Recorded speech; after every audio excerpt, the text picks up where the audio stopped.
हाँ, मेरा दिल कर रहा है कोई बंदा मिले जिससे मैं जो स्क्रीम स्टार्ट करूं दोबारा से। ओ माय गॉड, तेरा भाई है ना यार, क्या टेंशन है तुम्हें? पूरा स्क्वाड हो ना अपना स्क्रीम्स वाला वो पुराना गेम प्ले बंदा मारे फिर चांस आए।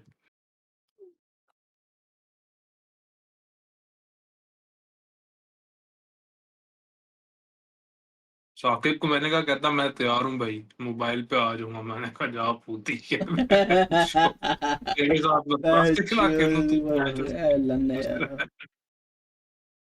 नहीं अगर खेलना है तो कर लेंगे, सीन सीन मैं कर लूंगा पीसी पे। पर पीसी पे ना मैं ना आईडी नहीं लॉगिन करने का रिस्क ले भाई सकता। भाई मैं जो है पीसी ना। पे कलंदर हाँ, कलंदर पीसी पे कभी अपनी ओरिजिनल आईडी लॉगिन ना करी, कसम से वल्ला बैंच गांड फट तो जाती है। वही कह रहा हूँ ना, सुबह मैंने तभी नहीं की, मैंने इसको बोला भी है, मैंने कहा यार नहीं अजीब। भाई पीसी पे लोग कहते हैं सेफ है, पर जरा भी सेफ नहीं होता यार। मेरी आईडी लोड़े लग गई थी पिछली बारी। भाई कौन इतना रिस्क ले, इतनी महंगी आईडी पीसी पे लॉगिन करो आगे से बढ़ जाए। क्यों थोड़ी ना वो लाइक ऑफिशियल ऐप थोड़ी ना है। हम्म। थर्ड वो दो पार्टी है नंबर ना। ऐप है, थर्ड पार्टी है। कभी भी मोबाइल, कभी भी हैक हो बढ़ जाए आईडी फिर। बड़ा बैड सीन होता है मैच। पीसी से बैचल्स को अनलिंक करने में भी टाइम नहीं लगेगा हैकर को। गोली भाई, गोली गोली।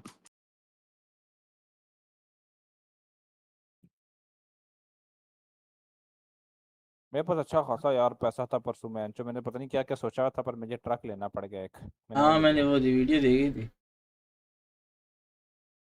कहाँ मैंने पे ट्रक वीडियो ले। डालते तू? भाई हम्म। कुछ, भाई नोटों का गुच्छा हाथ में था भाई, ऐसे लह रहा था, लहरा के बलका हाँ, के वो सारा का बलका। ट्रक ले लिया भाई मैंने। वो तो वो पता है कितने दिन की कमाई होगी गैस कर कलंदर।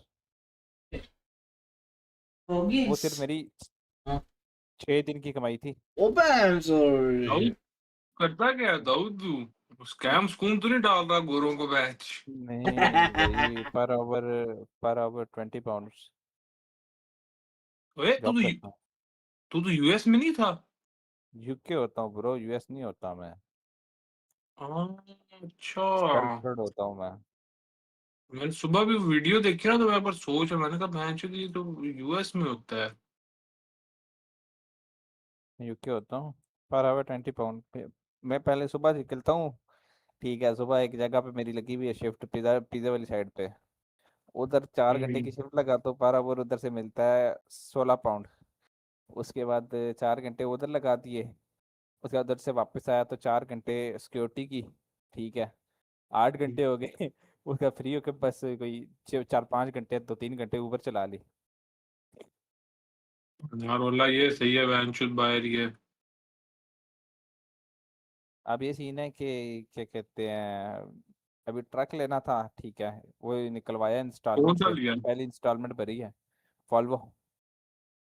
वॉल्फ, अच्छा बड़ा ट्रक। मुझे लगा दूसरा, ये रैम रूम। नहीं नहीं, वो रियल बड़ा ट्रक में कि पहले वही चलाता था ना। मेरा पे एक केस हुआ था, उसके सिलसिले में जो बेचना पड़ गया था, मैंने बेच दिया था। अब मैंने दोबारा निकलवाया है। आधे हम्म। पैसे मेरी बच्ची ने मुझे दिए हैं, आधे पैसे खुद डाले हैं। बेहतरीन हो गया, बेहतरीन हो गया।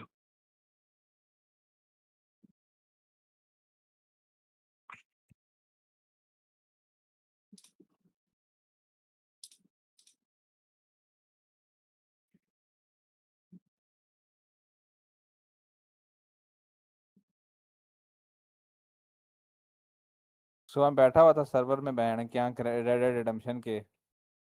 मेरे को तो देखने में मजे की लगी है, पर मैंने ये देखा था कि एक बंदा था जिसके पास 40-60 लगा था, उसके 70 FPS आ रहे थे। हैं? हाँ, 40-60 तू Ti क्या? था और 70 FPS। फिर इस तरह ही चलेगी, फिर गैस कर लो, खेलना और नहीं चाहते हैं। नहीं, भाई सवाल ही नहीं पैदा होता इतने लो एफपीएस, भाई क्या हो गया? अब वही, वो इतनी क्या पता, बहस। उसका पीसी शिट हो सकता है, ऐसा भी हो सकता है। उसने सेटिंग जुटियापे वाली की होगी। ना पीसी भाई, ये शिट हो गेम तो सकता इतनी है। प्यारी चली, इतनी प्यारी गेम चलती है ये तो। पीसी होता है शिट अक्सर लोगों का। हो सकता है, लेकिन यार जो इसकी या स्टोरी है ना फिर बहन या फिर या फिर या Excited to फिर run up the सर्वर में stairs? कुछ That's ऐसा been my डाला best होगा one of the Oh my week. god, Butcher? Yeah, that's my अब boy. FPS limit Butcher, FPS भी तो होता है ना he's कि goated. FPS लिमिटर All करके right, well, नहीं उन्होंने so सर्वर में yeah, बहुत कुछ send, डाला हुआ put है, your आपको put your पूरी best गैंग बनानी पड़ती है, social उधर media पूरा अड्डा बनाओ अपना, pet पूरी followers टेरिटरी in the बनाओ अपनी। chat.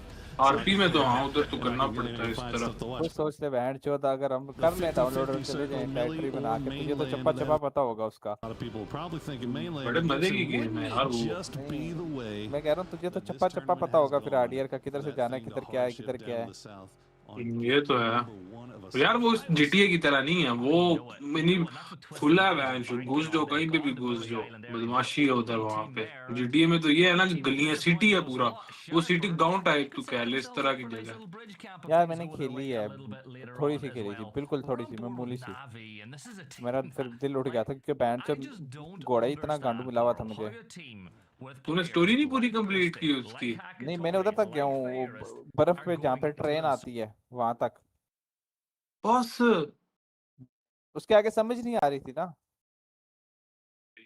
वो जब गांव चेंज स्टोरी करते हैं ना उसके बाद समझ कंप्लीट, ही नहीं आई मुझे करना क्या था। स्टोरी कंप्लीट कर तू उसकी यार। उसका एंड पे जब वो घोड़ा मरता है और वो जब आर्थर भी मरता है ना, उफ, मैंने स्टोरी की और बड़े मजे किया वो।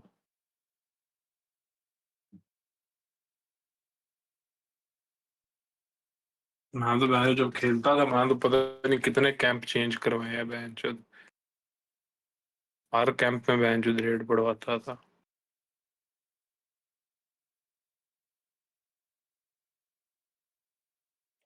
They have still got a really important compound. Yeah, Fury's been doing fantastically well this game. They haven't really slowed down all that much either. For fourth rise, you're talking about they're only playing that western side, but goodness me, look at the space that they're currently holding. यार इस team पे कितने की है ये RDR2? 12,000 That is awkward ground to play as 12 well. की? We saw it earlier, where currently Ulf is फायदा playing नहीं है as इस well टीम as से लेने Xbox की, हमने बस Rejects. खेलनी है, तब उधर से बंदे से बाय Pagoda's कर in ले। play here for KRX to try and work off the back of now. The flash forward, Tops goes down to a nasty Red nade Dead. from Oh Hoxie. बहन चोद, Now he's looking to unleash one more here behind the willow. वो ये 220 रियाल की है। हाँ ना, मैंने बताया उसको दो उसको। देख चुका है कलंदर एक बार।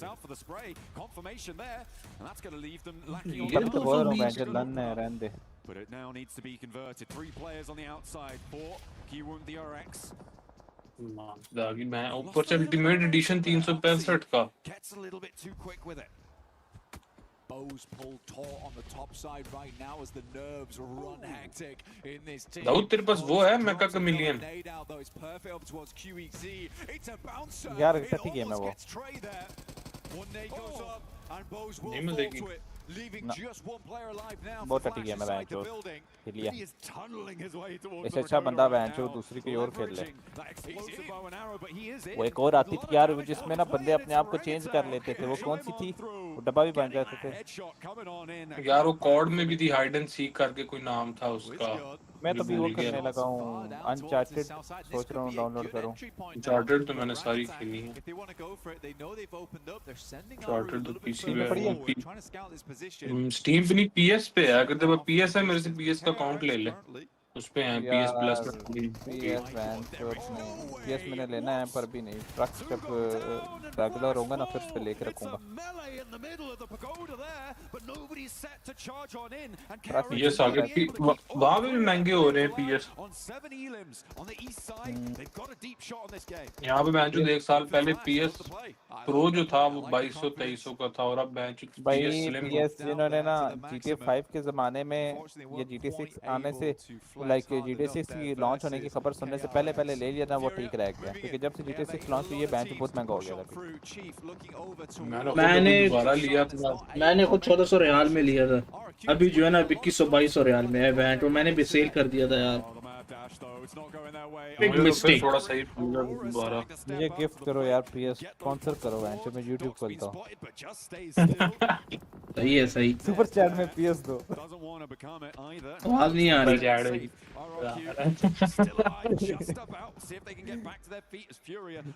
बैंक मैंने कल देखा एक बंदा खेलता है YouTube पे ना, पता है क्या लिखा था सुपर चैट में?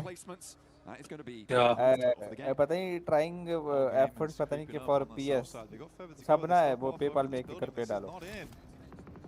ये आजकल बड़ा बैच तो ऑनलाइन वीक वाला चक्कर चला हुआ है बैच, इंस्टा पे भी क्यूआर कोड डाल देते हैं, फिर ये सेंटी सा गाना लगा देते हैं और बैच चलो जी पीसी के पैसे हो रहे हैं जी, मोबाइल के हो रहे हैं, पीएस के हो रहे हैं बैच।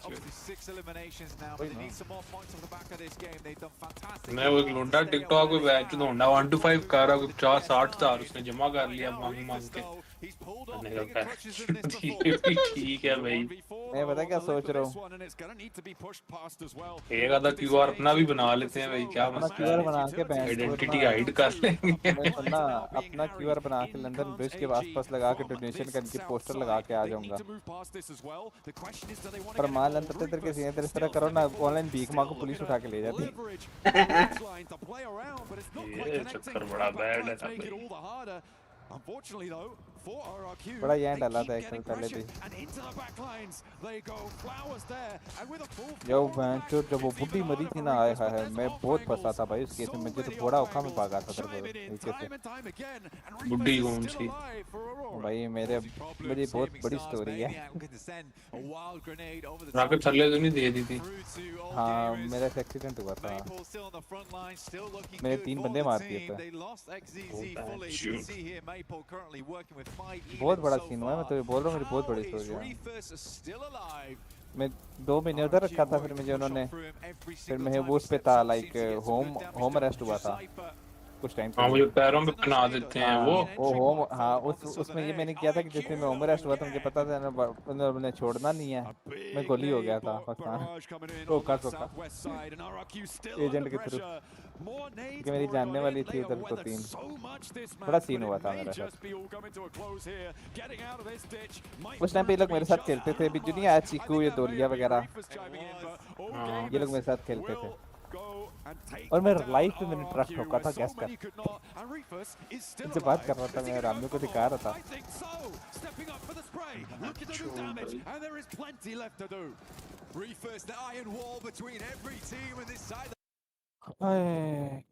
यार ये रिपो गेम खेली हुई है? रिपो गिलानी खेलता है। हाँ मेरा दिल है रिपो खेलूं, रिपो मजे की है यार। तुमने अगर खेलनी है तो सही गेम खेल यार, क्या बकचोदी मार रहा है। नहीं तो सही सी कौन सी? मैं देता हूँ गेम में तेरे को, रुक जा शाम को।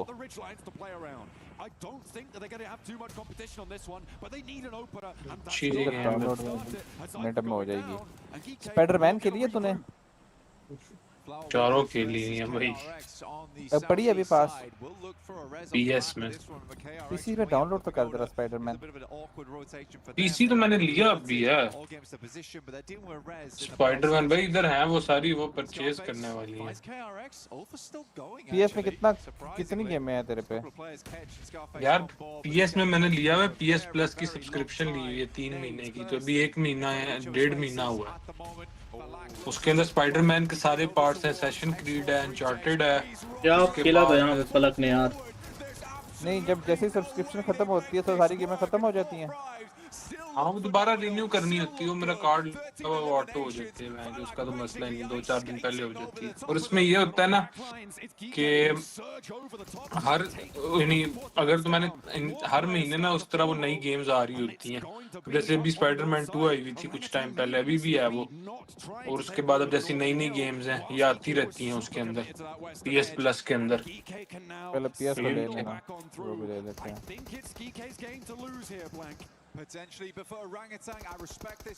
पीएस ले लूं पहले, फिर वो कर लेंगे ना, बाद में बता दें। पीएस ले लो भाई, पीएस नहीं है। पीएस बैंड या ना और फिलहाल पहले उनको खत्म करूंगा, फिर पीएस की तरफ जाऊंगा।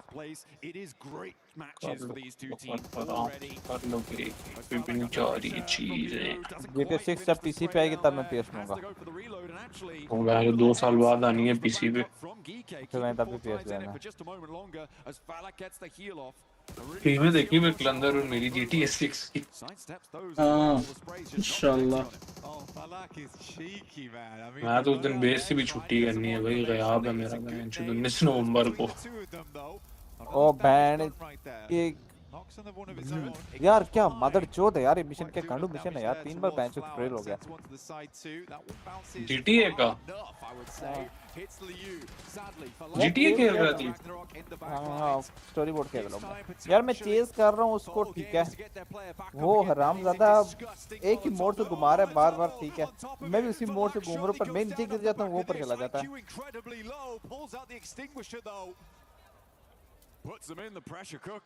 And IQ लन गाड़ी just दे about रखी है। stays alive. Falak did fall in the process. Flower now moves forwards, but GK have sightlines onto the angle, and IQ keeps shimmying away from this. ज़ेफा तू game खेल रहा है? Where's it going? Over नहीं to यार the मैं अभी structure, खाना over खाने to लगा the हूँ, building, खाना and बन Flower's रहा caught in it. है। आजा स्ट्रीम पे आना, स्ट्रीम पे आ, मेरे स्ट्रीम पे आ। The burn does come on in and confirms the flush. Flower steps out wide. It's not going to make it. Top 3 for IQ. किधर है But तेरी, GK आ ही नहीं just रही about keep themselves Qalandar as live. four. I mean, for GK, I said at the start of the game, they looked real वो हरामी confident. यार There maybe क्या wasn't a है lot of बैंड people चोर, फिर से expecting वही too much हुआ, out of उस this मोड़ से squad, मैं but नीचे they गिर have गया ऊपर stick चला this गया। full hero from Rondo. तो ये वो है हाईलाइट है कल वाली, It's a rising star, and now यहाँ पे 40 आगे IQ मुझे 40 IQ को बहुत गलत मारते हैं, at the end of the game here, वो बेचारा क्या करे उन सैंडविच हुआ पड़ा है। यहाँ पे ओजी वाले चेक करो, ये इंडियन है ठीक है, एक कई टाइम से यहाँ पे जो है ना, यहाँ पे बस लेटे रहते हैं, ठीक है सर्वाइव करते हैं, और मतलब किस किस्म के जलील होते हैं ना ये यहाँ पे अब।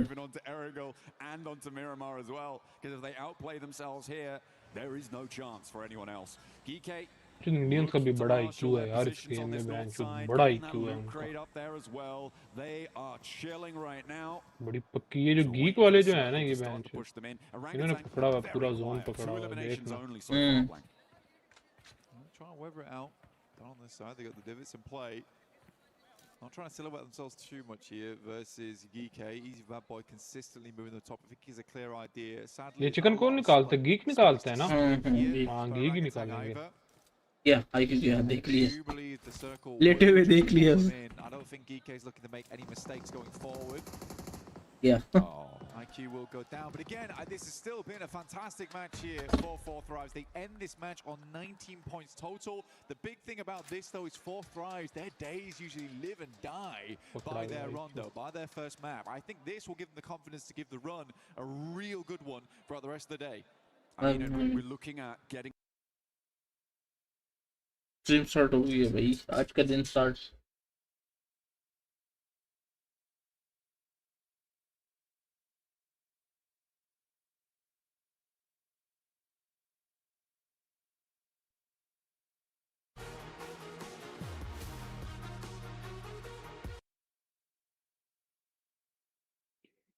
into the grand final. Copyright music. Top 5 is where they should be setting their sights. So a good start like this is brilliant. What a good day for Four Thrives, honestly, could be the difference maker. We know how many points they can put up in a single sitting. They've done it before. Will they do it again? Will they catch everyone unawares or left lacking? But now, Orangutan down the hill. We're being quiet. Geek with all 4 of their players just still यार मैं alive. पता दाऊद सुबह Like क्या a team on सोच रहा था huge कि मैं elim उस पे counts. एमुलेटर पे If बैठ के GK PUBG managed to pick खेलूं। up all of these कर points, ले they would डाउनलोड कर ले, just मैं करा about देता हूँ beat Four setting. Thrives points total on this match. Emulator तो मैंने कर ली, लेकिन बड़ा ना वो Able जो to ऐसा get लग up रहा to है a जैसे maximum पता of 10 नहीं elims and 720p 10 पे placements खेल with रहा हूँ 120. बेंच। वो सेटिंग होती है ना, Orangutan वो बताओ ना मुझे। still just staying quiet, playing in those game loop यार मेरा एक game loop They 32 missed bit it, but I वाला don't हुआ think हुआ it's coming.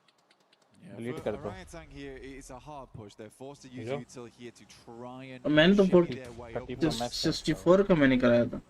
Vehicles in play as well. I mean, Wizgo could try and play distraction. यार वो It's gonna be a hard 64 thing to वाला pull उधर off. Windows पे था ही नहीं Now उधर। it's down to 2 in AKOP as well as Aru underneath. Mornay's tried to use to create a little bit of clamber points here for the squad, but Easy Bad Boy has rough idea, हो rough गया। position. अच्छा बताओ AKOP क्या is scene gonna है, go कैसे down to करना a है? perfectly placed Molotov on himself, deny those points. Aru will go for it. मैं And Dawood again, that is the way you've got मैं to क्यों do it. जानूं? That's the way you got to do it. If you're playing as Orangutan here, you don't want to give extra points across. That could be the difference maker between you not मैं getting लोड़े in लगा हुआ हूँ, एक minute and रुक जाओ। making it through to those finals. Qalandari तूने पिछला मैच लगाया हुआ है यार। Those points towards the end. वो अभी चल रहा है ना, Does mean that Four Thrives music चल रहा है, सारा कुछ चक्कर पार्ट चल रहा है। DK sat down on 18. They weren't able to claim everything there. What a great start for a lot of our teams, getting some pretty hefty elimination counts there. 4 teams looking to breach into कौन सा Pakistani commentary लगाऊं कि English वाली? It is a fast start when Pakistani you're playing on a Pakistani 12 वही match लोग set तेरी for audience कहाँ round की of आती है वो 5. देखना That is brilliant news, right? बड़ा ऑडियंस का क्या पता मुझे अब कहाँ की आती है? Looking to play those 12 comments आते हैं तो matches. कहाँ के होते हैं विडियन वो होती हैं क्या कहते हैं इंग्लिश होती है. Next few इंग्लिश game लगा के days. Very happy to see them go on through with those 12.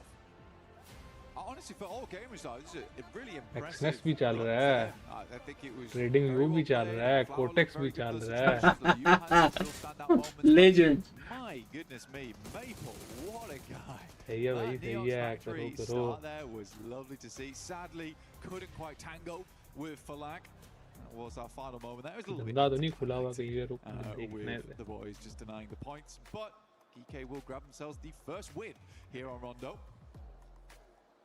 Brilliant to see. कुछ और ना देख लेंगे वही ऐसा ना कोई गलत चीज हो मुझे. And again, not to rub salt in भाई the मैं wound, but we देख रहा हूँ did वो see तुमने a पर little naughty bit of naughty तो नहीं कुछ efficiency खोला हुआ coming off the तुमने bat for Enigma Galaxy, but the story really now is focused on the chase for the top 5. We'll see you guys in a few minutes. We'll be back and ready for the next match.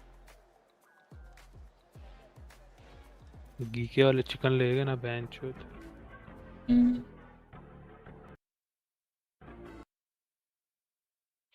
हाँ लेकिन जो clutch वो था ना उस पे i8 ने जो मारा था आज से 2-2.5 साल पहले उस पे क्या नाम था उस टीम का नाम भूल गया बेंच चीनी टीम थी पता नहीं कौन सी बदनामी टीम थी वो मेरा हमारा 1v4 उसने डाला था उफ बहुत जालिम था भाई वो कल भी उसने डाला है ना उज़ैफा ने और उज़ैफा ने यार ब्लश करवा देते हो ना तुम मुझे यार Rami So we're just missing out a lot of utility and resources to possibly convert the win. Orangutan makes sense, right? Don't have a lot of global experience. They did play PMGC last year, but they're still learning, and I'm hoping to see that evolution continue in Niptura going throughout this event. Oh, absolutely. And वो प्यारा खेलता है यार उज़ैफा प्यारा खेलता है तू नहीं वो मेरे नाम के सारे बंदे यू नो एक ही गेम है ये तो मैं अभी थोड़ा सा ऑफ हुआ हूं ग्राइंड वापस स्टार्ट की ना मैंने स्ट्रीम पे बैठे बैठे तूने गीला हो जाना कि कैमरे के सामने तू टांगे उठा लेगा क्योंकि ज़ैफा मेरी लो पहले eliminations as well was none other than Furia. Furia Game had a तेरे high भाई की ground बड़ी at one प्यारी है। point and they used that to their advantage.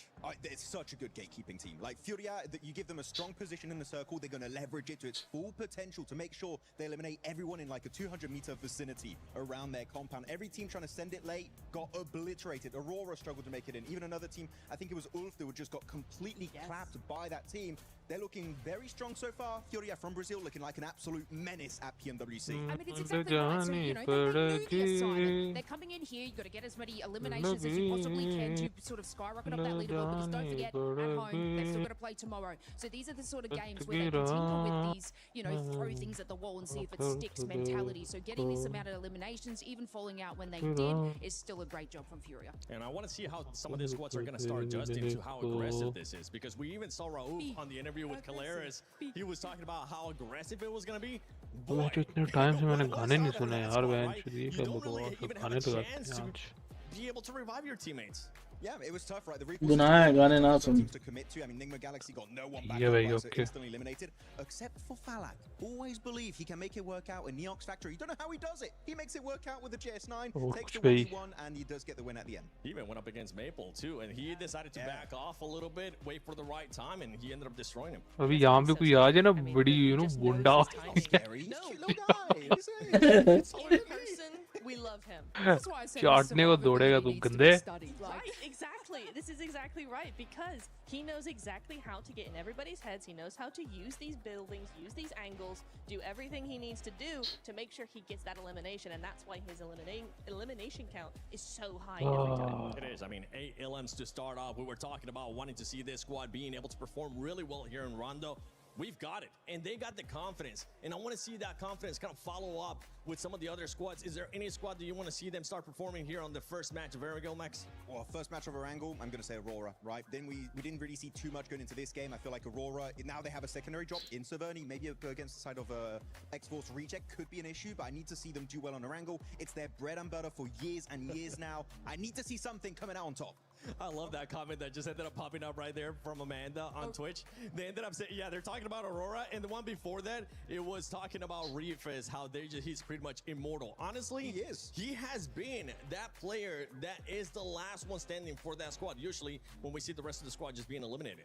It's true, and he's really been up and coming. I think we've been talking about this over the last few months, right? About he's really coming into his own when it comes to those angles. He's getting those off angles. He's got that survivability in him. He's really the player that you want your team to have on board, just because we're seeing him now go forward and forward and forward when the rest of the team are like, hey, we're Doc's gonna go out and do something, Top's gonna try and do something, but then he's just in the back line. He's just like, I'll get those placement points. I think Fisher still had nightmares when they got 1v4 in PMGO ECA. That was a scary prospect. And, Reefus, even as a solo, right, can make it work out. He kind of is the Fallon, right, of that roster for his lineup. So I'm very excited to see how he can perform. I just want to see more from Doc in particular. That is just a wild card in every event he participates in. And if we can see Doc just kind of play with his team a bit more, Seven, hopefully we can see some better results. I want to see the Doc from PMGO of last year. That's what I want to see. The docketing? Yeah, honestly, even though it ended up happening, he was always able to perform. And with the squad, with this much time now that they have together, I think they'll be able to adjust to it. Maybe he'll be able to shine even more. For some of the other squads, by the way, for everybody currently watching at home, I know you've been doing your यार कुछ ऐसा नहीं हो सकता कि अगर मैं गाने लगाऊं तो डिस्कॉर्ड वाले भी सुने, तुम लोग भी सुनो, बहन जो मैं क्या सुन रहा हूं। ऐसा कुछ चक्कर होता है ना, होता है यार, ऐसा कुछ होता है, वो कहीं पे लगाए होते हैं। ऐप पड़ी है नजर किधर है? चैट में स्लैश म्यूजिक कर, इस चैट में जीडीसी में बैठे इसकी चैट होगी है। हां, इसकी तो चैट है पबजी की चैट में। स्लैश कर, स्लैश प्ले लिख। That is a valid feedback. Get ready for some amazing play. They've shown it they can win. क्या करके आ रहा है YouTube? हां, उसका क्वेरी में ना लिंक डाल दे YouTube से। Now because they've got a lot more tenure underneath Copy their belt, करके। like, hey guys, you stay out of very beer from now on. That's our call. YouTube का link है इसका। But for them, this is also YouTube से fairly copy easy करेंगे, ये rotate. इधर से 45 से नहीं, वो रिकॉग्नाइज करने में फिर टाइम Not a लगाता। single team over towards Sosnovka though, John. No, nobody went all the way down query south. से ही डाल रहा हूं। Didn't really promote that sort of rotation. हां, मैं कर तो देखो।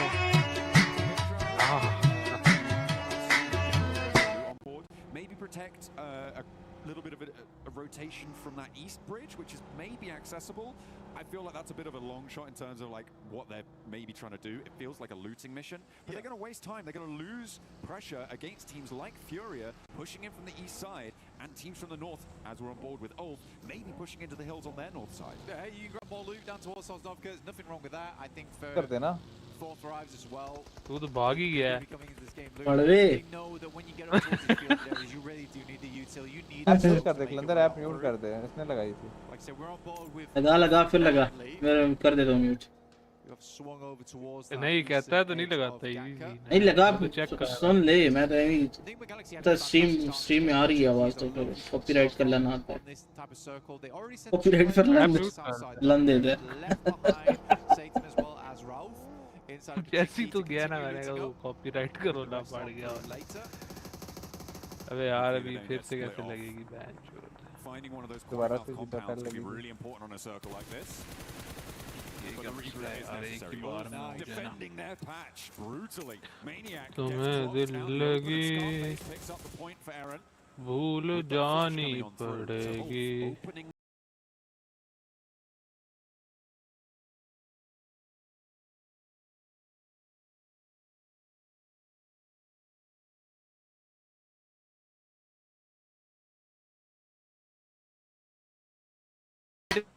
Atanki. अबे यार ये left They just came through on the southwest side of Pachinki. Just trying to find a place to stay right now. A lot of times you're picking some off. हाँ अब ठीक है, अब ठीक है, अब ठीक है। It's not exactly where you'd want to stay. तेरा भाई स्नाचा है ना ऐसे। Yeah, thank you. इस ऐप को रोल दे तो मैं public लौटेगा। What a nasty spray. I mean, perfectly lined up. Public as he lota. passes by the tree. just chomping away at that health bar. Looks like they're in for more long-range engagements as Orangutan falter out in the open. Losing a player. मैंने खसूसी कुछ लोगों के लिए बनाया था role, पर उनको मैंने किक ही कर दिया सर्वर से। As we saw that spray from Eren was pretty बस तू beautiful. पैनी भाई ये कर तो दो देने Looking good with it. Players are starting to find out all about it. Two teams now have lost a player to them. Area on the eastern side, pushing in. Trying to get past X-Force rejects who have managed to wend their way on through. Four Thrives have regrouped beyond that out to the west, just north of Ferry Pier. And Goat team on the east near Pachinki.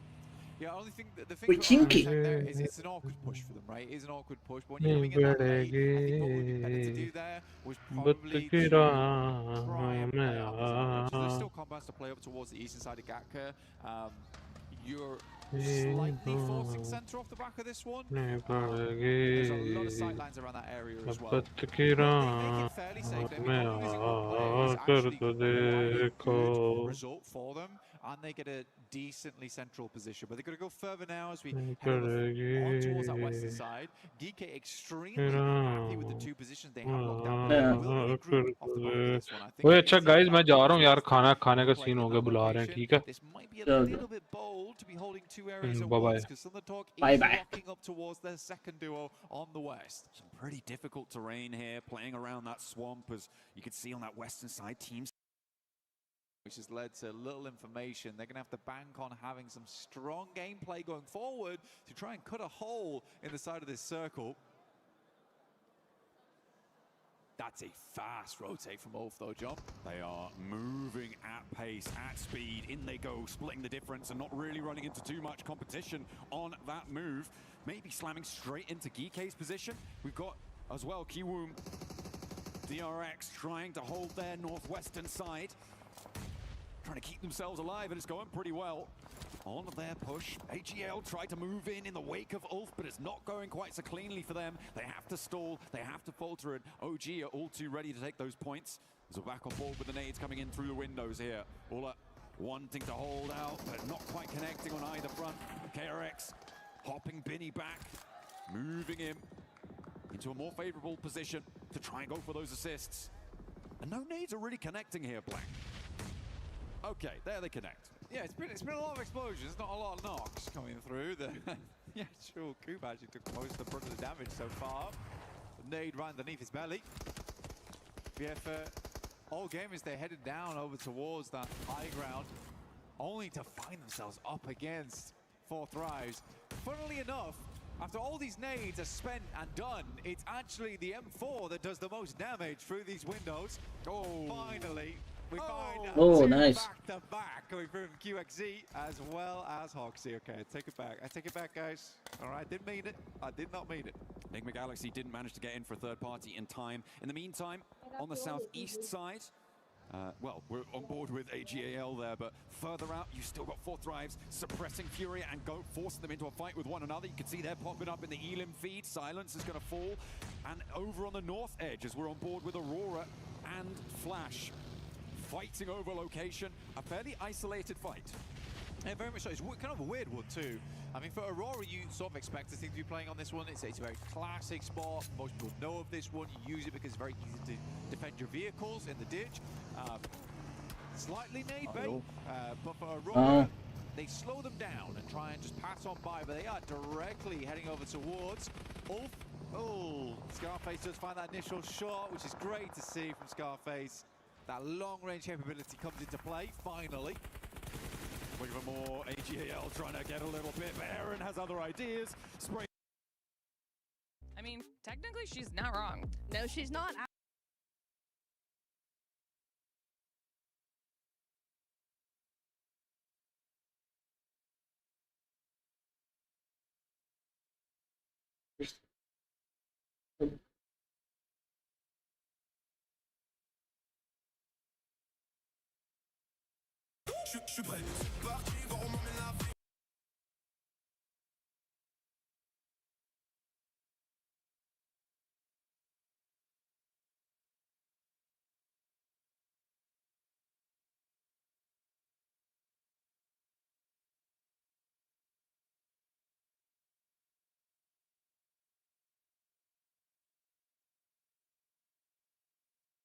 किधर गया वो खाना खाने गया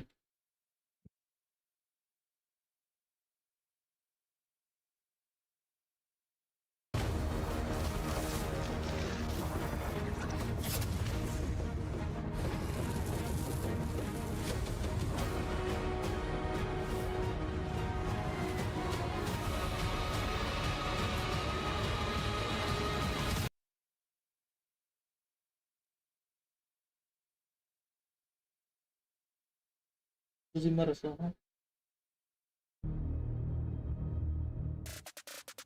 amazing start yesterday to PMWC at EWC 26 as 4 Thrives came out on top in first place, finishing the day, and OG was able to get the last chicken dinner. Welcome back, ladies and gentlemen. My name is the 7WG, and I'm joined by none other than Neptura and Max. Neptura, yesterday lived up to expectations for Group A. It really did. I really enjoyed watching all the carnage that came in, especially on that rondo. We started off day one with a bang. It was really, really fun to see. And Max, yeah, we got lots to talk about on this show. We do. Yeah, I mean, Group A was absolute madness over there. But you know what? For the Group of Death, I was expecting some teams to dominate even more. But everyone put up such big numbers, and it's still so close to see who's going to be making in the top 5. So if you're in the top 5 today, it's not sure you're still going to be here after today's 6 matches. That's absolutely right, because we will be sending teams home today from Group A. The bottom 3 will get those keys crushed. The top 5 will get a chance to go directly to the grand finals. And for everybody currently watching at home,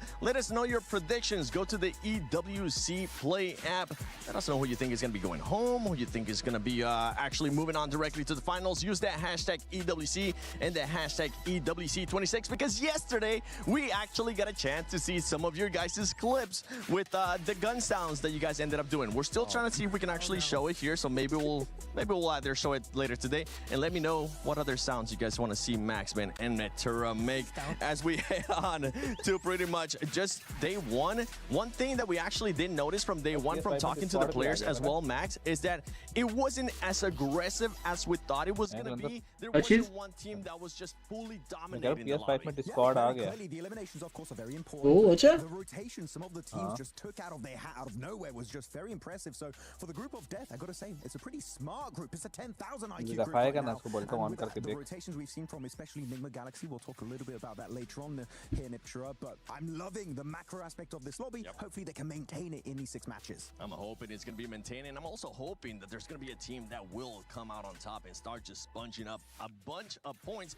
But if you ended up missing what happened in day 1 of PMWC at EWC 26, we got the STC Rewind for you. Hey, before we get started with day 2, we gotta back it up for the STC Rewind and talk about rewind, baby, and talk about all the craziness that happened at day 1. Of course, I'm Hot Jukes. I'm here with Blank. Dude, yesterday was wild. It was, yeah. I mean, we had a great win starting out with from Geeky. I don't think there was a lot of unexpected wins yesterday, which was very, very good. I know that you wanted to speak about Enigma Galaxy in particular because they were very, very good yesterday, despite a rough early start. Yeah, and especially considering how important Rondo is, right? We're going into day 2. When it came to day 1, they were out early, like first team out. So I talked to Coops. I was like, bro, what happened? And he was like, dude, Team Flash, they did their homework. They ended up taking out our recall guy, hunted us down, and took us out. We didn't see it coming, but for day 2, we're going to be ready. Yeah, they're going to fix that up. But it came into game 3. It's an insane 2-2 split they happen on over towards Pachinki and East Coast Milton Power. That worked out. I mean, I was having questions from people in chat asking me what the hell happened there. How did that work out? I'm still on 4 Thrives right now. Still a powerhouse despite coming off some rough games yesterday. But from PMGO coming into this, they're looking strong. They're at the top of the leaderboards. Hey, Pakistan's crushing it. Like you mentioned, 4 Thrives on top right now. But then at the end, OG, right, came out with that chicken dinner. That put them in the show here. So, you know, today they're going to be coming out strong as well. I mean, India is back on the map once again, which is great to see. Market improvement from last year as well, which is insane. And for OG to re-qualify now, show that they've improved a lot. I mean, Aru was hitting some mental shots yesterday. Finishing off with chicken dinner is just absolutely lovely. It's also great to see Aurora get themselves a win in game 2. Hot Juice. Yes, I mean, hey, the top 5 is going to be so dang close here. So teams need to do everything they possibly can. But man, I think that's pretty much wraps up day 1, right? I think we've had a very nice rewind, but we got to get out of here. Let's do it. Something time being. 3, 2, 1.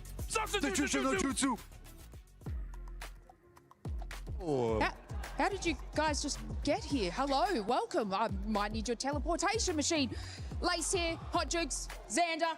Guys, today we'll be crushing some keys. Obviously, we've got our bottom three. That is a bubble that we need to be incredibly careful of and watching ever so slightly throughout this competition in our 6 matches. Now, of course, we've got Alula Club Esports, Thunder Talk Gaming, and X-Force Rejects sitting in that bottom 3. Hot Jukes, what do you feel like these teams may need to do to push their way up into that middle? They need to do a whole lot, that's for sure. That's right.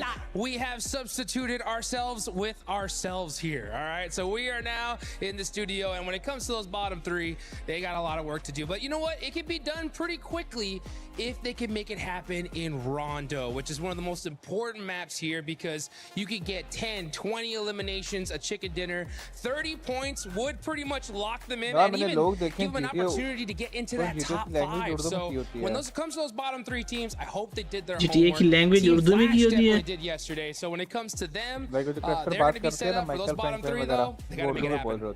Yeah, and I mean, Alula Club Esports, if they can just hit a 5-point average, they will actually be able to skyrocket up, overtake the teams, and get into that position. But I'm looking at S4's they are right on the tippy bottom with only 16 points. Yeah, I mean, even their drop spots feel a little bit weak right now, sadly, and I've been worried about them. I have been worried about them. I think even when we were watching it, it didn't feel super confident yesterday, and they were cruising.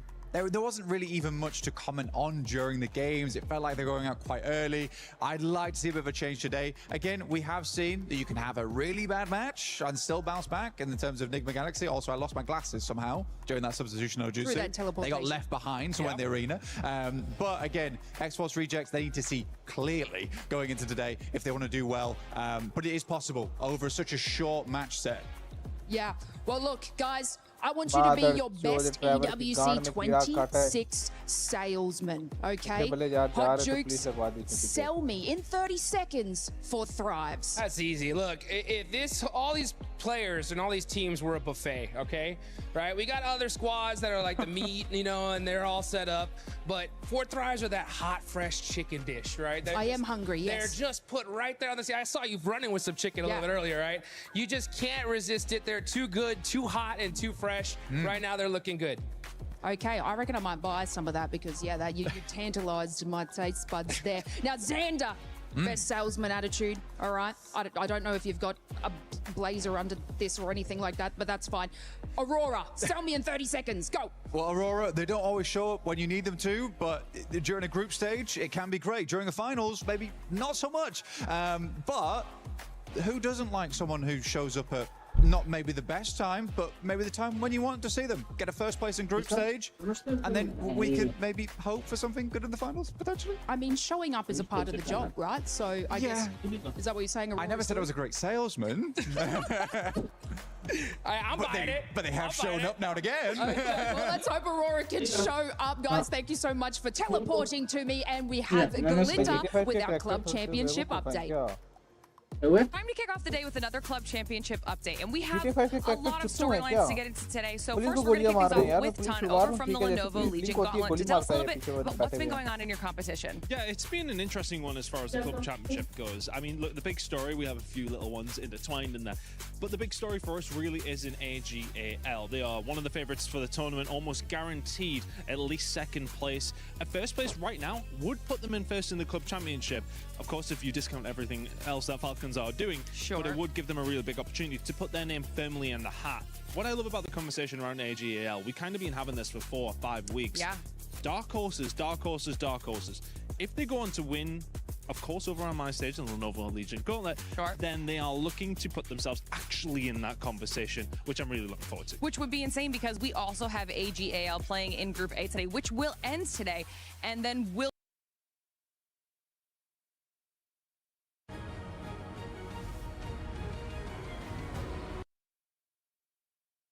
determine, do they make it through to finals at the bottom of the lobby? Do their keys get crushed? We were expecting them to bare minimum make it to finals, and like you're saying, if this is a situation where they could have 2 titles for week 5 where they're able to really kind of solidify a good spot for themselves, get some extra points on the board, they are in the discussion with the best of the best, and everyone's chasing Falcons. And there has been a couple of other indications actually for our side of things. There has been some other teams who are in that mix. I picked up a couple of points here and there. Virtus Pro, Vitality, Aurora have all picked up a minimum of 200 points. points, which will help them. And I think, you know, we're having the conversation about first place so often. The prize pool goes all the way to 24th. It makes a big difference to some of these orgs, especially if some of the smaller ones are coming in and making some money. $30 million. That goes a long way between 24 teams. So for some of these squads, 200 or 300 points here and there on some of the games they're not expected to get them on, that's a big bonus. And we also have Vitality in our game as well. We'll be seeing them in Group B, so we won't be seeing them just yet, but so many storylines for us to follow along with throughout the week. So we'll update you a little bit later on with not only how we're doing, but with how some of the other storylines are going on some of the other stages as well. Thank you so much for that club championship, Glitter and Chris. And also, I'm gonna go to Hot Jukes and Blank and ask them how they were able to do that transportation clone jitsu, because that was awesome. We need to figure out how to do that, but let's actually go back to the overall. With this, we're gonna see Four Thrives just sitting pretty at the top, and we're gonna be seeing some of the other teams also being consistent. As you can tell, in second place with 52 points, it's GOAT. Enigma Galaxy, though, that was one team that ended up showing up. They really did. I mean, we had a lot of conversations about this, Max, right? Because Enigma Galaxy, this is a big name. We've seen them do big things before, but coming into this, we're like, are they going to be able to do it again after a kind of a rough run the last few months? Yeah, and usually when I'm told, what do you think about Enigma Galaxy? I'm like, I'm not a fan of how they rotate around the map and such. Like, really, this event, day one, they shut me up, okay? I used to be one of the biggest, like, critiques of Ralph and his gelling style. But these 2-2 splits we've seen throughout the entire tournament have been, well, entire tournament, 6 games so far, but very impressive stuff, especially on Erangel. If they maintain this kind of composure and momentum, I think a spot in the top 5 is definitely possible for them to maintain until the end of today. And that's one thing that we're going to be keeping a close eye on. As I said earlier, top 5 will be moving on directly to the finals. And if we were to compare, as we're here on the second page now, if we were to compare 5 to 6, which OG is currently in 6, they're only separated by just 2 points, which can change in a matter of the first game. That is going to be so tight towards the end of the day, and also towards the bottom of the 3. We heard it too. X-Force needs to do something, and I got a chance to talk to the players, and they were saying that they're currently just having bad communications. Not the time to have that right now, X-Force. No, it's really not. I have such high hopes still for X-Force here, 7. I do think that if they can bounce back today, we could see a massive, massive difference, and maybe even getting out of the out of the bottom 3, rather. What's something that you would like to see X-Force do? More proactivity, not aggression, proactivity. I want to see them do more and think and plan ahead a little bit more than they are doing right now. Fair enough. I would like to see that too out of them. But now it's time we move on to the Sony story of the day, because it was those 2 teams that were trying to dominate. But who will dominate today? Is it going to be Four Thrives? Is it going to be GOAT? Of the day, who will dominate? Yesterday they finished in the first place, and this squad did it, Max, without this squad did it without getting a win. Obviously 40. No win at all, and this is kind of classic for Four Thrives, and something I really like seeing from a control team. This is the kind of thing that is indicative of a control team. But you know, looking at the head-to-head here, Four Thrives versus GOAT, it's such an interesting thing. Yes, you can see the stats on screen here, but I want to also mention here that these rotations are also really, really interesting when you think about these 2 teams side by side, right? Both of them do wraparound rotations. They will take a different entry point to where they are in the circle or outside of the circle to make sure they get that good entry point. They also avoid teams in that early to mid phase. However, the difference comes with their splits, right? Four Thrives like a really structured 1-3, 2-2, very, very disciplined. Go on the other hand here, Max, they like to spread out. They are a little bit looser with what they're doing. I really like what we've seen from GOAT team, but they're very do or die going into these games, right? Or you get yourself a massive chicken dinner, you get all those placement points, everything for yourself. Really good times for them. But otherwise, if you look at the games where they don't get chicken dinners, no placement points, very low eliminations, they're very topsy-turvy, very inconsistent, which can make up for your bad performances. But GOAT team is a team that I want to see how their bad games are going to go. Not their wins, because you clearly know, right, that they can get chicken dinners. They got 2 actually on day 1, but your bad games get 3, 4, 5 points. That will definitely keep you consistently at the top of these rankings. And it's something to keep an eye on, because all the placement points have come from those wins that they were able to get yesterday. Nothing outside of those wins. And with when you're talking about Four Thrives, you got to talk about two players from Fourth Rise, as we're going to be taking a look at the top 5 players of day 1. And in first place is none other than Huzaifa, who's currently leading the MVP race for Group A. This man was able to put up 14 eliminations and 3,300 damage. And guess who he's followed by, Max? None other than Falak. Oh, the man with the golden hand. He's back in second place. It's good to see some Fourth Rise Pakistani domination here at PMWC. And you know what? Noki, I do miss Noki at times. But then you see Huzaifa put up numbers like that, you're like, Noki's really good as a content creator. I don't miss Noki. But no, really good setup here overall. And also, if you go a little bit lower on the rankings, it's good to see a Chinese player up there, right? You got Flower H, and ever since really we didn't see Weibo make it with Order, and Suka's like, are we going to get any presence from China at the top? All gamers putting up big numbers, but not just Flower H, Niptura, also Maple. Yeah, Maple has been incredible. I love watching him play. Very excited to see what he has for us today, Seven. Yeah, I'm hoping that Maple's going to be able to put up those numbers. One player that we actually got a chance to see there, as well as we're seeing right now on the screen, was Coops. Coops ended up showing up here for them, Natura. Yes, he did. It was so nice to see that comeback from Coops that we've been waiting for forever, it feels like. And, he's just really great addition to the team. We've been talking about Nigma Galaxy a little bit, but it feels like the team is just finally melded with him back on the squad here. So very, very fun to see that and how that evolves today. Yeah, for them, it has to be that synergy that we were able to spot yesterday. Remember, one fight that just stands out for me, and we even got a chance to talk about it with Coops, was when they were fighting with Lord. The synergy that they were having, one was throwing an A, one was pushing as well. That's what you want to see out of that squad that wants to be in the top 5. That is an S-tier push right there. Going onto the side of Ulf, you're on the cliff side. You're making sure with that 2-2 split, you're not getting pushed by GOAT teams. You're just making everything. You put all your eggs in separate baskets. I love that play from that squad. And I just hope we see a similar level of play today, because Nigma Galaxy, finally, they're back on the map, 7. It is so nice to see. I'm happy to see it, especially when they were getting that second place, third place in globals. Maybe in this one, with the way they're performing, they're going to be pushing for that first place and finally break out of that second or third. But one team that we've been keeping a close eye on is none other than OG. We've been wanting them to be aggressive, and they were able to showcase it here perfectly. I want you guys to check out this clip, because right now what we wanted to see from Orangutan is confidence, willingness to be aggressive. Here, they get the knock right onto a play of Nigma Galaxy, and really they're surrounded. There's Ulf, there's Aurora in the distance. They don't have any option when they have their heels up against the wall.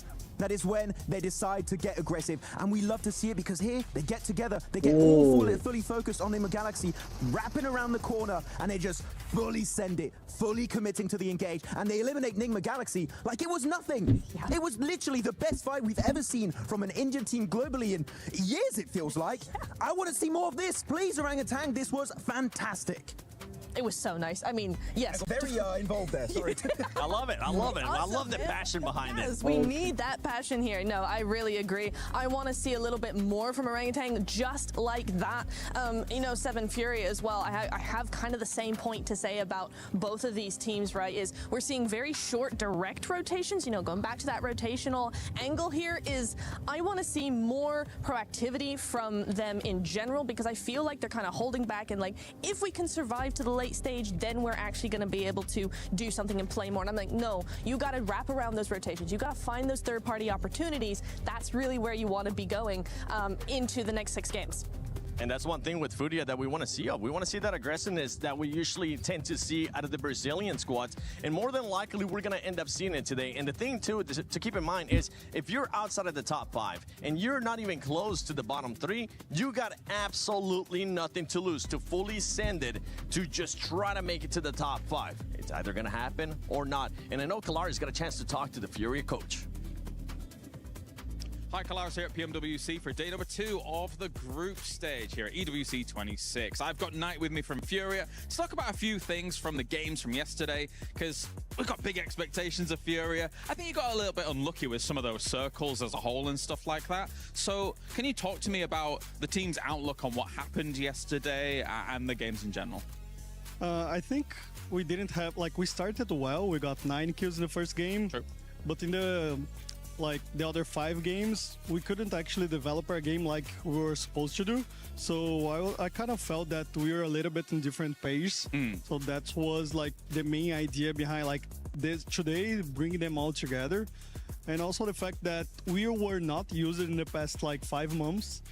to be in a bad position in the table. So this was kind of an impact, a new thing for us. Yeah. Because you were always like qualified straight to the finals or in a top 3, 4, and find yourselves in like bottom 15 or something like this.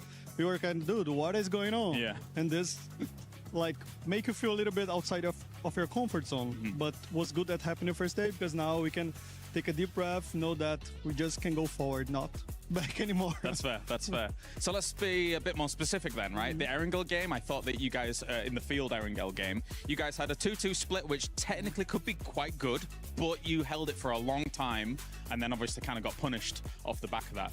But what do you think about that game? Did you think the 2-2 split was too long? What's your perspective? I think the idea was actually good because we would provide cover for each other. Yeah. The main problem was that Flash, they had so many space for them in the north side of the map. No one was putting pressure on them. So they ended up having the whole like north, east side of the map. Yeah. So since no one is applying pressure on them, we were a little bit exposed for them pushing us because they had one guy over the check in our like right side. So the other two guys couldn't help the other two guys, so we were kind of splitted. But if there was any team like Nigma was applying a little bit of pressure on them, it would be like a perfect split. It happens. It happens. I think you're right. I think Flash had so much room to work with, so that really benefited them. And finally, the Miramar, Los Leones, obviously a bit of a hard time with Los Leones. I mean, for a lot of teams, right? It's always going to be difficult in an urban ending like that. You guys had a split across the warehouses outside Los Leones and inside Los Leones, which I think is smart if it shifts away, but then you kind of had a bit of a dysfunction at the junction, as it were. So talk to me about that.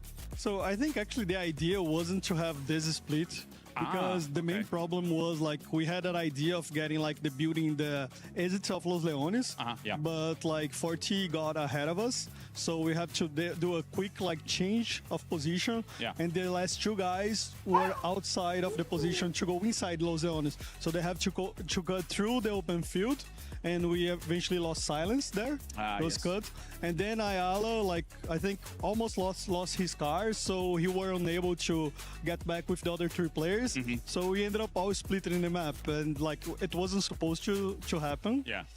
But it happened, right? So we can just like we did the VODs to prepare for like if something goes like we weren't expecting to have like a backup plan. So let's regroup in another position. Let's find something a little bit there and be together as a team, right? Fantastic. Big fight back for today. I think like we are more than capable of bouncing back. We have a very skillful team, and only depends of like if we apply our game, the game that we're practicing, we definitely can be in the top 5 today. Knight, amazing as always. Thank you very much here, and good luck for today. Thank you, guys. Bye. Thank you, Kalandar and Knight always giving out that good intel, and is a man with so much experience too. He really is, and I just love that he's able to pinpoint the issues every single time, so you know that they're going to come out swinging on this day, put the ego aside, and hopefully jump up, maybe in top 5. Maybe in top 5, go directly to that grand finals, but definitely stay away from this bottom 3, because this is day 2 of PMWC at EWC 26, and it's time we get started. Finally.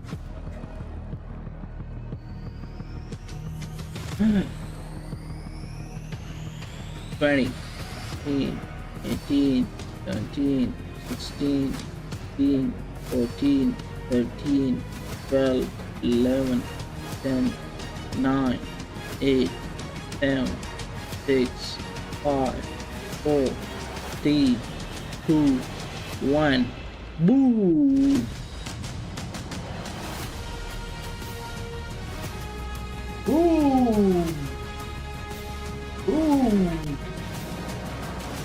Mesdames et messieurs, bienvenue for our day 2 of the PMWC group stage. Today, 5 teams will secure their spots into the finals. They've had a taste of what it's like to compete on the Gadia City grid, but now it's time for Group A to show up or be shown the door. And Barney, the standing can change very quickly, but one thing remains the same. Every team wants to avoid these bottom 3 at all costs. Just 6 more maps will decide your fate, and if you weren't feeling the pressure yesterday, you're certainly going to be feeling it today, because keys are going to be crushed. And so it's time to close out Group A with a bang, starting with Furia.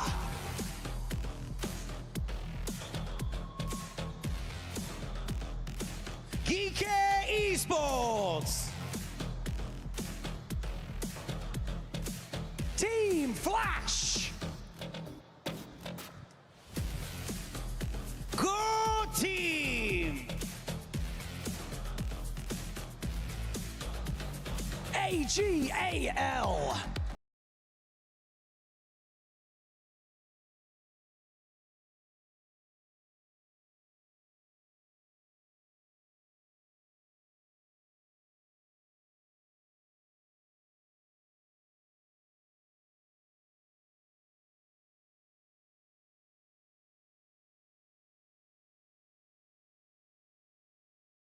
Galaxy. Four Tribes Esports. Orangutan. Gaming Stars. Aurora Gaming. Al Hula Club Esports. Team RRQ. Team RRQ. And finally, Ulf Esports.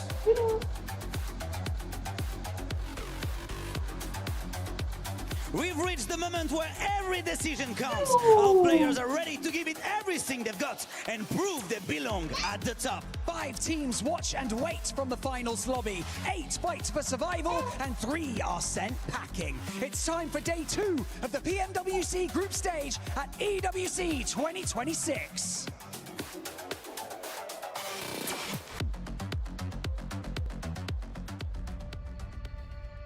"32 teams from all over the world prepare for battle on the Gadia City grid over the next 4 days. Players from all corners of the world looking to make their mark and laser focused on the title of PMWC champion.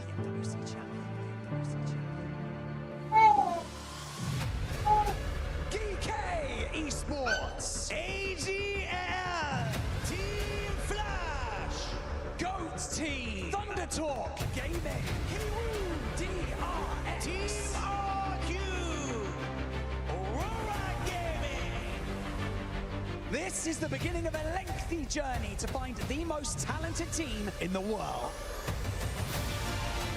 Maple's got one of his own. Good shock on it. Could be blind. It's all. He gets one. Can he do the drop down? Can he hit the shots? DK Safety. He's got them on a broadside. Oh, insult to injury. Take down the down player first. But it is a duo chicken dinner. Not quite connecting. The shotgun is ringing out over the bonnet. Nearly doing the work, but the explosion takes him down instead. Gotta hit the shots with the shots all up to Rev. Killer Joe gets it done. His days should be numbered. Wow. It gives him a reason to remember the name as well. Ragnarok's time as well and truly passed. There's the shot over onto Aurora. OG, bring it on home with the last chicken dinner in a day, Paris! You've been wonderful today, Paris. Give yourself a pat on the back. Man, it's insane. Hi there, guys, and welcome back for day 2 here at PMWC at EWC. It is me, Blank, as well as Mr. Hot Cheeks, who's joining me here today. Very excited to get into this one. We have 6 more matches so far of Group A to get ourselves through today. There's a lot on the line for some of these teams, because some teams will be going home today. Some keys will be getting crushed, Hot Jukes. That is correct. 3 to be exact. 3 teams, keys, dreams are going to be all done at the end of today. So this is a huge opportunity, right, to put yourselves in the running for that top 5. I mean, we still have 6 matches left to go. That's still plenty of time, right? Even for the teams all the way at the bottom to make it happen. But if you are in those bottom ranks, you really need to get it done here and now. Rondo is the match to do it. We do have a Thunder Talk down towards that bottom side of the tables right now. It's a tough position to be in, right? Again, I think that China has come in swinging this time around, but has it been enough so far? One team is at risk of elimination right now. Alula, they were able to eliminate Alpha 7, but can they save themselves here right now, this year, to make their way through? I think that it's an interesting one, especially for Geeky. Again, there wasn't a massive amount of hopes and dreams laid on this team, but they have surprisingly performed so far. It's been nice to see they came out swinging with a chicken dinner start of the day yesterday. Yeah. But again, we talked about it during the STC Rewind. But Four Thrives, yeah, Rewind. Four Thrives looking great. They are still looking great, and I think they will continue to look great going today. They had a strong Rondo. Do you think it's going to happen again? It's going to be tough, right? I think that Rondo being that map that is so important here, I think everybody did their homework to another level last night, and are going to mix things up. I mean, I know one team in particular for sure is Nigma Galaxy, because they got taken out immediately on that Rondo there, and they said that, no, yeah, Team Flash, they hunted us down. And I think that the whole lobby at this stage, they saw that, right? They're like, you know what? We're at risk of this happening. You know, even Four Thrives, I've got to maybe think twice here. So, hey, make those changes, make it happen, and get it done here for match number 1. As it looks like we got the playing going. Let's get this started. And we are down towards the south portion of the map for day number 2. As we get into it, this is the last day for Group A, the last day for some of these teams to make their mark here and progress into the rest of PMWC. But for some teams, it will be the final hurdle that will trip them up. See what they can make happen. This is a difficult circle. There's difficult playing path, sorry, here on Rondo down towards the south side. Doesn't really open up a lot of the northwest. There's going to be some long shoots here for some of our squads. Stadium a little bit hard to make your way on over. But for Nigma Galaxy, you hope that they have figured out a solution, potentially. Aurora as well. I don't think they were able to get as much action as they might have liked over towards Yulin. There was a lot of fighting in Neox Factory. But yeah, you can see here, no double plane path, just the southern one. You can see the team starting to hop on out. You got to make sure that you protect that single player going for that recall. That is so important here. And no double plane paths. Yeah, no double plane paths. No anymore. No, that's right. That's correct. Yeah, nothing, not going to happen. We got just a single one here. And you know what? One opportunity for a lot of these teams, right, like we were talking about earlier, to get it done. And you can see that Neox Factory area is hot, as well as Dan Ching, and you can see Thunder Talk. That is the team that needs to make it happen here big time, getting into it with AGAL. It's a scary team to get into it, though, because yesterday Maple looked fantastic on the initial approach. Ching underneath from Thunder Talk, but AJ does open up onto Maple of all teams. But I am getting word that it's potentially a rehost coming through. We will wait and see. And it is the truth. We're not lying to you. So in the meantime, we will have to wait for that one. But I think most of the players probably not unhappy about that, considering it's quite a difficult plane to start things off down towards that south side in Danqing. It forced a lot of teams out of the way. But then we did get an eastern circle, which wasn't too bad for the squads. Yeah, no big deal here. You know what I'm saying? We get a little bit more time to talk about these teams, get a little bit more time for these teams to kind of prep and figure out how they're going to make this happen here, because 24, they got just these next few hours to either stay here in Paris or go home, and they want to definitely extend their life just a little bit further here. So looking at the leaderboards, let's break that down, right? So top 5, again, folks, those are going to be the ones moving straight to the finals. Bottom 3 are going home. That's it for today. And those teams in between heading into that survival stage. So you have in 5th place, KRX tied with Aurora with 47 points. OG with that chicken dinner on that last game, right? Were able to really make things happen.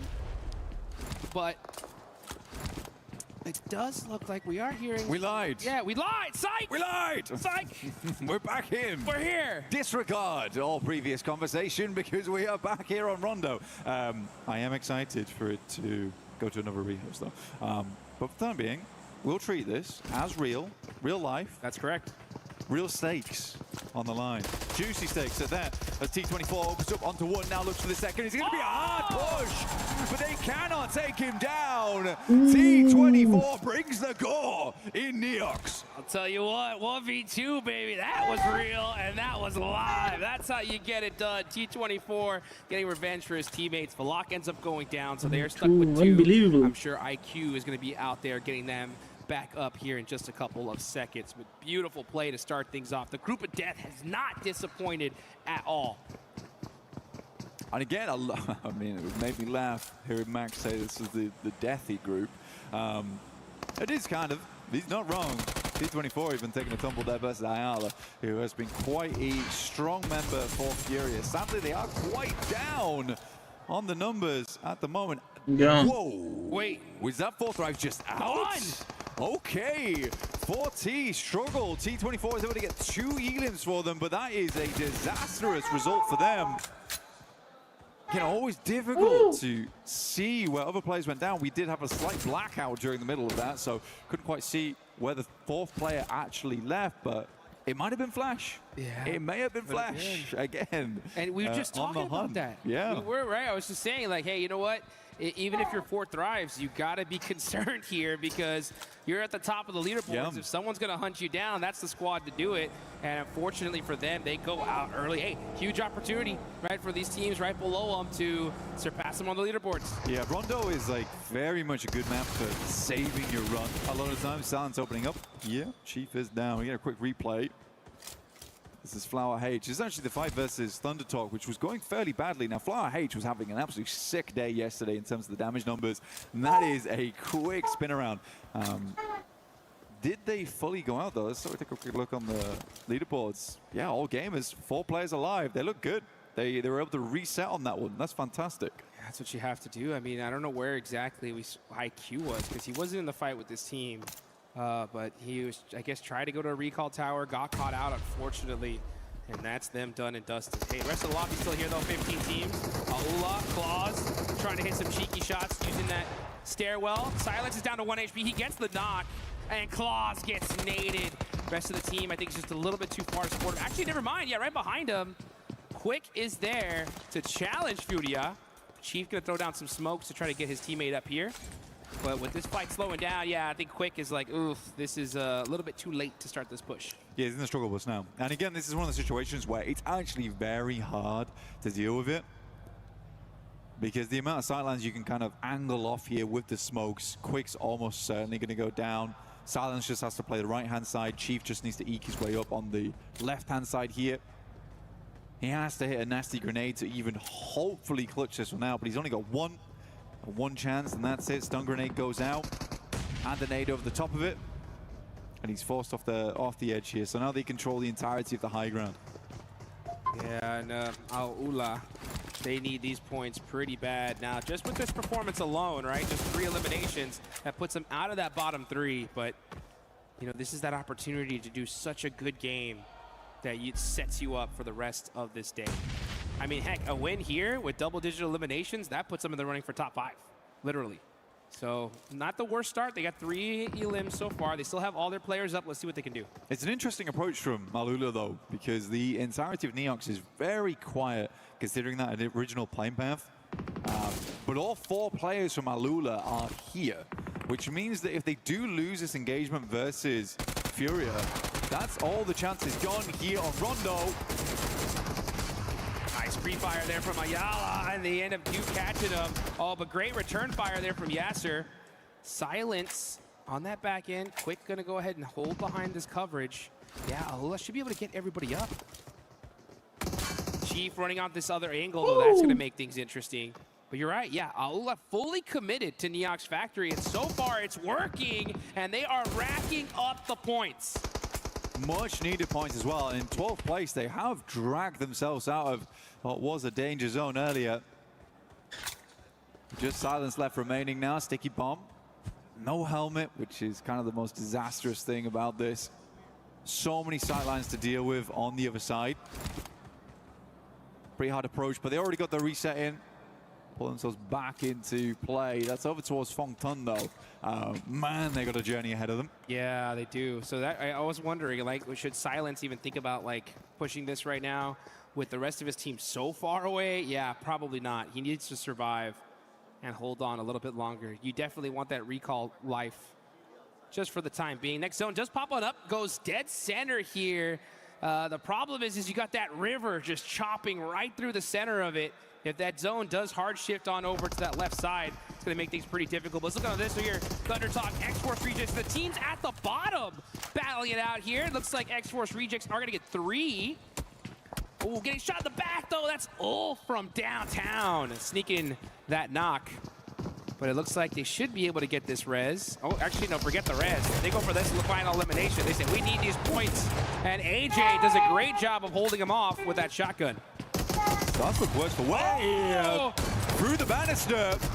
Catches another. AJ looking good right now. Quick step out on the side. Could push over towards the stairs. Taking more damage coming through from Doc right now, but there are flushes to be had. More eliminations is all really Thunder Talk's looking for in this moment.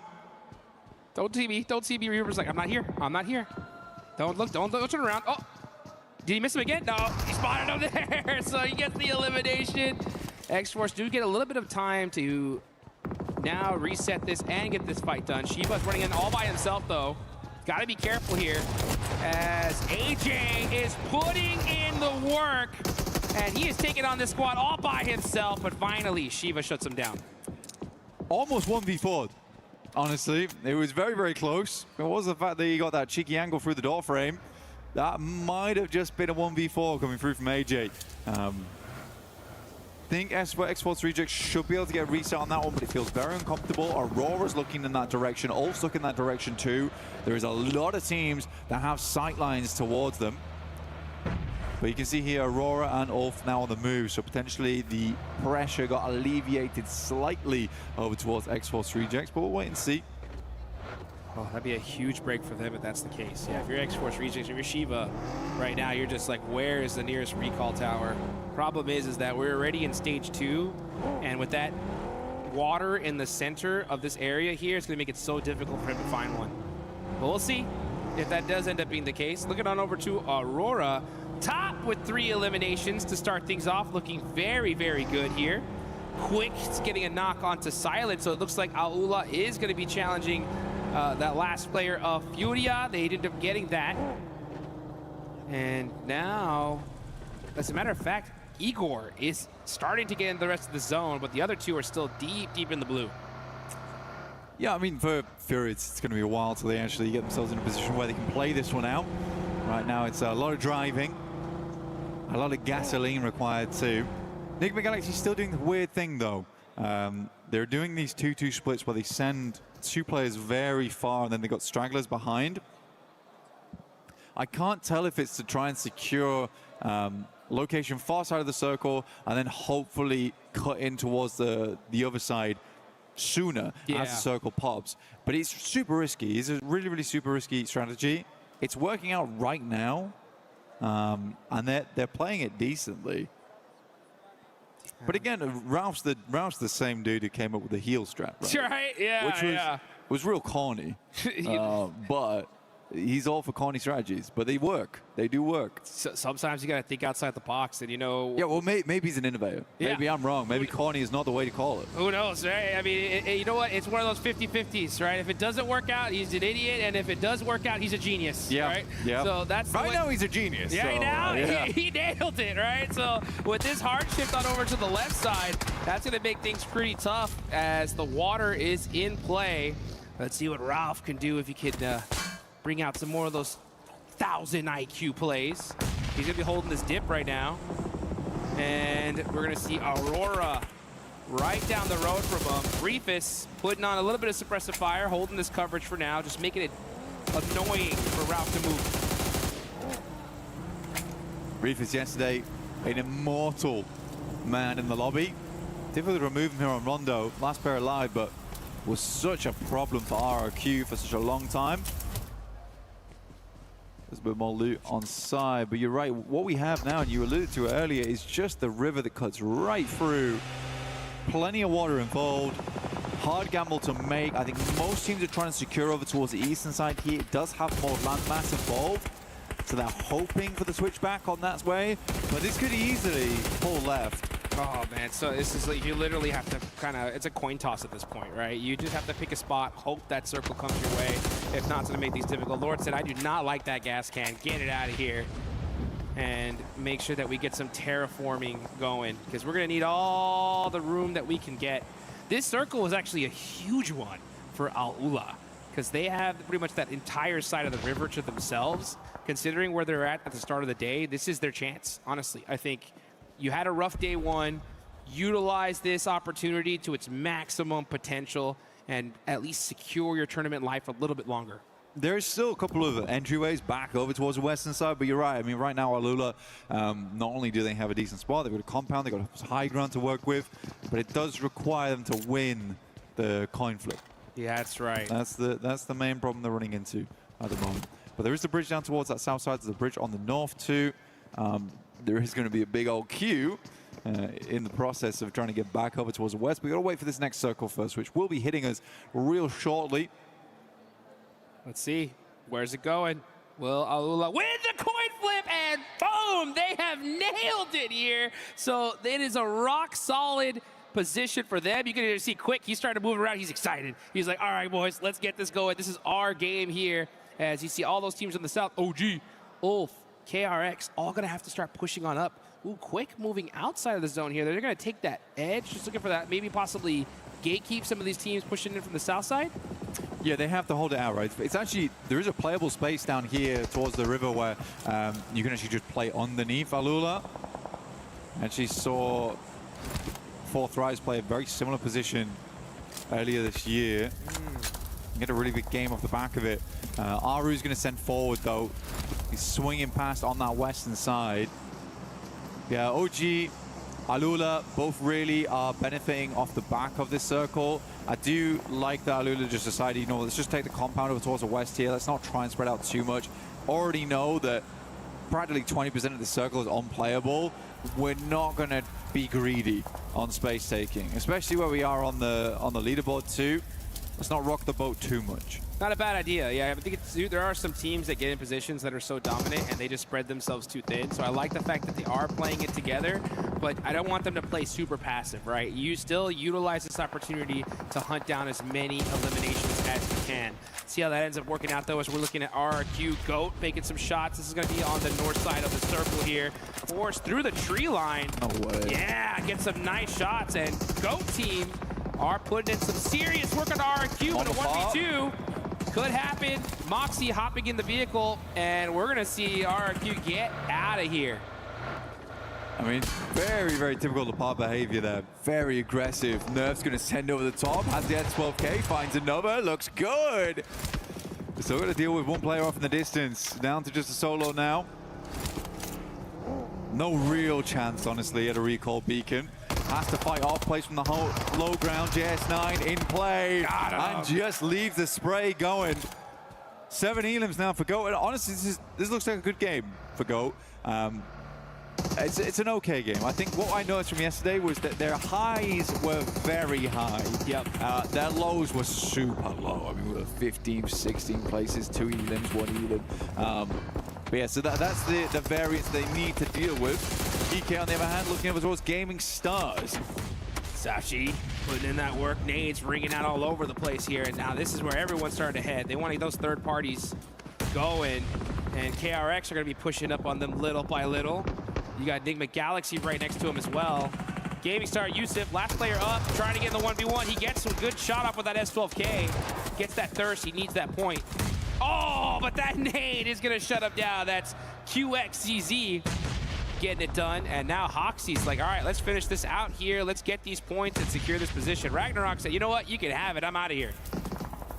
For a South Korean team by KRX, it's really nice to see some of the aggression that comes through. I think it used to be before where a lot of South Korean squads would get an initial knock and then not really do anything with it, but KRX is very quick to maybe not fully commit, but see what's available, right? What are the opportunities? What are the options there? So I'll always send one player forward to have a little sniff, you know, peek in. So I like it. I do like it from KRX. But now they're up against Enigma Galaxy, who are playing on their northern edge. Next circle pops, and it's still dead central on this river. It's so uncomfortable. Such a tough circle. Team Flash are just going to be holding this high ground for now. Even though the zone is going to be closing, they're like, yeah, let's just try to put as much pressure as we can, and then we're going to push into the zone at the last second. I mean, yeah, Win and Squad are starting to steal some of these eliminations. This is very difficult for Enigma Galaxy. Yeah, they're just having to straight hit the deck.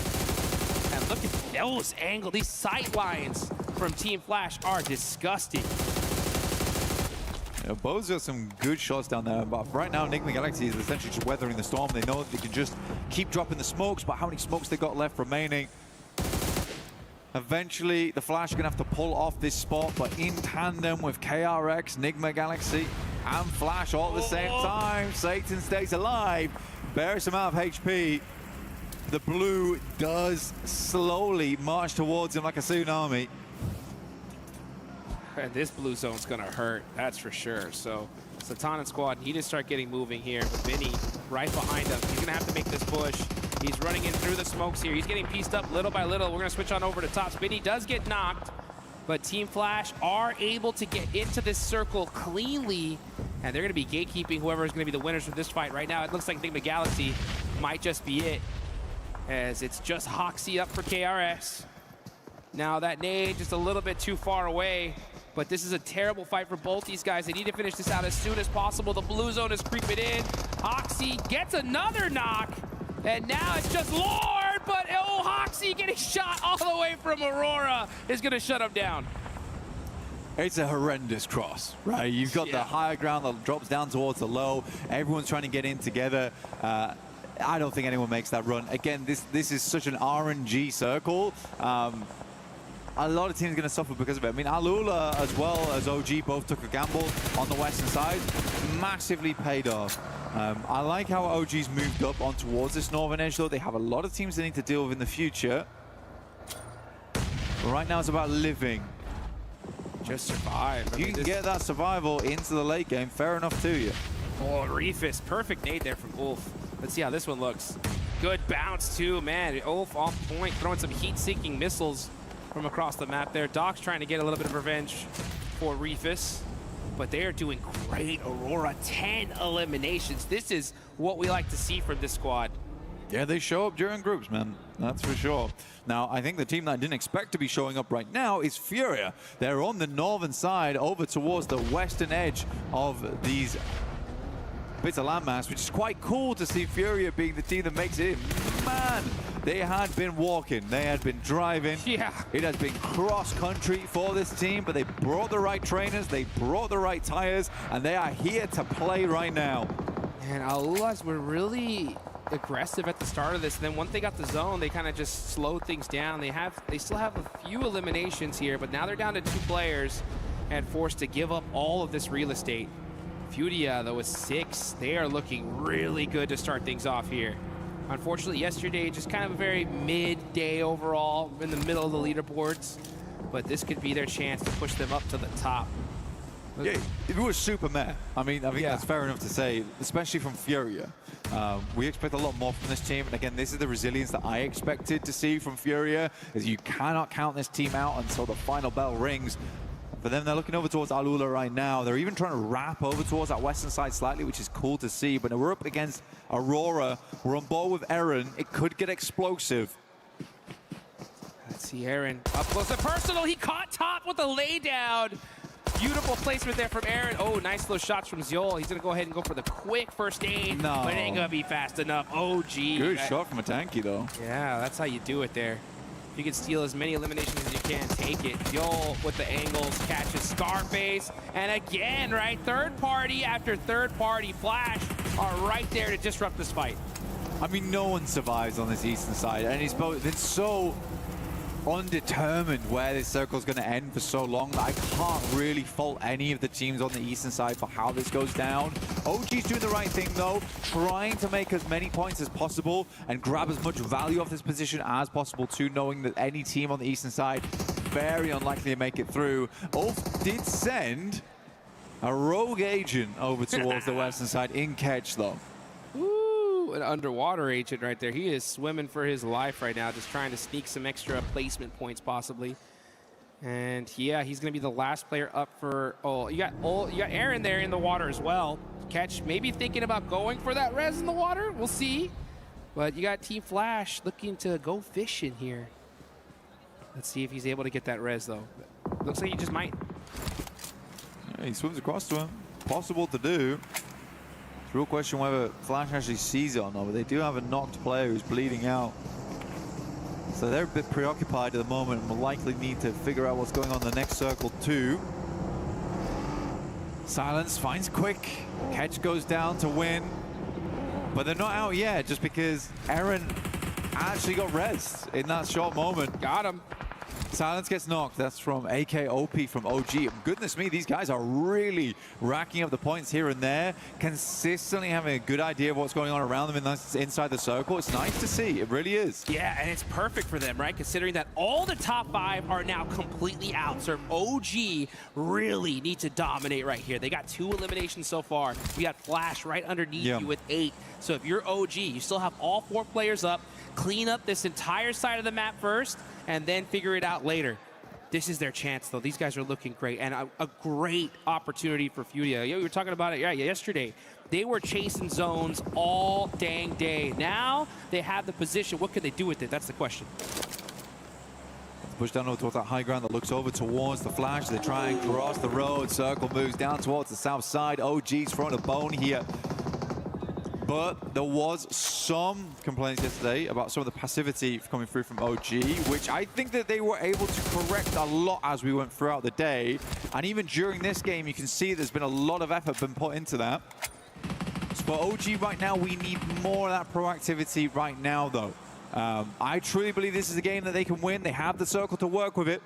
Fury's coming in from that north side, though, and they are looking hot this game. Yeah, OG, you have it all right now, right? Turn that aggression up to 11. Soak up those eliminations. Get that win. Get that back-to-back, basically. Right. Yeah, back-to-back chicken dinners, right? They won the last one yesterday. This one will just solidify them here and definitely put them in that running in just 2 matches for that top 5. Let's see what they can do, though. As we all got Furia up on the north. Flash trying to find a way into this circle. They're forced to swim it out. Igor going fishing there. He's getting some hit markers on the bows, but not able to take them out. You really do become curious about the ammo counts on some of these teams because it's been a ton of movement around the map. Aru's moving forward. He's got nades, got molotovs. He's looking. There we go. Sitting pretty right now. Ammo count does look a little bit low, but Aru with the underarm should be good to go directly on them. Aru picks up the double. Man, this guy is leading OG to victory. Let's get it going. The crowd getting hyped on that one. Perfect toss there. Furia, though, they're looking to get in the mix here. Some nice shots from the Flash. Going to make it a little bit tough. They're going to have to hit the deck. Igor with the nade. Oh, but that vehicle is on fire. He looks like he is able to get to safety just barely. Okay. Dude, Aru is going absolutely nutty in these games. A nade comes across, and Furia is silenced in the final moments of these games. The Flash now underneath, looking to push up. OG holding them back at the gates. From Miramar to Rondo, can they do it all here?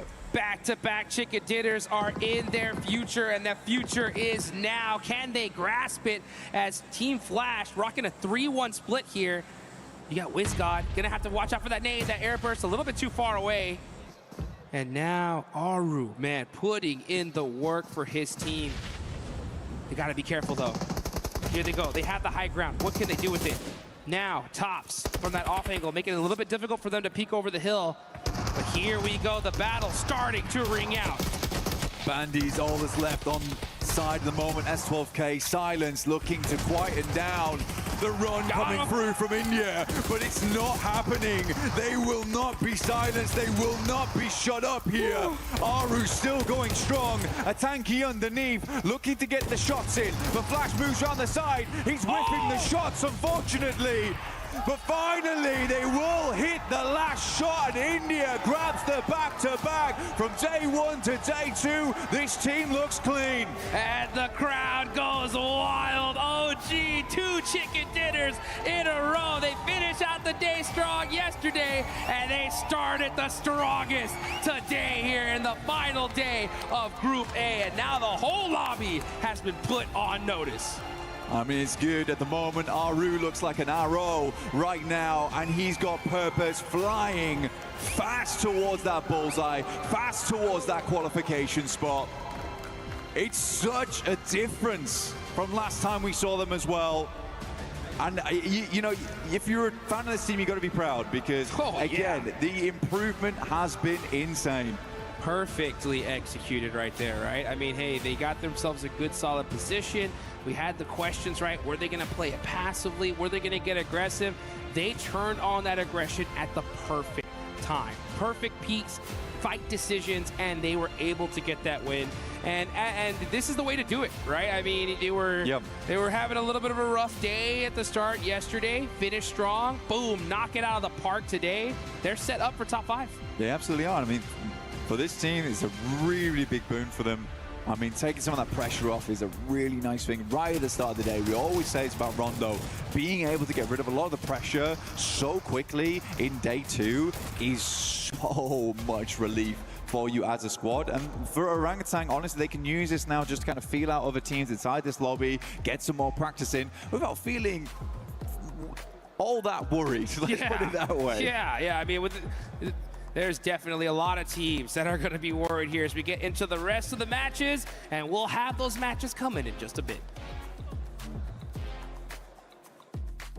We were there for every click, every clutch, every respawn.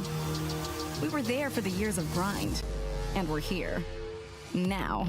The proud founding partner of EWC, powering the biggest event in gaming, shoulder to shoulder with the world's best, making history. Greatness deserves a stage. Lenovo Legion, reach your impossible.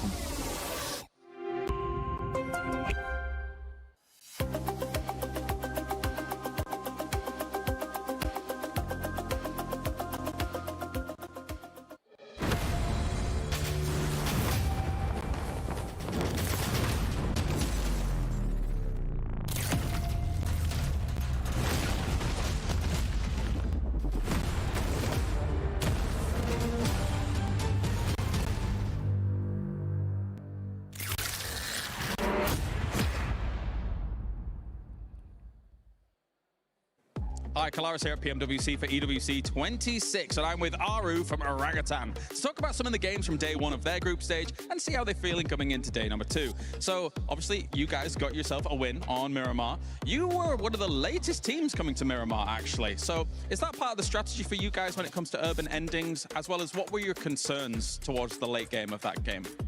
Not really a strategy because we intend to play dynamic as per the situations, and particularly talking about that game, it took us quite a while to collect our vehicles, so it got us a little late.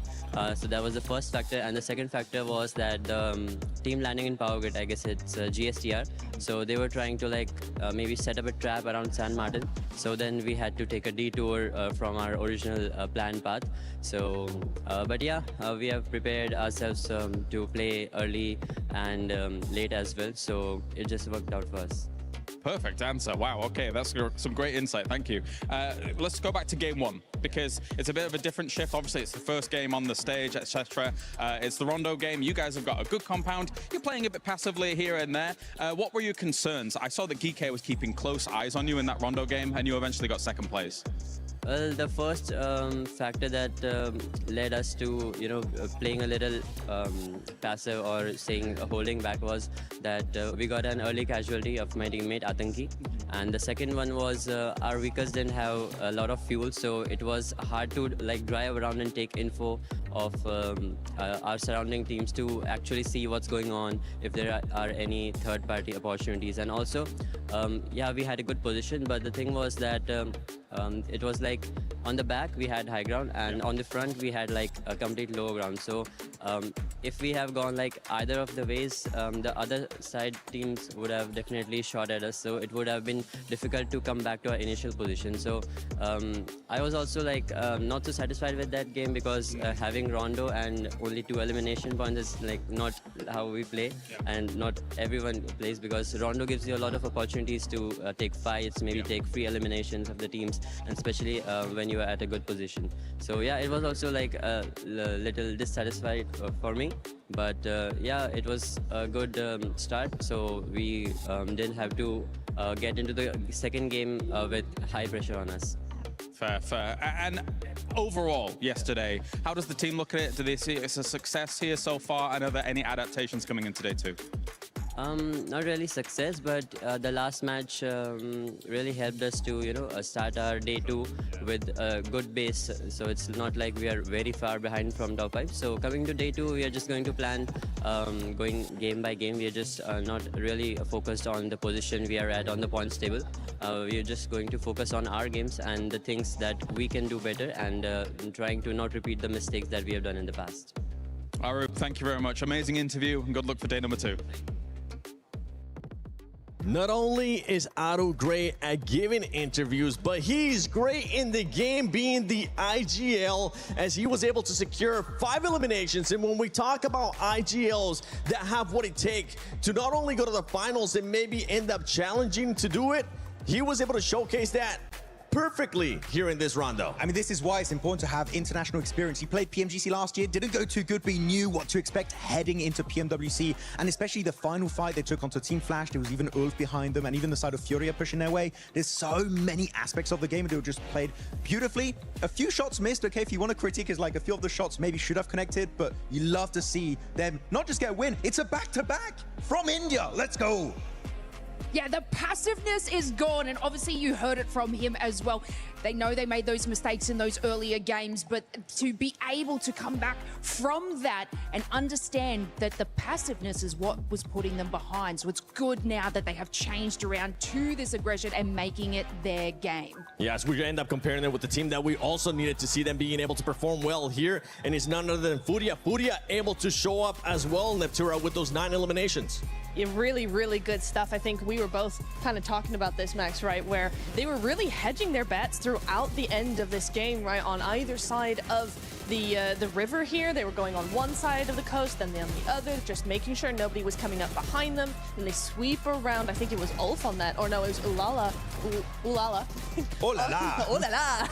It was them on that eastern side, able to just sweep around. Some really, really good stuff coming in there, Liz. Yeah, I mean, even if we move back to the earlier game, Furia versus Ula, they basically had the contention on the top of the roof, and either one of these teams could have actually taken them down, which was super funny that they then go into their rotation and they're next to each other again to have this battle out. But of course, Furia came out on top, and then this is exactly what we expect to see from Furia at the start of the matches. But if we go off of yesterday, it can be a slight downfall for them. So I hope that they can prioritize these eliminations early on like they have and move themselves into the position. And not only that, we got to talk about the bottom teams as well, Lace, because the bottom teams ended up showing up here. Even though they might have not ended up showing towards the end of that game, they did use that Rondo to go after those eliminations. Esports, Thundertalk Gaming, we finally saw them.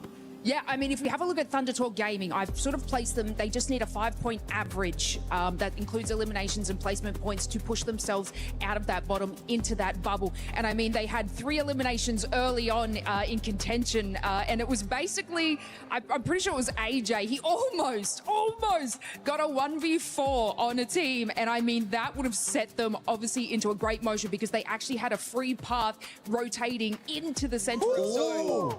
As we see Orangutan take over that first place with 66 points. And the wonderful thing of this is that it puts OG in the perfect situation because OG now has absolutely nothing to lose. And they're currently challenging, and they're currently in a place to go directly to the finals.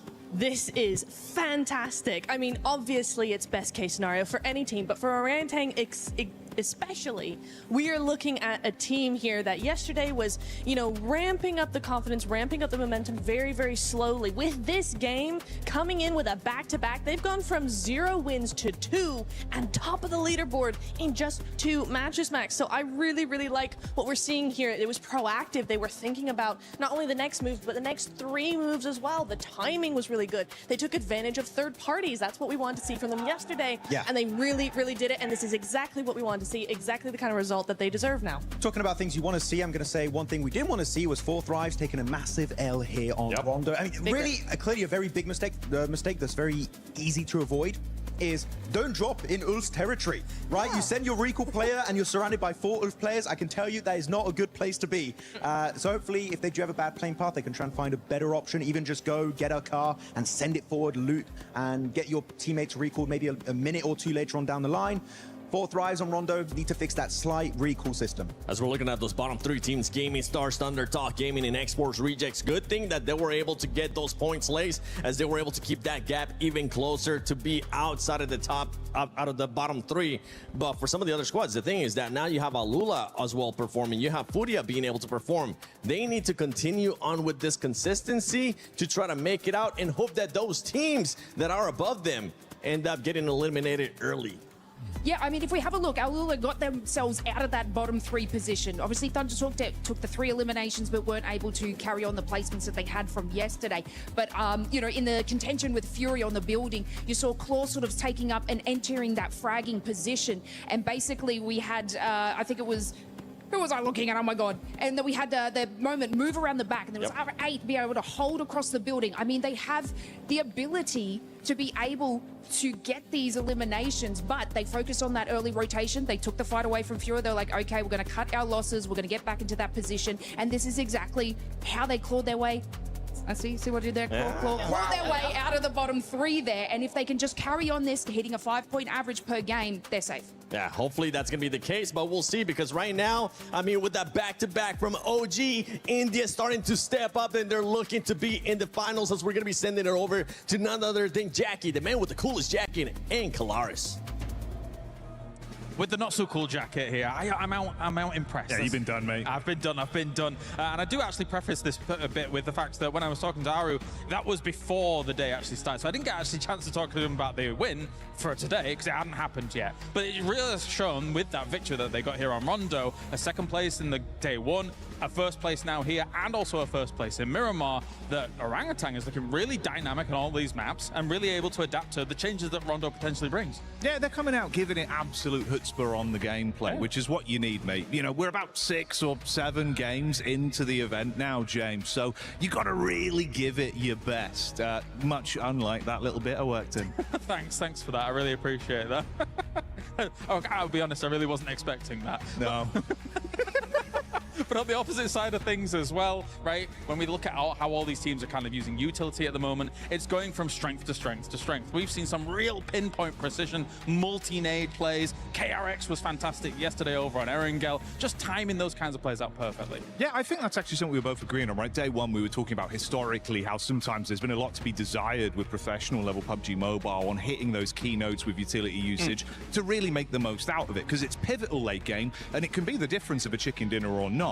This event, in terms of engagements and closing fights with at least offensive utility, I think that's been drastically better. We're still seeing some gaps maybe in tactical play. We're talking flashes, right? Some of the smoke plays left a little bit of room to expand, James. But for opening and closing down elims, it's been way better at clearing compounds. I think the one thing that has really stood out on Rondo more than anywhere, actually, is the deployable cover flares, actually. Yeah. Some teams have been using a lot early that I think they could benefit from just saving a little bit towards the later stages of the game, because deployable cover flares, it's one of the most powerful things that was ever added to the game, and if you can keep those into the really late game, that's even more powerful.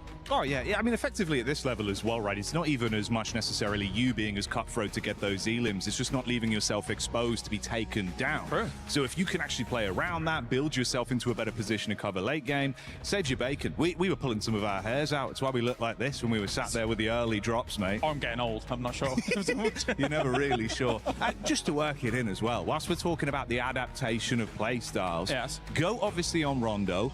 They look far more... It's all right to talk about GOAT. Can I do it again, James? I was like, yeah, I was waiting for it. I was waiting for it when it was going to go on. Okay, you're allowed to talk about GOAT. I'm allowed to talk about GOAT. Well, I guess I'll gloat on that one, James. Call that a baby GOAT. That's calf wordplay.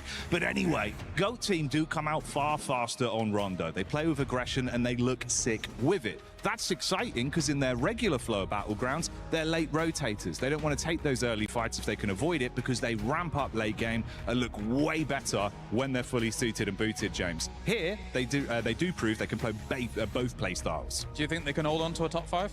I'd hope so. I think they're a dark horse for the event, but said this day The whole event? Yeah, dark horse, mate. Oh. Hey, that's an exciting potential here because they're not really one of the teams that a lot of people are kind of including in that top 5. No. You got other teams like Flash that managed to get themselves to the end of this late game again. And actually, I was curious about Flash because I looked back at their games yesterday. I think if Flash was to do what they did yesterday compared to all the other days coming up, I think they wouldn't even make finals with what they showed yesterday. But at least now they've already kind of righted that ship a little bit in this Rondo game to get to that second place, right? Yeah, I think, look, there still is well enough time. Well, I say that, 5 games left to go for some of these teams. So, there's a little bit of time. Nearly did it yourself there, James. I've rotted his brain immediately. Yeah. But yeah, I think you can correct the ship. But obviously coming in early into game 1, having that bit of an awakening. I think for a lot of these sides, you imagine getting back to the hotel last night, you're unpacking the bag, not looking at really things you can celebrate, more issues you can fix, and just unpack that bag, mate. Get it sorted. Yeah, I mean, the win that they got yesterday, Flash, on the Erangel game where where you had Furia with a 2-2 split. I spoke to Nigma Galaxy as well. They were misreading the situation a little bit, but Flash had so much room on that east side to then be able to move into that field and hold that down. That's what was the key to victory for them, to get those points on the board. I had my concerns. I'm glad that they dispelled them here today because, again, they're a big name to try and kind of go further in this tournament. But anyway, thank you very much, Jackie. It is now time to head on over to the commentators once again here for another game here at PMWC. That's Jackie, the jacket. I'm here with Hot Jukes. We're good to go and boring blank. But yeah, we're getting into our 7th game, 8th game. He's really ruined me that 6-7. Yeah, that's annoyed me. Yeah. We're into our 8th game now. There isn't a lot of games left, as Jackie was saying. It is coming to a close quite quickly now. And I think that for some of our squads, they do need to get a move on. I mean, Thunder Talk, I had a lot more hope for this squad, but it does seem that potentially Crushed is where it's at. Yeah, I don't want to get those keys crushed. You want to survive, and the way to get it done is on good old-fashioned Erangel. Here we go. Southern playing path here. Super Southern. Yeah. Good circle for a team like Aurora. You know exactly where they're headed. But for the rest of these squads, they're going to have to get it done. Ain't that right? Blank the tank. Blank the tank. I'll take that. I'll take that. Robust. Yeah. Explode on the scene. But yeah, I do have a very southern playing path here. It's incredibly rough to play around with. Aurora happy with this one. They can get down towards that south side fairly easy. Fourth Rise also a fairly decent start for them over towards Ferry Pier as well as the yellow. So you wonder if they're going to run into any trouble in this area. I think Sosnovica is going to be a little bit more fixated on. But you're right to point out what you were pointing out there, which was the elimination count coming through from Aru. Yeah, he sneaks into that top 3. He's right there. He could easily push himself to first if he goes and gets some good eliminations in this game. Looking at the match rankings right now, they are pretty stacked. Because I'll tell you what, OG is on top when it comes to the overall. 66 total points, 4 Thrives right below. Man, Pakistan on top. Well, I don't know about that. I mean, 4 Thrives are in second right now. It's a tough place to be in. Yeah, 4 Thrives, 61 points. OG just blowing them out of the water right now. But you could definitely tell the difference between 4 Thrives as well as OG in terms of the elimination points. 37 eliminations to 46. And if we rock that back to Aru, 15 of those 37 elims are coming through from him. He is absolutely a monster right now, and I really do mean it. It's Aru, the arrow, flying straight towards those targets and playing his team straight too, because that is a difficult thing to do as an IGL, to be both at the front. Oh! No! Run, Aru, run! Run, Aru, run! Oh my gosh! The bows with the knife. Oh, brother. No way! Yo. OG might be cooked this game. Oh, they're pissed. Oh, never mind. They're not happy. Upset. They're upset. Flash trying to take him down the last match. In the final 1v1 on the squad, Tatanki rocks up to the tree line. Both behind. You're right, the knife is out. The serrated blade is not enough. But the rest of the squad is here to play. That is what I call revenge, folks. Are you kidding me? Aru getting thirsted, but it looks like Orangutan get the last laugh here. Shows they don't need Aru, but it would be nice to have him, but they won't have him this game. Down to 3, AKOP able to get some stuff done there. Secures his third elimination of the match as well, and Flash rock away with Win, but in this case, they seriously took the L. Are they hunting him down? Is Win actually going for it here? No way. That would be insane. He's got him in his sightlines. We got a runner here, folks. And it's OG Win making the moves, full sending it, but at a certain point, yeah, surely these guys got to get away.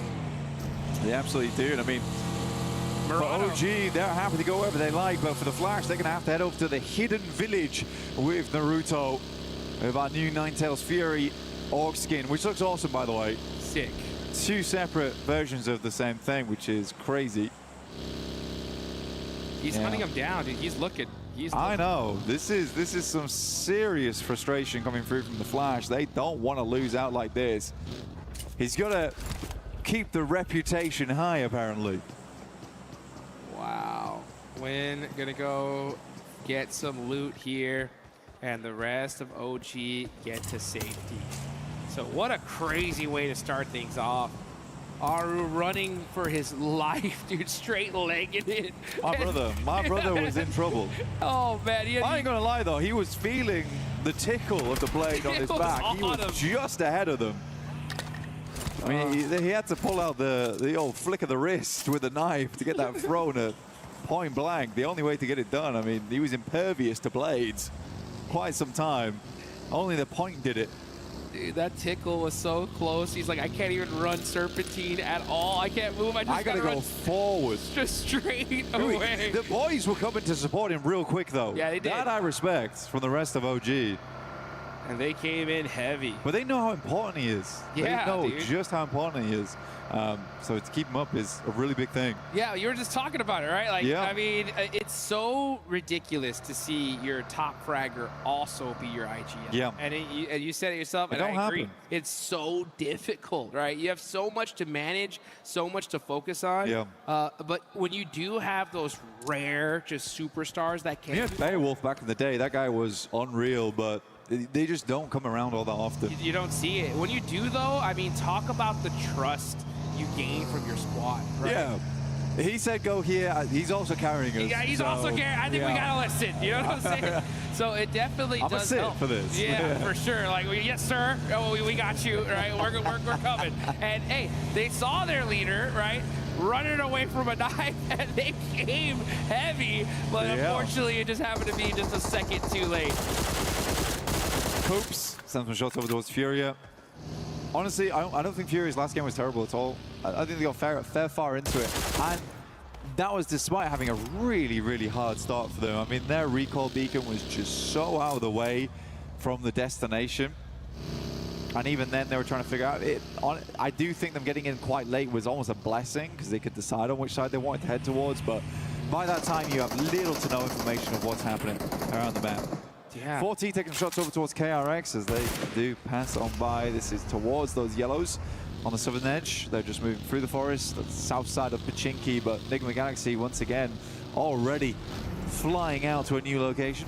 Yeah, a little rotation shenanigans early on. I want to talk about that point you were talking about earlier, though, right? Furia, 14 points in the last match. And they were one of those teams that was really critical, because they're one of those squads we honestly we're kind of expecting to see the top 5. Let's look at this replay, though, as Aru is running for his life. Say, please stop, guys, leave me alone.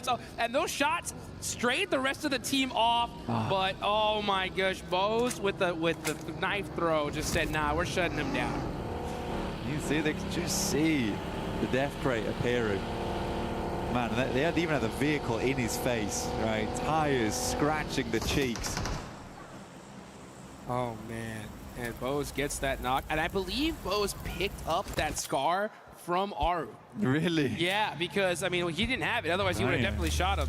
But I think Aru had the weapon, but he was just like, no, I can't even turn around right here. They're just too close. It's a tough one. It's a tough one. But, I mean, OG gets away with it. They get some more points on board. 3 points in total, actually. Drops to 69, which is nice. But only 3 players. Yeah, I think it's still doable. Definitely. And for OG, they get a really easy start up towards Yasnaya, which is very central right now. DK, though, up against Alula. Gato, quick with the quick knock there, and he needs it. I mean, 4 points. Ula are definitely moving up because prior to this one, they had 21. So with 33 now, that does give them a good boost. The problem going into today was there was a good little point gap between that, you know, 6th to the 7th at the bottom placement points. You know, GK, Fudia, they had a 12-point gap there, and it kind of just goes down from there. So for Fudia to get a good game in, they now balance themselves out. They still need a good couple games if they want to push into top 5. And Alula, starting off really strong here, now put themselves in a good spot to at least hit the survival stage. Next zone does pop, though, and it is going to be in that mansion, shelter, Yasnaya area. Teams like Aurora, coming in all the way from military base, are going to push on up. We're going to look at this heaven area, though, and it looks like it is going to be X-Force Rejects. They're going to hold that down. X-Force Rejects doing their best here. All gamers also moving out the way. But these boys need the points more than ever. Circle does shift over towards our eastern side, so we do have like some of these awkward compounds, some ditches over towards the eastern edge as well around the forest. Very playable for the likes of Goat, as well as Nigma Galaxy, who has set up, but you also have these winding roads. For Nigma Galaxy, once again, they're on that 2-2 split. They're on their wildness early on. But yeah, I think one team that I would love to see more out of right now is definitely Ulf. Yeah. I think a lot of people know that I'm a big fan of this team, but right now I think I have a small amount of disappointment. I think there certainly can be some better plays coming through. They have shown individually some clutch moments, but again, it's not what you expect of a team that gave 4 Thrive such a run for the money over in PMGO overall. So we can see a bit more of that, but maybe there's just some new teams on the block. I mean, for instance, OG just looks like a different team to me, honestly. Yeah, you got Ulf. I mean, they're still not in the worst spot when it comes to the leaderboards. I mean, we definitely expect them to always be in that top 5 position, so anything less is kind of like, hey, you know, what's taking them so long, right? But I mean, one good game, we'll see them in that spot. This could be it. I mean, they are in Yasnaya Fields right now. The zone definitely, for some reason, loves to favor that kind of area. So a hard shift goes in that direction. We could see them definitely pop off. But, you know, you are right. There are so many teams right now. Like, in this time, we've never seen the lobby just so well balanced. Right? In years past, we've seen, you know, a few dominant squads, other squads that are just kind of struggling. But now, at this point, anybody can take it. I mean, Thunder Talk's at the bottom. What's happening? I mean, the Thunder Talk, they just haven't played well, have they? I think we've boiled it down to that point. There's been some missteps all over the place. I think there's been some bad rotations coming through. And then when it's come to their gunfights, they are being outclassed in some of them. I think Thunder Talk has a lot more in them to give. It shouldn't ever come down to AJ looking to win a 1v4. But again, it just shows that there is that potential there for Thunder Talk. But you're right, it is a fairly balanced lobby, but balanced towards being, this is a high-ranked game. Right? Yeah. It's a high-ranked game. You know, no one's pulling any punches right now. You best get out the way.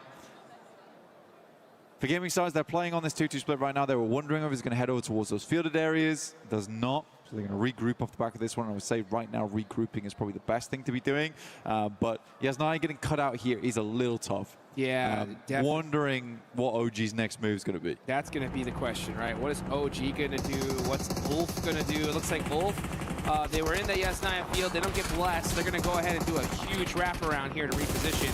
Well, let's look at Go. Yeah, Thunder Talk just getting picked apart once again. Awake running for his life here. Does get a little fortunate with that player from GOAT getting knocked. Maybe that's from Enigma Galaxy. Moxie up close and personal with Jean, catches him slipping, and that is Thunder Talk out. Another rough game for them. Yeah, I mean, GOAT is just too good of a team. That's all there is to it. Goated. They got the Jackie blessing. That was it, honestly. Once that happened, it's over. He's wrapped them in the golden jacket, and they're ready to go. I think for GOAT, it's been all right. Again, I think for GOAT, the main thing that worries me about the squad is the inconsistency. But hey, if you can have 16 Elim games with a chicken dinner, bosh, you're good to go. Yep. And it was kind of crazy because we saw in PMMI, GOAT, they took the slot for 4 Thrives and weren't able to really honor it in the way that they wanted to. But they come here into the World Cup, and at least at this group stage, they're looking good, right? Second place so far after these eliminations they have. Hey, just a little bit more work and they can end up on top. A little bit more work, yeah. I think we really do need to have to wait to finals, though, to see that come through. Because... On top of group stage, yeah. On top of group stage, right? They got a long way to go. A long way to go. They want that watch, that belt. Hey, I mean, at this rate, though, they would go straight to finals in the current position they're in. They wouldn't play the group stage out. Get that direct qualification, which would be nice. If they can keep things up, that is. We do have a few more games left today. A few more Arangles. That's right. Into our Miramars to close things out with the wonderful John and Jackie. Yeah, dude, crazy prize pool, by the way, man. It's so wild. You have, you know, $1.1 million in the group stage alone, 152 grand onto the survival stage, and then we get to the finals, $1.7 million. This is what I'm talking about here, folks. We're definitely going to be handing out some big prizes at some point. We're going to be going away with some cars. Yeah. Say it that way. Yeah. Let's get it going. Which would be cool. Again, I think that money should be reinvested in the team. Yep. Well, but also, if to say you were the team, right? What's the first thing you're reinvesting into? As a team? Yeah. God, get those boys a better scrimming area. Yeah, that'll work. Give me the refrigerated drinks. All right, I want vending machines for free, as well as, you know, all the rest, the cool things. You know, the white balls, the black balls, everything you might need. Tablets, etc. Coaching staff, personal masseuses. Your favorite phone. Yeah. Yep. You gotta have it all. I mean, to really make it happen here. And that's the thing. Is like, I've had the pleasure of looking at some of these top squads set up, and you know, teams like Alpha 7 who live together and have for years. They did reinvest in a really good way, actually, from all the wins they went through. Go on, sorry. No, I mean, a lot of these guys, I mean, for those that don't know, I mean, these mobile gamers are treated like athletes. I mean, some of them have personal nutritionists, they have exercise programs, they play for 6 to 8 hours a day with a coach staring at 4 monitors, just analyzing, figuring out how these guys can get better. And, I mean, you got millions of dollars in prize pool on the line, right? You got to give your players as much advantage as you possibly can. And one thing I do love, especially I've noticed about this tournament, is adaptation. Prior in so many different squads, we'll see like, okay, a bad performance, no change, just the same old kind of play style. But now we're starting to see some teams like, all right, hey, let's make some adjustments, like Team Flash. Let's hunt down some squads in Rondo. Let's see if we can take them out. 4 Thrives ended up going out in the last one here. But they're still in a good position, you know, but Erangel is always going to be that map to where that's where championships are made. Yeah, absolutely. I think for adaptation-wise, teams have had to get a lot better as times go on because we are having more 2-day sets. Used to be in the past you could get away with first day, that's a great point, second day, and then adapt into third day. But now it's a case of you got to do your research. It's why we see teams coming back so late to the hotel right? They go through all the VODs together here in the arena. But we're getting back in towards the action. Things are starting to pop off in a big way as Ulf does open up. RRQ is looking quite good here. They have been putting the work over towards Aurora. Now taking some gorgeous shots over towards Old Gamers. Gonna look at KRX there, getting some more eliminations. Yeah, as AGAL getting punished here. It's just Maple up left for the squad. Benny gonna try to throw that through the window and not hit the mark, but the rest of the... Oh, that one actually did. Maple's hurt. He's gonna back it up as his whole team is now gone. Gonna have to do a crazy 1v4 here. QXZZ's got that S12K though. And yeah, he's waiting for his team. He's like, you know what, why don't we push up as all 4? Guarantee this elimination. Sounds like a good idea. There he goes out the window, goes way too far. In fact, Maple's just going to drop down, get towards the other building. This is a cheeky play. You have expected to get blasted on the approach. Smaller building, one way up the stairs here. A better chance for a 1v4. I mean, you love to set it up, but is it really going to happen? Enigma Galaxy heading over towards RQ. These guys have been making a lot of noise so far, and Enigma Galaxy, they're looking to turn that music down. Yeah, Enigma Galaxy putting that work, and we saw it. We saw them come in super late last night, and I was saying like, hey, what were y'all guys doing? Y'all guys studying? Y'all guys were talking it out, and they said ping pong. You know what I'm saying? And you know what? Sometimes you got to build up those team building exercises, get that synergy going. Right. You telling me they did? That's what they were doing. Ping pong the whole night. That's what they said. And it looks like it's working out right now because they are in a good position in the zone. Did you just expose their secret sauce?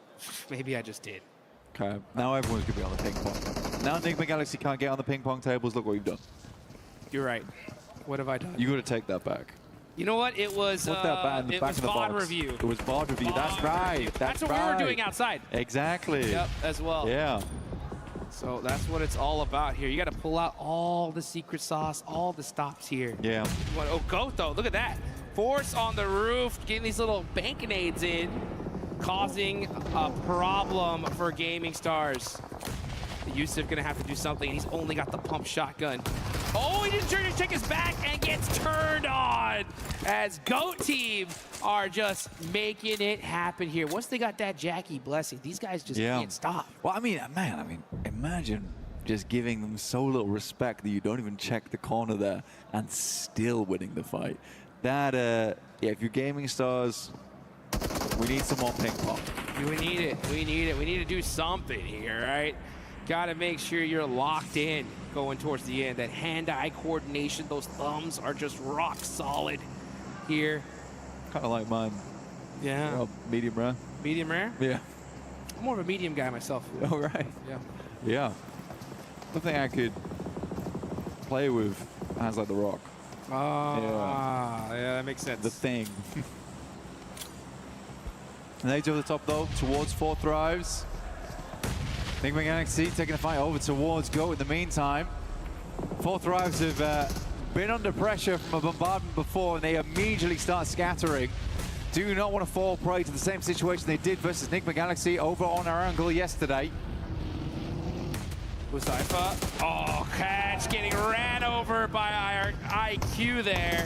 And 4 Thrives were just circling them like sharks, and they are putting in the punishment on Ulf. Man, Ulf just can't seem to get something going here. As 4 Thrives now with 5 eliminations are looking good in Erangel. I mean, right now for Ulf, I don't think they're going to drop to the bottom 3. Getting up towards that top 5 is going to take something special towards the end of the day, though. But they haven't played bad, right? They are a dead center team. Uzaifa finds a shot over towards a Tanky. As OG did make their exit from Yasnaya earlier on, moving down towards that southeast side currently. X-Force rejects in front of them, playing in heaven. Yeah, the problem with this is that we still have the top 4 teams in this circle here. And if they all do well in this game, that's going to start creating a little bit of a point gap. And if that happens, especially in the next game, oh, it's going to get wild. Yeah, I kind of feel what's going to happen here between 4 Thrives as well as Heaven. This is the type of team that would just send it. They're going to send just underneath, though. And actually try and deal with OG WizGod opens up though, and this is good damage. Huzaifa also falling. Aru's not there, but doesn't matter. Tanky put in that work, getting out Huzaifa. Yeah, now it's just IQ up left, so OG with the stiff arm there. Getting it done. Trying to hold on to that top spot. Now they got some good solid points. If you look at them right now, they're at 71. That is a good almost 20 points away from 6th place. If they end up strong here, that could be a straight lock for the top 5. Yo, you know what happened? I reckon Aru went to this game. He was like, guys, you can't perform without me. Then we got some serious problems. I'm going to go drop over here. You guys drop over there. I'm going to get knifed up. It's going to be okay. You guys got to play on a 3, and we'll see if you can make it work. Remember everything I taught you. And it looks like they're doing it proud right now as 3 players. They hold off 4 thrives. Leave IQ as just 1. Maple still going, miraculously, by the way. Can't believe he even made it to 8th there. He's going to go ahead and take at least 1 point home with them. He'll take that as Aurora and Mansion are completely hard stuck. You got Enigma Galaxy staring at him. Yeah, look at that Satan from downtown. He's got some good coverage here. And this is outside of the circle, so I'm not surprised we're going to see Enigma Galaxy just kind of wait it out, look to maybe get these last 3 eliminations, and then push into the zone from there. You got Coops up close and personal, keeping an eye on things, but you got to be careful. You cannot afford to get knocked. Igor, though, actually from Furia is staring at this as well. Man, Aurora, this is worst case scenario for you. 2 monster squads looking at you. You're outside of the circle here. Man, they're just going to try to do what they can. Nade underneath. Come through from Coops right now. Doc seeing it enter. Another one could do the trick. Some of that. And Coops is feeling it right now. He's been a fantastic player for the squad. Steps up now 1v1 versus Reapers. They're down. It is Sheep to find the final shot from far, far away. It's been a rarity, though, seeing a Heaven Circle in a long, long time. Usually it's a little bit of a feature, but never the ending position. See exactly where Stage 7 heads over towards as it drops down towards that southwest side.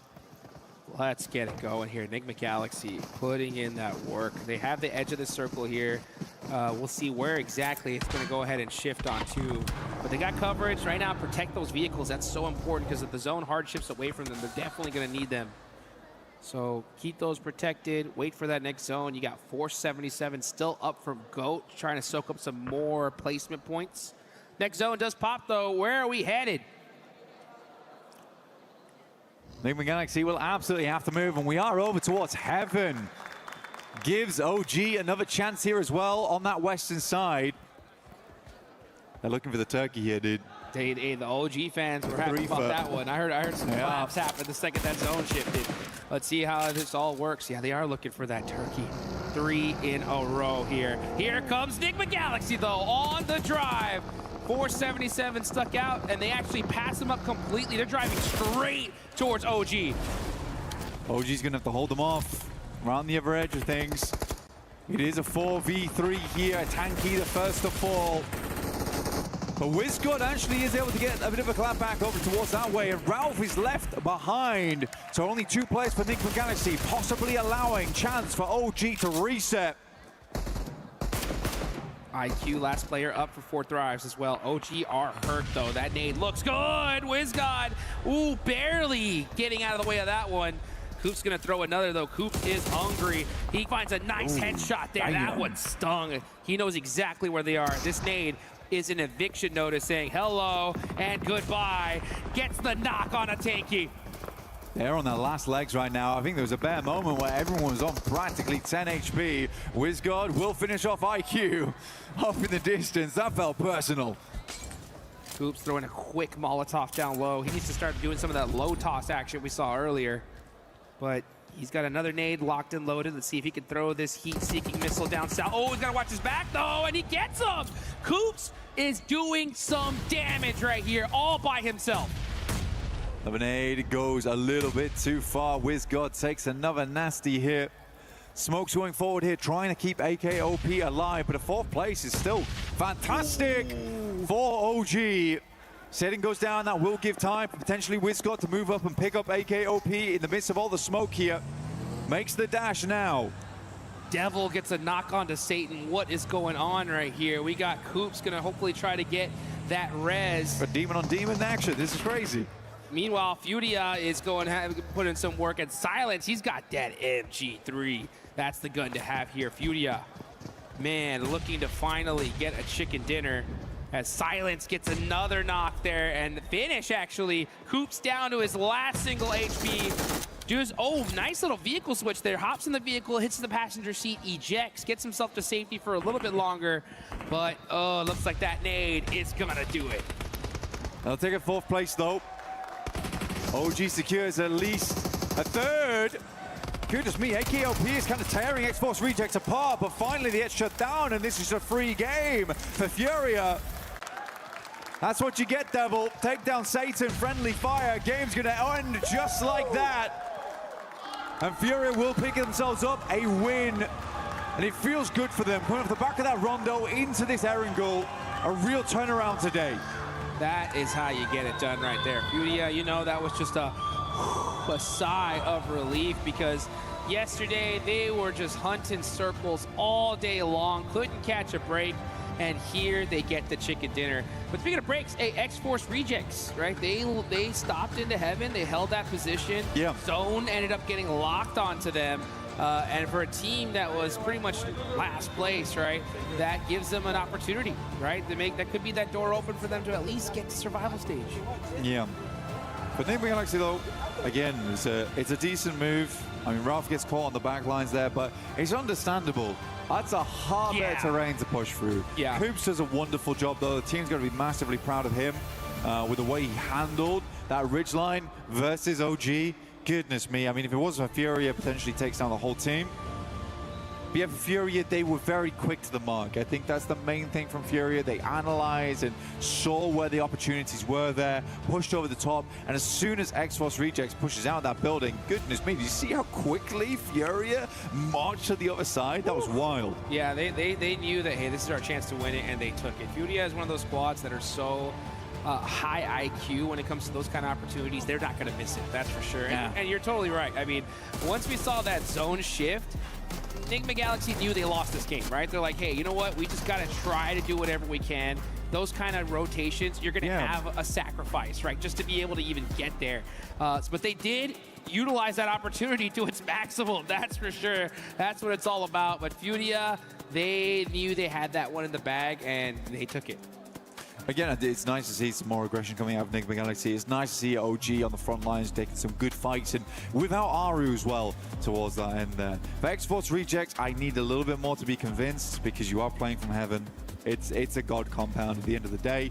It was luck, right? It was luck. But you know what? Sometimes luck is all it takes. It's just what you need. It's just what you need, you know, and they just happened to get it. And it's good for them that it happened now in the second game of the last day, right? So we've seen it in the past where teams that are coming in a little bit nervous, don't have that as much experience as some of these other guys, they get a lucky game, and sometimes that just gives them the confidence they need to actually do something, right? Yeah. But, you know... no, it's true, because you suddenly start to play a little bit more different. Yeah, you're like, oh... especially nervous teams as well coming into this, you know. It's a big stage. We have fans from around the world here as well. Sometimes it can be hard either disappointing your fans or trying to uplift them in the process. So you get yourself a lucky win, boom, you're good to go. Yes, indeed. And, man, it's so good to see these teams, right, be able to pull out all the stops here towards the end. These leaderboards have been bouncing all over the place here. But you know what? We got Kalandar with Flash. Let's go ahead and hear what these guys have to say. That's me. Thank you very much, Hot Jukes. Yes, I am with Top Z from Flash after these two games, because I really wanted to talk to them about very unusual circumstances that have been happening. But first, let's start with day number 1 and the results there. It was kind of mixed results here and there, but then you got a first place on the Erangel yesterday. So talk to me about the team's approach to yesterday. Are you happy with those results from yesterday? What did you think overall? Ngày hôm qua thì mình đã làm khá là tốt và đang đứng ở một cái vị trí thứ nhất ở cái map là Erangel á, thì mình cảm thấy là cái màn trình diễn của mình ngày hôm qua nó như thế nào, mình có hài lòng với kết quả ngày hôm qua không? Đối với em thì ngày hôm qua bọn em thật sự là chưa làm tốt In my opinion, yesterday, to be honest, we haven't done a very good job on the maps, I would say. Okay. That's fair. And coming into day 2, you got a second place on the Rondo after holding on the east side, and then that was against Orangutan. And then game 2 happens today, and then Orangutan hits you guys on Erangel as well. So what's your thoughts about that, and do you want maybe some revenge on Orangutan after all that? Với ngày hôm nay á, thì mình đã đứng ở top 2 ở cái trận đấu đầu tiên á, và sau đó thì mình lại bị đối thủ là Orangutan á, đã ném bom trúng cho mình á, và hạ gục mình. Thì ở trận thứ 2 thì mình cảm thấy như thế nào, liệu rằng mình có muốn trả thù đối thủ của mình hay không? Sau trận 2 thì bọn em cũng rút được kinh nghiệm nhiều hơn, vì trận đó cũng khá là không có may mắn, nên là mấy trận sau bọn em sẽ cố gắng đạt được thành tích cao nhất. On the second maps, I would say we were pretty luckier than the first maps, and we also like have our own experiences based on the first map. So we did a good job on the second one, and I think like based on that result, we will keep continue, like pushing harder for the next round. Okay, thank you very much, Top Z here. Good luck with the next games. And that does it for us here, down on the stage.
Jackie Powers here, live from PMWC at EWC 26. I'm meant to be working with John Allen today, but I don't actually know where he is.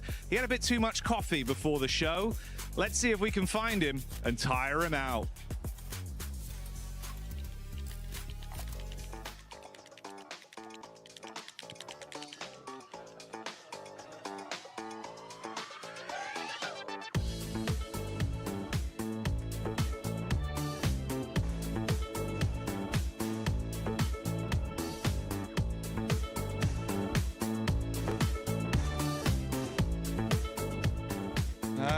Well, John's got quite a lot of energy, I think, still.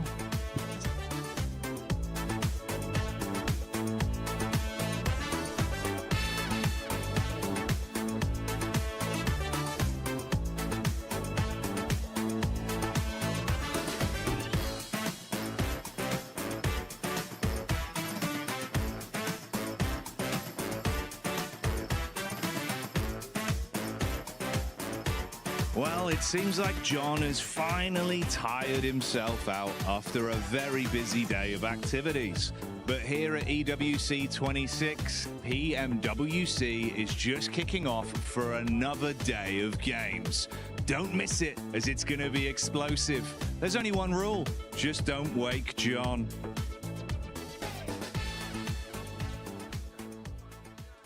John looks so sweet just taking a nap right now. One team that was not allowed to take any naps today was Furia because of the way that they were able to perform in day 1. But in day 2, Max, they are bringing it. Oh, they were sleeping day one, but now they're wide awake and they're back in the fray. It's so good to see them play around heaven, maybe making sure they clear their backside and then just pushing into heaven, playing the high ground spot. And we'll have a clip later on of how they wrapped up that game properly. But Furia, it's so good to see Brazil is showing some presence here in this group. And 16 points, oh, that's going to put them way higher up on the rankings. And we're looking at the second place Orangutan with the points. Honestly, the consistency that we're seeing out of this squad is exactly what we want to see. And if they're going to continue on like this, pretty soon we're going to be saying that squad is going to be going straight to the finals because they're creating a bit of a lead there all the way down to the team that's in 6th place. Yeah, it's looking very, very good for Orangutan to come in today with a win and then a second place. As far as the match rankings go, right, the second place in terms of points, just 14 points is a big amount to be coming into the first Erangel for. I mean, we got 2 more Erangels for them to come on through here, but yeah, Furia able to really just wrap things up. I do want to say big ups to X-Force Rejects as well. They had Heaven and they kept it. Oh no. Oh no. Oh dear. Yes, the replay coming on through of the oddest fight I think we've had so far. Get him! No! No! And then the rest of the team going, how dare you? No, we're coming in hot here. Just going to avoid some trees, go around a little bit, and just pile in. It's a very dangerous game of tag with knives. Who does that? This shows the camaraderie, you know? You're like, oh, you took out our leader. How dare you? And this is the energy that I love seeing from OG. I do want to sort of touch on, if we go back to, sorry, oh my God, I'm having a brain. X-Force. Look, they were from the bottom. Now they're here. This was something, okay, this is something that they needed to do, I guess, a little bit earlier on in the stage. But look, you were saying they had Heaven. That was good. They were able to have line of sight. Even when the contention started with for Thrives against OG, they were able to grab a couple of eliminations from that position. But the mistake that led, obviously having that, they were pushing out of the building, which Furia, obviously with their 1000 IQ, were able to capitalize on that. But look, they had 16 points heading into today. So having that game pushes them out of that bottom 3, which is exactly what they need to do. But is it something that they can sort of carry on into these next matches? I do feel that they rotated incredibly early. They didn't really have the utility to sort of back up these fights that were happening down on the hill, which any sort of grenade, I think they would have taken that home. So it was a little bit difficult, too early of a rotate for them. A little bit of luck mixed in between it, but hopefully we can see more of these adjustments going forward. Yeah, absolutely. I do want to jump in here though as well, as I think this is exactly the game that they were needing to now push them forward into the next couple of games. You know, if you've had kind of a rough day, you do just want to get into the top 5, have a survival game, be assured that you actually can get in there, and then you can come into the next game going, okay, we've made a top 3, we've got some decent points, there's a little bit of pressure off of our shoulders, we've reminded ourselves that we're able to actually compete at this level, and we can go on forward now. So I'm hoping for big things coming in from them. Yeah, and for X-Force, honestly, I don't agree with what people were saying in regards that they got lucky. They were able to defend it off against a lot of people. But moving on to some of the other squads, I actually know we got a clip about Furia that you've been wanting to see, Max. Oh, you know what? Before you even show it, how about show some stats? They were passive, but the thing is, it ended up working out in their favor because they were playing that to win it. I just wanted to see a win from Furia, genuinely. That's all I wanted to see. They gave it to you. After yesterday, we didn't get it, but here we go, looking at the final clip.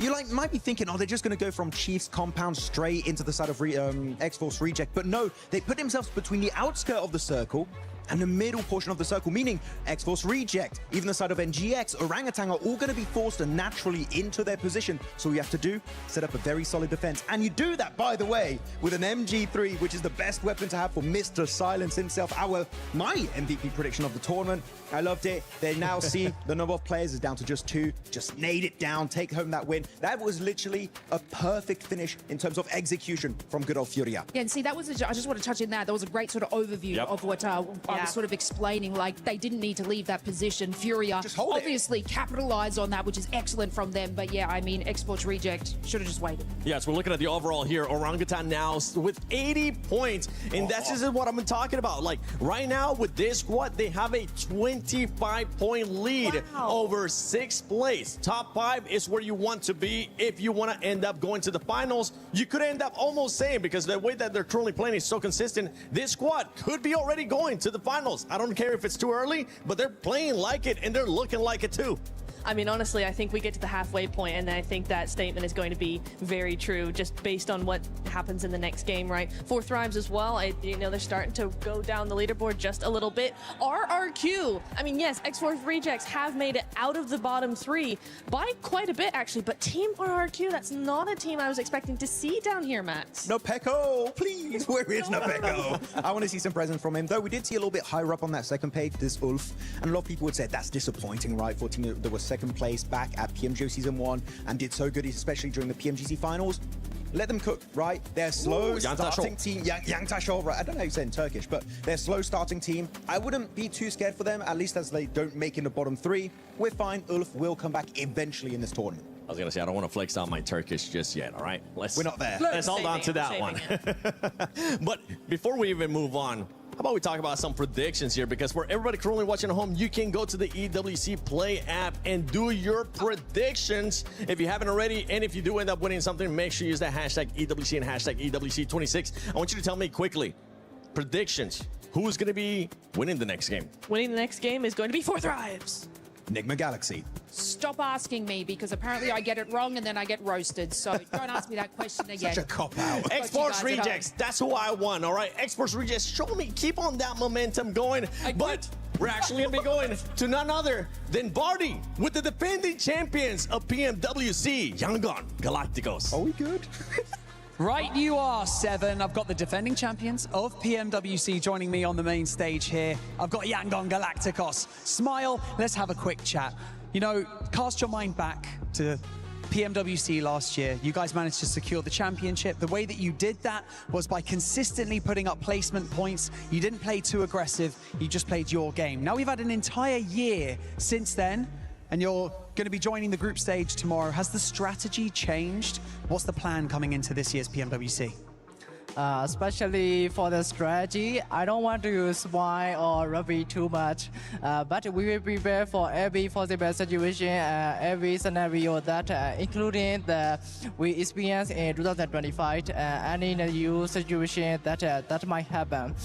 Also, we don't rely on the same strategy because this is PUBG. Yeah. Okay. Keeping the cards close to your chest. I like to hear that. Now, let's talk a little bit about what you're wearing. This is very, very cool. Now, your Yangon Galacticos skin has just released in-game a few days ago. It's traditional Myanmar dress, if I'm not mistaken. Please tell us how it feels to have this kind of representation in-game.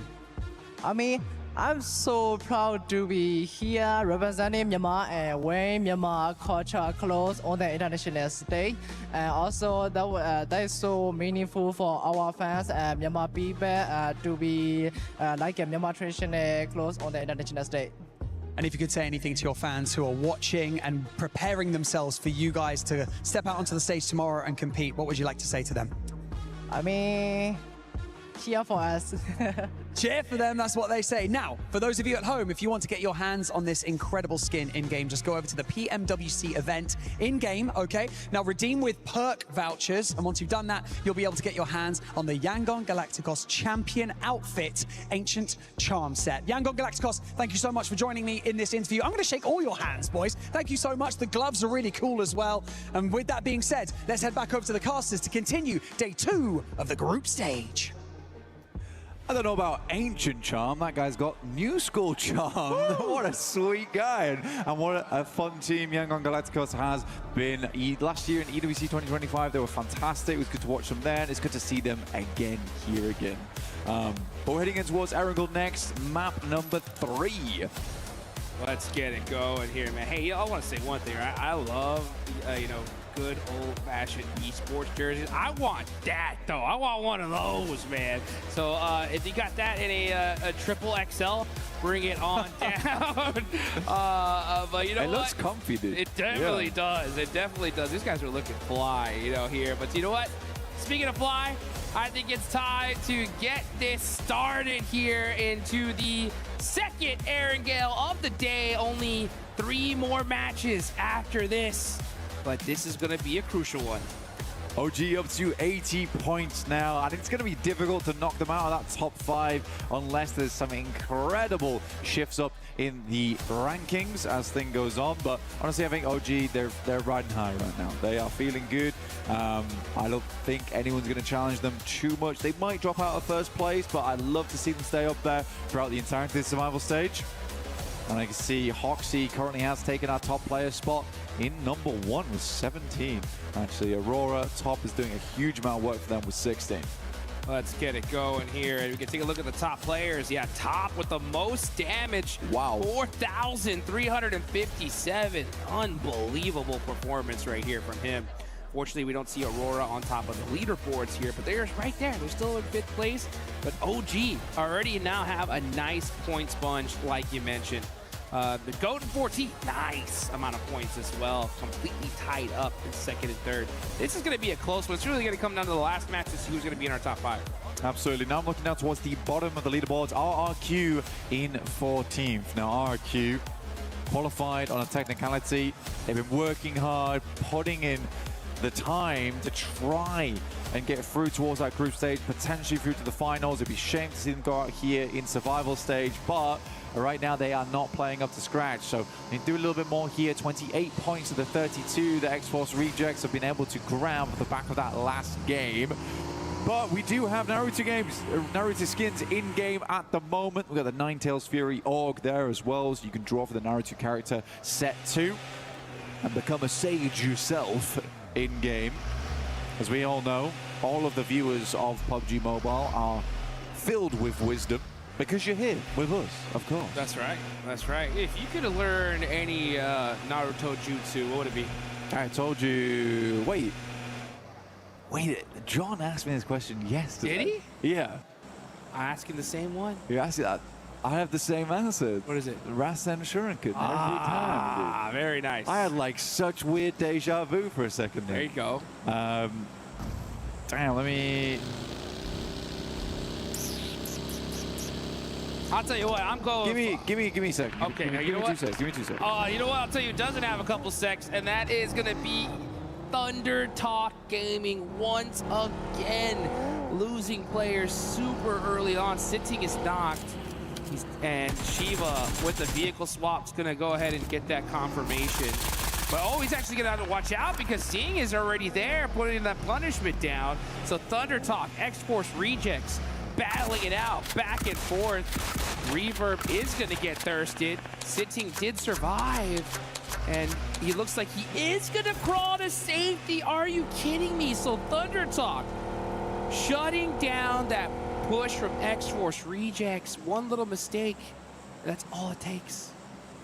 Absolutely. X-Force Rejects leading 1 there.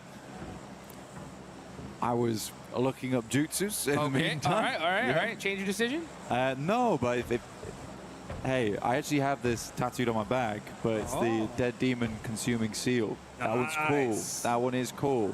Unfortunately, I wouldn't use it because I would knock myself in-game using that.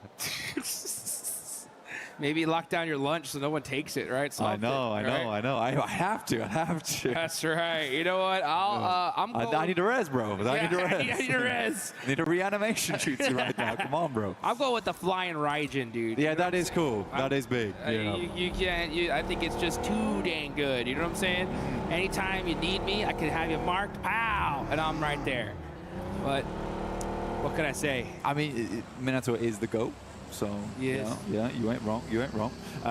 But we are jumping down towards Sosnovka. And we do have to talk about this. Yes. We do got to talk about this because this is fun to watch, but it is also the first time we've actually seen it down towards Sosnovka. We're here to watch these players duke it out on day 2. Down towards the south side of the map. Thunder Talk already making their cross right now. Enigma Galaxy are also looking to move across. And 4th Thrives, they're just not holding it. I think they were much more concerned with having a spot right now. They're on 69 points, which is great. It is good. But we want to see a bit more for themselves. They don't want to end up dropping out on a catastrophic turn of events coming through towards the end of the day. Yeah, I mean, top 5 is definitely the goal. More placements, the better, for sure. And with 69, they do have a little bit of a gap from 6th place. But with how these teams are playing, I mean, that we've seen gaps like that get shut down in just a game alone. Especially when you got Furia climbing up the leaderboards. They have 54. They're within easy range of Enigma Galaxy. Enigma Galaxy, as a matter of fact, they're one of these teams that really need this game right here because things are getting spicy for sure. Looking on over here, especially, this is a very difficult zone. We have a nice hard shift down the military. Yo. My boys have got the double hovercraft. Double hovercraft. That is actually a massive advantage on Sosnovka. You want to keep those up as long as possible. You can sort of hide them down towards the south side if you wanted. Yeah, especially if you can go hunt down one of those welding guns. Man, that's going to be so good for them here towards the end. And it looks like out of 2 teams that are already in military base, 4 Thrives and Enigma Galaxy are mighty close to each other here. Meanwhile, KRX is going to be storming the beach here in a little while as well. So that's going to be interesting to see. A lot of teams want to take in that position there. Yeah, KRX actually heading over towards the slope, moving upwards towards 4 Thrives' position. Ulf is yet to cross yet, just worried at the moment. There is a jump to be made for Ulf here into top 5. They want it on this game. Similarly for KRX, Furia, the Flash. You're right, Enigma Galaxy is right on that cusp at the moment. Yeah. Keep a white-knuckled grip to keep this one going. Dude, these last 3 matches coming up are going to be so insane. You know what? I'm excited. Me too, and I am just so happy that... Ooh. Oh, look at this. GOAT going down. Killer Joe is out. Moxie is hurt. So X-Force Rejects do cross the bridge. They head to Novo, and they end up getting the better of GOAT. Meanwhile, look at this. They're on a glider, getting themselves a position in this next circle. Yeah, it's sad to see as well, because it's going to be Fuchsman as well as Force going forward. Kind of players you want. There's also a crash glider here too, so it looks like GOAT was double gliding, KRX is double hovering. Trend around the map. But yeah, I think for X-Force Rejects, this was cool. I like this from them. I gotta disagree with 7 though. Okay. Yeah. I think that last match, it did feel a little bit lucky, honestly. You play Heaven, and they sort of immediately lost as soon as it moved away from Heaven. Yeah. Okay? There is, and that's okay. It's okay to get lucky sometimes. It really is. But it also feels bad when you instantly lose players running out into a singular sightline. I want to see more of it. So that right there is more promising to me than anything. And it's coming in at 8 minutes into the game. Capability to take down a squad moving in and have the wherewithal to set up in Novo. And actually get some eliminations. Too. Yeah. Yeah, I mean, all I know is that if I get zone locked towards the end, I'm feeling lucky, that's for sure, right? But you got to still put in the work, even if that happens. This next circle does pop all the way down to military, so yeah, now there's no question of where this zone is headed. And thank God. Yeah, thank goodness. So I think we're tired of these like crazy water in the middle of the island circles, you know what I'm saying? So no splits here. It's just going to be who is the best in order to get this win. Right now, obviously the center of Airstrip is pretty strong. Good place to play. You could even head over towards C block too. Not a bad spot. Worth playing going forward. KRX with the double hovercraft have a ton of capabilities to move in, but it seems like they may have ditched them somewhere. Oh boy. Look to see the action is starting to ring off those. Furia's getting mighty close here. Geek gonna go ahead and find a spot in military. They're gonna be holding the satellite position as well as Doxy. Oh, nice jump shot. Ragnarok though. Oh, it wasn't nice enough because Hoxie shoots him out of the air and shuts him down. Aurora trying to make the cross here versus Ulf. Ulf got across a little bit earlier. They rung the bell on this one, and Aurora starts to move up. Reaper's already down. Zjol trying to hit some mad shotgun shots. I don't know what he was thinking. And out top with his signature Mini 14, it's not enough as Kelsey from behind will find the shots towards him, leaving just Doc, the last player alive here for Aurora. Man, tough cross and a bad time too. Match number 3 here for the second day. Aurora in 4th place. Going out like this is going to be tough. It's going to really be those last 3 matches for Aurora if they're going to make it into the top 5. So worst case scenario for Aurora, Enigma Galaxy, Flash, Yudia all pop off here. You can see Maniac looking for some cheeky angles. And look at him go. He's going to be able to try and jump all the way to the top, and he does. So Maniac busting out his parkour skills, showing people this is how it's done. This is how you get up on top. And Ulf is going to have to be mighty careful. His footsteps are pretty loud, though. Let's see if they can hear him up there. Doc's like, what the hell, man? You're making a lot of noise. Oh, man, the coach didn't look too happy.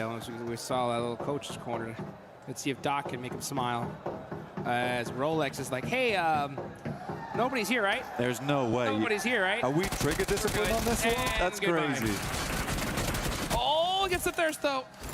And he did get shot in the back, right? Am I tripping? No, you're not. That is ballsy to stay that. Nade goes fully long. And the coach corner, no reaction. No reaction. No reaction. Nil point. That is correct. Yeah. Oh. He did get shot in the back. He did, right? Yeah, I was like. My boy just stood on the stairs. Just saying, you know what? If I'm going down, this is how I'm doing it. I'm convinced I'm parking stuff. I'm safe. Oh, man, Yusuf getting caught out. Maniac jumped down? I thought he was on top of the hole. If he was on top of here. Interesting. Scarface, though. Yeah, I thought he was on top of the little tippy top of the bridge. But now it looks like we're going to see Ulf just hard commit. Alula's coming in here as well. So Ulf got a lot of points to grab. I think they're going to hold on to the spot for a lot longer. I mean, why not? I mean, Ulf right now, it feels like people are feeding them points. Ulf's like, they're not even trying to make this difficult for us. They're just... We'll take it. It's just meals, free meal tickets arriving on the bridge. Yeah, I'll eat that up every time. Circle does move far down towards the southeast, though. X-Force Rejects did try and pick up the buildings down towards the southwest side of C Block. But KRX is nice and set up. However, a lot of these teams are going to have to make their way out of Airstrip, and quite a few times that can be a difficult task. Getting out across that road, you're massively silhouetted in that situation. It's a question of if anyone else has those sight lines. Now, this is a big move from RRQ. They are flying through teams on the southern edge. I like this play, actually. I think if you're RRQ, you're right now at 28 points. Top 5 is going to be really tough. Like, you need to pop. We got to make a play. Yeah. We got to make a crazy play. And in order to make at least to the survival stage, this could be it, right? Like, hey, let's take the risk now. Especially with Miramar coming up. Let's full send it to the center, and they do make it there safely. So it looks like that bet did end up paying. Oh, as soon as I say that, AJ gets a knock and thirst onto one of the players from RRQ. So maybe a little bit too greedy on that rotation. Yeah, well, I would say you should assume the players are going to be playing down towards these very much coastal edges. I think it's a very typical area to work with as well. For sure.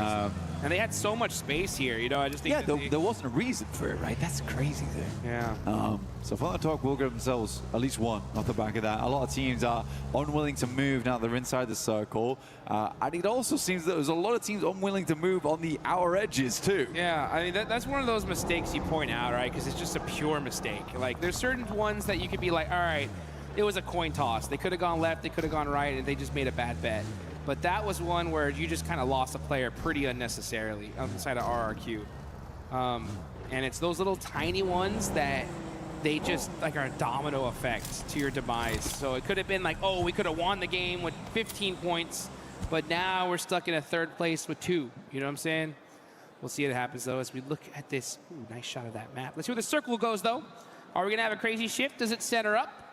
That's going to make things interesting. Oh, man, that's sad for RRQ, though. That is tough. You make a big play for the south side, and assuming it's going to move out away from Airstrip, it runs it straight back. And KRX, honestly, for them, they're pretty happy with their spot. Yeah. They're even happier now. And if they still got the double hovercraft, they will be very well set up going into this late game. Not that they need to move much, but they can create some really good impromptu cover. All gamers will fly straight across this bridge. Gaming Stars realizing now they need to move instantaneously. RRQ flip to a new area. Foosman's on the other side. They made the push quick. A bunker each. Yeah, I like it. I like it. Your RRQ, the zone swapped on over. Take those bunkers, secure those spots. KRX, I believe they were holding those satellite positions with those hovercrafts, so that's a really good position, especially if the zone decides to go ahead and hard shift down south. So teams now taking some of their final spots. A lot of teams, though, still need to get into this zone. Our top of the leaderboard squad, OG, they are still way over there in blue, just barely crossing the bridge, super late. Ula is in the same position on the other side as well. It's a hard, I mean, we kind of was focused over towards the two bridges there, and we were really unwilling to move. So was All Gamers, a little bit scared of it. And I know that OG likes to really analyze how they want to go forward. So if they still think a team's there, like they did yesterday on Miramar Gaming Stars, they'll try and figure out a different situation. Now they're trying to wrap on the northern edge, which I do think this is kind of interesting. They could come down from the hillside and sling into the south side of C block if they wanted to. But it's certainly an interesting one. And I think if you can see All Gamers flying in towards that eastern side, maybe this is the play, and it looks like to be what they're going for. Yeah, they're sending it right now. Igor is trying to survive this one. Serpentini, oh, looks like one of his tires did get popped out. He's in trouble. Quick, getting a knock on to Aaron. AGAL, yeah, just trying to send it to safety, but Ayala pops him out the vehicle. It's not going to be. Fury has been marshalling this northeast road for a long, long time. Pulling out the badge. Oh, pulling out the buggy. Yeah. On that one real quick. Badge has been put away, apparently. Yes, it has. By the Flash here. We are playing on that eastern side as well, so they'll double back the hillside. Again, I kind of like what OG went for, you know, just barrel down that hilltop. You out of the sightlines for quite a while until you in front of C block. It's not the craziest position, but you get a position at this stage. Yeah. It is kind of lit. Yeah, dude, the fact that you even here with all 4 players up, it definitely is going to work out. Their med situation has to be super low. Yes. They blew. Good point. They blew through them just getting into here. But you know what? The fact that they are here and have such a point sponge on top is a good thing going for them for sure. You know what? I want to say one thing. Go on. These next 3 matches outside about it, they're going to be so wild, right? And I'm just very, very happy that John got his rest before them. Oh, he needs that nap, dude. You'll need that nap because you better be bringing the thunder going into those next few games.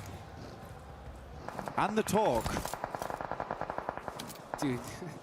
I just keep seeing these coach cameras. Yeah, the problem is the coach corner cameras is that they're shown for about 2 seconds. We realize they're very sad, and then we take them away. Dude, they're just sad or serious, dude. They're just like... I think the production should keep the coach corner cameras up for a good 15. Yeah. We got to lock in with them.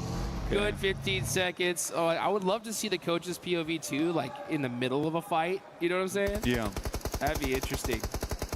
As Silence putting some shots downrange, holding this position. This is a tough circle here, especially if it does go down south. That airfield is, there's not a lot of coverage in that area. No, you're pretty much playing against the fence right now. Playing off the back of vehicles you still have that aren't completely wrecked. Dragging the bumper down the side of the road with them. Enigma Galaxy, this is not a horrible spot to play, and they just have to be absolutely proactive. They're down towards the south side of the fence, but we're here with Furia looking to crest into the building alongside with KRX. Can QXZ hit a nutty grenade? Pops it back in the pocket, though. And it makes sense. My goodness me, they were fast to this location, but wow, the utility, the vests, the ammo, that don't look great. We got micro Uzis on board as well. Yeah, and the good thing about where Furia is like it's pretty much almost impossible to hit a nade on them, right? That chain link fence makes it so difficult, and you can just see them just holding those utils, throwing it out, going back to that little coverage. So, but Team Flash, full sending it here onto Geeky, a hard commit. It's up to them to win this fight. Oh, great teamwork there with a 2v1. They are fully taking advantage of Geeky, catching them off guard. I don't think they really expected them to push. And if you're Geeky, it's kind of your fault there. You had to make sure that you got at least some shots onto them coming on in, but they were able to fully push this easily. And now with that bounce nade, Team Flash is pushing up little by little. It's a naughty pincer they came in with. Zeus around the corner, still on fire. Oh my goodness me. They toast him up a little bit, but he crunches back down on them with a couple of shots through from the DBS. Lovely to see here from the Flash, but yet there's only one stairway to get up on that building. You pincer on both sides. It's hard to deal with if you don't have a player on the bottom floor, and that team was already hurting. So it's a good identification from Flash, a good identification of how that building is best aggressed upon. So yeah, well done. Very, very well done. And now they have the ability to hold up both KRX and Fury in the near future. Yeah, I mean, we had to see GK up on that top floor, and you could see exactly that's what Flash is doing. They have two up on top, just keeping an eye out so nobody pushes up on them for free. And that little mistake allowed Team Flash to just push up and get it done. Silence throwing a smoke right onto himself here. We know that was on purpose. Damn, well, that is a nice nade. I think he's trying to get the M79 over towards the player who was knocked, but it's kind of just given away where he's playing. He's got the pumpy and a nade. This has to be a special one, but the door's closed on him. Oh dear. Oh, and that nade's gonna knock him out. It's just up to Chief. Next zone, just go on over to the wide open field. Chief barely getting outside of that Molotov range. KRX, they want this elimination. They're just scared. That's on target. Yeah, that. Goodbye, Chief. Dinner has been served, and that is Furia out of there, roasted to a crisp. Yeah, I mean, unfortunate for Chief. Was not the chef in that scenario, that's for sure. But now we have Enigma Galaxy down towards that southwest side. Their basic big task here is pretty much to hold everyone out coming through airstrip. There's a lot of little bits of interesting terrain. The airplanes themselves as well in the way. But this open area, so easy to dodge away from a lot of the nades. See how Ulf is able to play this one out. Get a quick replay on this one. Whoa! Nice nade from XZ over towards Sitting and Thunder Talk. Thunder Talk just can't catch a break here, man. Oh, they need to do something crazy if they want to just even get to the survival stage at this point. Top 5 is just way too far away with only 3 matches left. They'd have to literally win all 3. But let's get into this game here. This is what's important. RQ shutting down X-Force Reject, saying, nope, that is going to be it for you guys. But look at our leaderboards here. We got so many people in the top 9 still alive. These leaderboards are going to get crazy. Ooh, up on top, Scarface with so much lay of the land here. Throwing the nades, not trying to give away his position. And gets the lock onto Lord. He's got another, though. I mean, they must have passed all the nades across to Scarface. He's up on high, he's dropping bombs. At the moment, Enigma Galaxy struggling to hold up. Fourth Thrives decide they'd move over in the midst of all the chaos. Satan very low. But my goodness me, 40 bullets left basically. Eren will finish off Satan. Kelsey takes a big hit here. But for Ulf, this is a large game. 8 eliminations coming through. An almost impossible push for them that they're making happen here.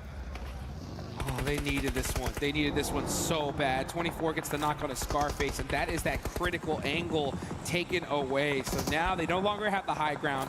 T24 is starting to push those nades through and gets the lock. He's down to half an HP, though.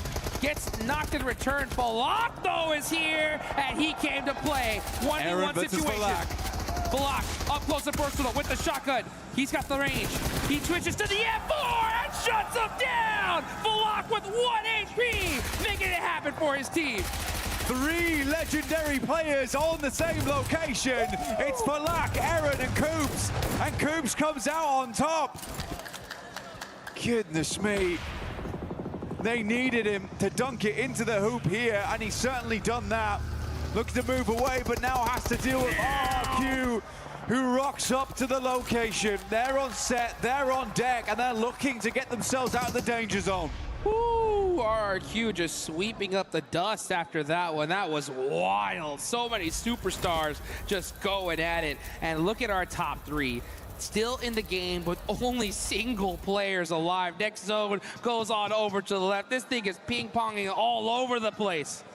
The Flash, though, they've got an unreal spot on this one. They just have to deal with KRX in the near future, and KRX, they are low on supplies.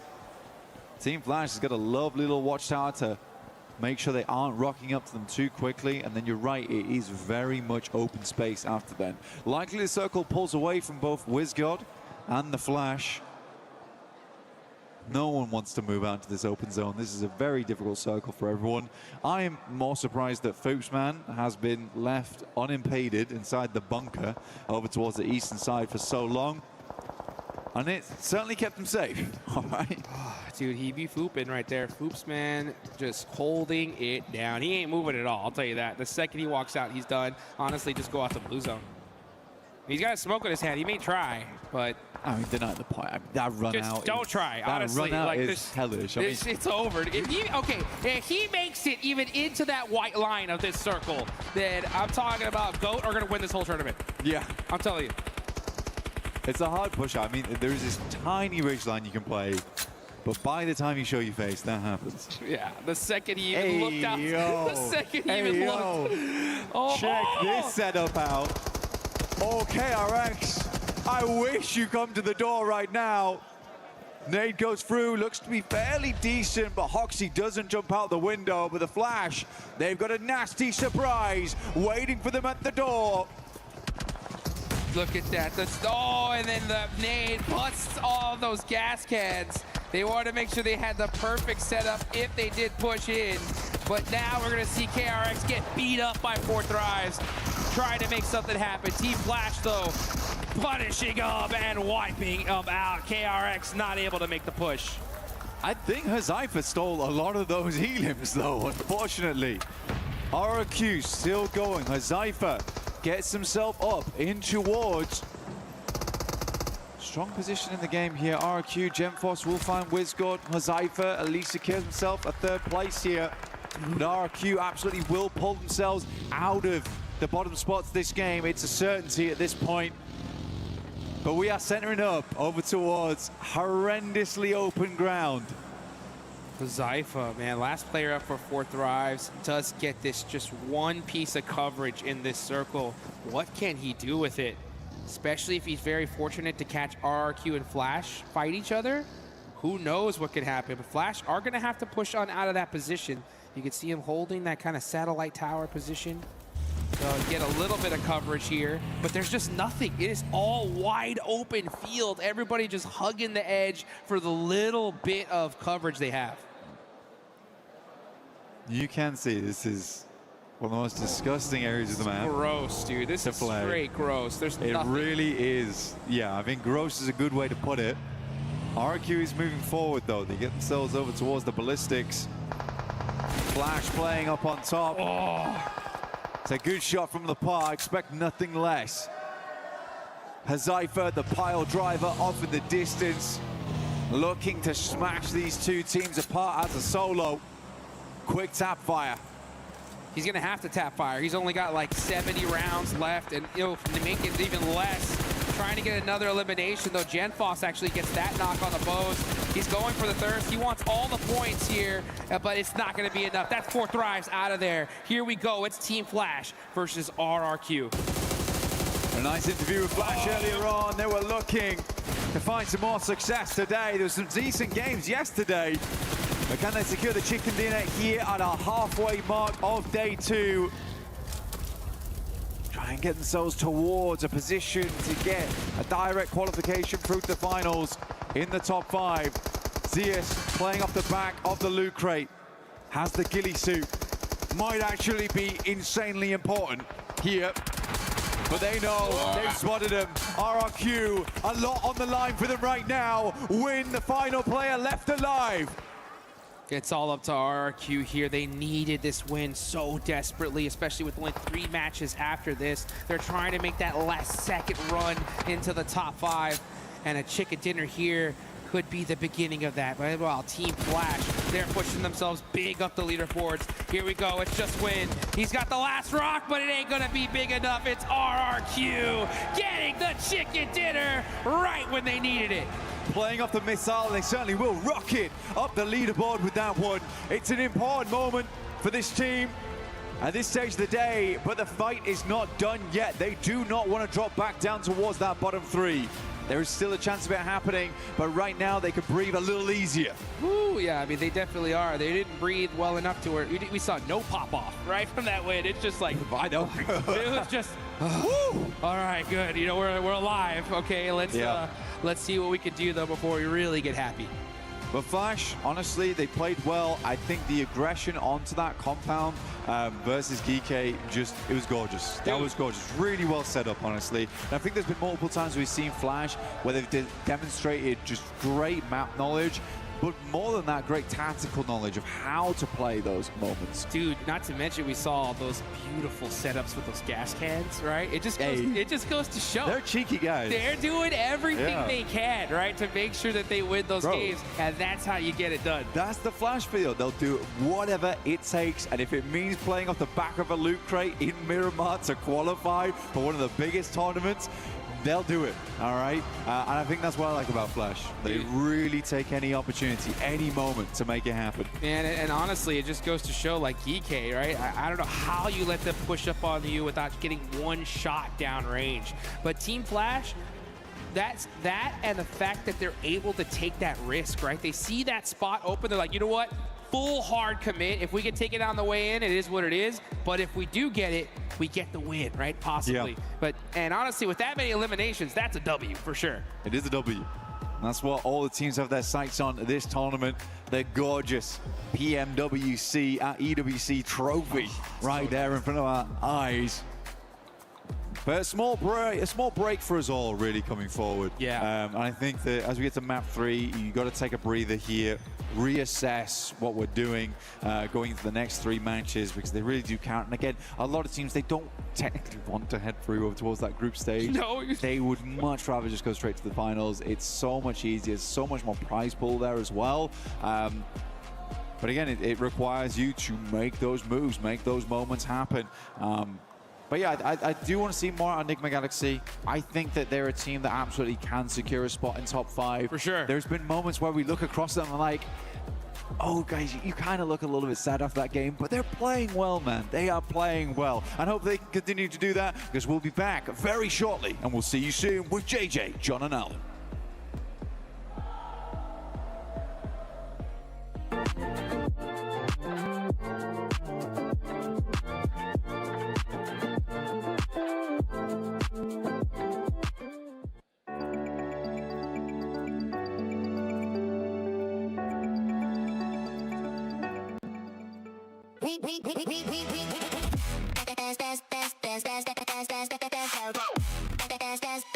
We book Esports World Cup up.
Third place.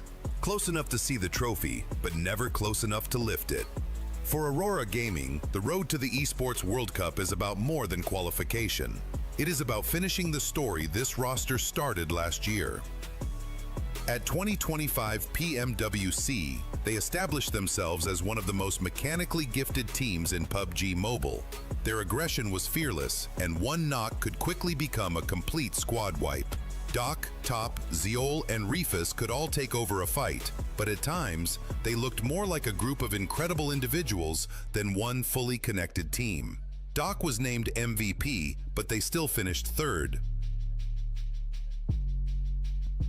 За бидрийг одоо төрүүлэхэд зогсоосон зүйл нь гэвэл үгүй миний хувьд бол яг тэр үеийн яг сэтгэл зүй жоохон нэг тийм байсан болоо тэгээд ер нь зоонч тэр rotationч тэр ер нь тийм болоог баха.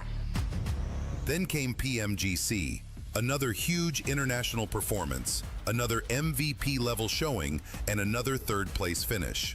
Two of the biggest tournaments in the world, 2 podiums, but still no trophy. За өнгөрсөн жилийн үтгэн бол бас 2 том тэмцээнд 3 дугаар байранд орсон. Тэгээд энэ жил одоо тэгээд чадхаараа чэндэ. Now, they return under Aurora Gaming with a new organization, the same firepower, and another opportunity to finally win. The question has never been whether they have enough talent. Their MVP titles have already proved that. The real question is whether multiple stars can now play as one complete championship team. Their qualification run showed promising signs. Aurora still played aggressively, but their rotations looked more controlled. Their pushes had more support, and the team appeared more connected.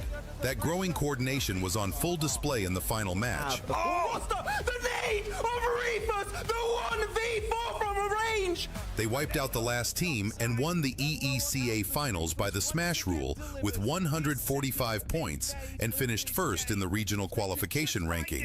That will be the tournament going their way. They've done it. Aurora are your champions. За өнгөрсөн жилээс энэ жил нь ондоо зүйл гэвэл одоо манай багийн хувьд ер нь сэтгэл зүй өөр амьсгал багийн тоглолт ер нь нэлээ өөрчлөгдсөн. Одоо яагаад гэвэл өмнө жил одоо 2 том тэмцээнд 3 дугаар байранд орсон болохоор одоо жишээ нь авраг авахаас одоо нөө хой суугдсан алдаануудаа ер нь тэгээд бүгд засч орж ирсэн.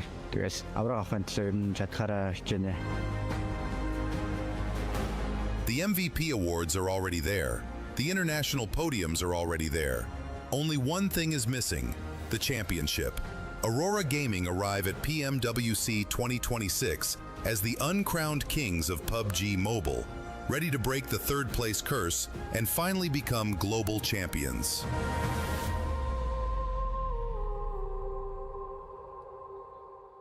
Jangan diadu, jangan sampai knock, Sep. Dia bisa mati zona ya. Gua main dalam smoke ya. Gua ambil kanannya, gua ambil smoke-nya, gua ambil smoke-nya. Ambil get. Udah di batu kanan deh, batu kanan deh. Oke, dari batu. Tanda, Sep. Nice. Gitu deh kayak dari tadi. Aduh, Sep, jangan. Welcome back, ladies and gentlemen, to PMWC at EWC 26, day 2 of Group A, as we're just 3 games away from crushing Keys. But talking about Keys that don't want to be crushed, RRQ, the team that needed those points, the team that needed to be able to get out of the top 3, I think with that win, they should be able to. I mean, agreed. I mean, these teams, you can see the desperation that are flowing through all our teams at this present time because they know that this is their last and final chance. They don't get another opportunity after this. They don't get to have a second chance. They're already on day number 2. Now, this performance from RRQ, obviously they were incredibly quiet in our first 2 matches, so having this sort of comeback for them is not, I'm going to say, a miracle. It was obviously well determined and planned. They were able to sort of cause that chaos and that contention right here in the ends of the stages and basically position themselves in such a fantastic way whilst our juggernaut teams sort of fell from there. Yeah, I mean, still really good to see RRQ get a bit of presence here with that massive chicken dinner here on the outskirts of military base. But we saw during these replays, Coops, oh my goodness, Coops, that clutch. There was Ulf, there was Nigma Galaxy there trying to just survive against their grenades, and also 4 Thrives coming in late. But what a clutch from this guy. But eventually can see the circle very open-ended. Flash just throwing everything against the wall, hoping it sticks, but nothing really stuck for them. And eventually the angles they had was enough to finally secure the very first Indonesian win here. Yeah, and for Flash, I mean, for them to even get second place, this is good as well for them, being able to get those eliminations. But for some of the other squads, it's starting to be a bit of a, you need to start doing a lot better. We've seen Esports Rejects do better. We've seen it now, none other than the team that just ended up winning, RRQ, do better too to get themselves out of that bottom 3. As we're looking at a head-to-head here from Flash and 4 Thrives. And 4 Thrives, My gosh, Falak can definitely do his thing. He's still showing that they want to go for that first place because they should be able to go for that first. Is that Glitter? Glitter! Whoa, wait, come back. I actually want to see if we can get a club. Is there any club championship update? Oh, no. But I'm literally going to get one right now, so stay tuned. Ah, thank you. Glitter Explosion, our championship update person. Just the guru. She knows everything about CC. But going back to some of the other with 4Thrives, right? They're still battling with OG for that first place. If you end up being in first place, you will be able to crush those keys. Yeah, they've been having a bit of a tougher time in the last few games today because the finish is always just a solo of 4Thrives. We're not seeing like the dominant force, 4-3 players alive just steamrolling every team in these matches. No, it was Huzaifa earlier on in that Heaven finish. It was IQ. I want to see the just dominance of 4Thrives back in these games because right now it's been a bit silent, but day 1-7 was just so good for them. It should still be enough for them to remain in that top 5. One team that we haven't seen being able to be dominant or even currently in the top 5, if I'm not mistaken, when we get a chance to end up looking at the overall, is Ulf. Ulf is a team that a lot of us were expecting to go straight from groups to finals because of the performance that they have had this year. Yeah, it was about a 3.3 average point for yesterday, just eliminations alone. And for a squad of this caliber, I mean, their first few games to only achieve sort of like 10 points, which is not bad compared to some of the other squads, but it's unusual coming out of this match. And they were able to have that control over the western side. They had that little bit of defense. They were able to sort of get the car and place it on the hill against 4Thrives. But they were so incredibly grouped in that contention. It just took one of these opening nades from 4Thrives to be able to eliminate that, and then they just didn't have the ability to maintain that spot. And this squad should be able to do that. I mean, at the end of the day, it was about 8 eliminations coming out of that match, something that they needed, but this is something that they should be doing every match. They definitely should be doing that every match. Now we're looking at the bottom 3 max. We got Alula, Gaming Stars, Thunder Talk Gaming. Thunder Talk has been pretty much non-existent, so I'm sorry, Thunder Talk fans. I'm just gonna skip it. Gaming Stars as well. Alula at one point showed us that they could maybe even try to push for the top 5. That's not the case right now, as they're currently sitting at the bottom 3. I gotta say, unfortunately for the side of Alula Club, it's just 2 players doing most of the work for their side, so I need to see presence from the other 2 players. Hopefully it'll be enough, because right now, 7, it's a 2-point difference between those teams in the bottom 3 and the teams just above them. So Alula, it's not game over, but they need to get these points on board right now. Their non-games literally are 0-pointers. You can't afford to do that at PMWC. Yeah, you cannot afford to do that kind of stuff at PMWC, especially with 3 matches left. You can either make it to the grand finals, you can make it to survival, or you can end up going home, going into this final 3 match. Oh, what is this? Oh, bro, thank you. What's this? What's this? What is? Thank you, James. I will not throw my even card give us a thumbs up. I threw my card. I've learned my lesson. Oh, sir. wait. This is a PUBG Mobile blind box. There's something inside. Let's open it. There's a Giga Rare one. Oh my gosh. The mysterious, the joyful. Wait, y'all ready for this? Is that the clan or can't? Lace, wait, you ready for this? I want the pink one. Max is already going. Oh my god, you guys are already ripping it. Sorry, we're littering right now. Don't worry, we'll pick it up after this. Oh, there's more packaging. Oh, I thought I got the special one. Oh, there's a card in there too. Oh, did I just get the one I wanted? Oh, no. Hey, I got the pink one. That's the one. Is that what we get? Let's open it. I got the. Gonna have to put this down. I think I got the pink one. Sorry, spoiler alert. What did I get? We're clearly not good at opening blind boxes. If you like ASMR, here you go. El Clasico. Yeah, Wait. boy. Wait, did we get twinsies? Wedding! Ah, please let me open this. Yes. Yes. I like this. You know what? I'm going to this the rest of the day, because we're now heading to the final 3 matches of PMWC at EWC 26 Group A. Who's going to be making it? This is awesome. I'm loving it. Some excellent blind box openings coming there through from our analyst desk. And they're having a good time. Our teams probably less so, because it is getting sweaty. Yeah, that's the thing about blind boxes, John. You never really know what you're going to get outside of the predefined list of items. But obviously in PUBG Mobile, kind of similar. You always know what you're aiming for, but you never know if you'll get it. Some teams definitely getting more than others. Yeah, right now, hot contest on the bottom bubble, and it's going to be a real fight for them to try and join some of the teams maybe in the survival stage, not to mention the top 5 going straight to those grand finals. We're going to be heading over into Erangel for the last time of Group A. as the plane path sends on over. Looks like we're coming from North George, cutting down towards Novo way. Towards that military base. We saw that military circle finish in the last match. It did get a little bit messy around the runway. Let's see if we can tidy things up here. Yeah, see how we're looking and what sort of sauce we're going to be cooking with into our last 3 games of today. And obviously for some teams, John, that's the brutal reality of the situation. It's not just the last few games they're playing today, it could be the last few games they played this entire tournament. And obviously for what we've been building up for throughout the season, throughout this year, back-to-back grinding for some opportunities to really arrive in Paris, France here at EWC 26, John. If it's taken away from you in the space of 12 games, it's going to be such a gut-wrenching feeling. Well, that's going to happen. It is going to happen necessarily to at least 12 players. Yeah. Because 3 of these teams are going to be going home, as the desk was talking about before. It's, you know, Alula on that bubble right now, 33 points to 35. They need to jump up a little bit further. It's a little bit further to go for the teams beneath them as well, but it is still all to play for as we enter the back half of the day. Over military base, looks like we've got 3 teams dropping out. GOAT will be heading on through, trying to make their way over to Novo. A very heavy west plane path. Yeah, it is a bit. Ooh, shift on that as well. God, we've had some kind of rough circles so far. John, I don't know if you'd agree, mate. Past day, especially today again, it's been a bit aggro.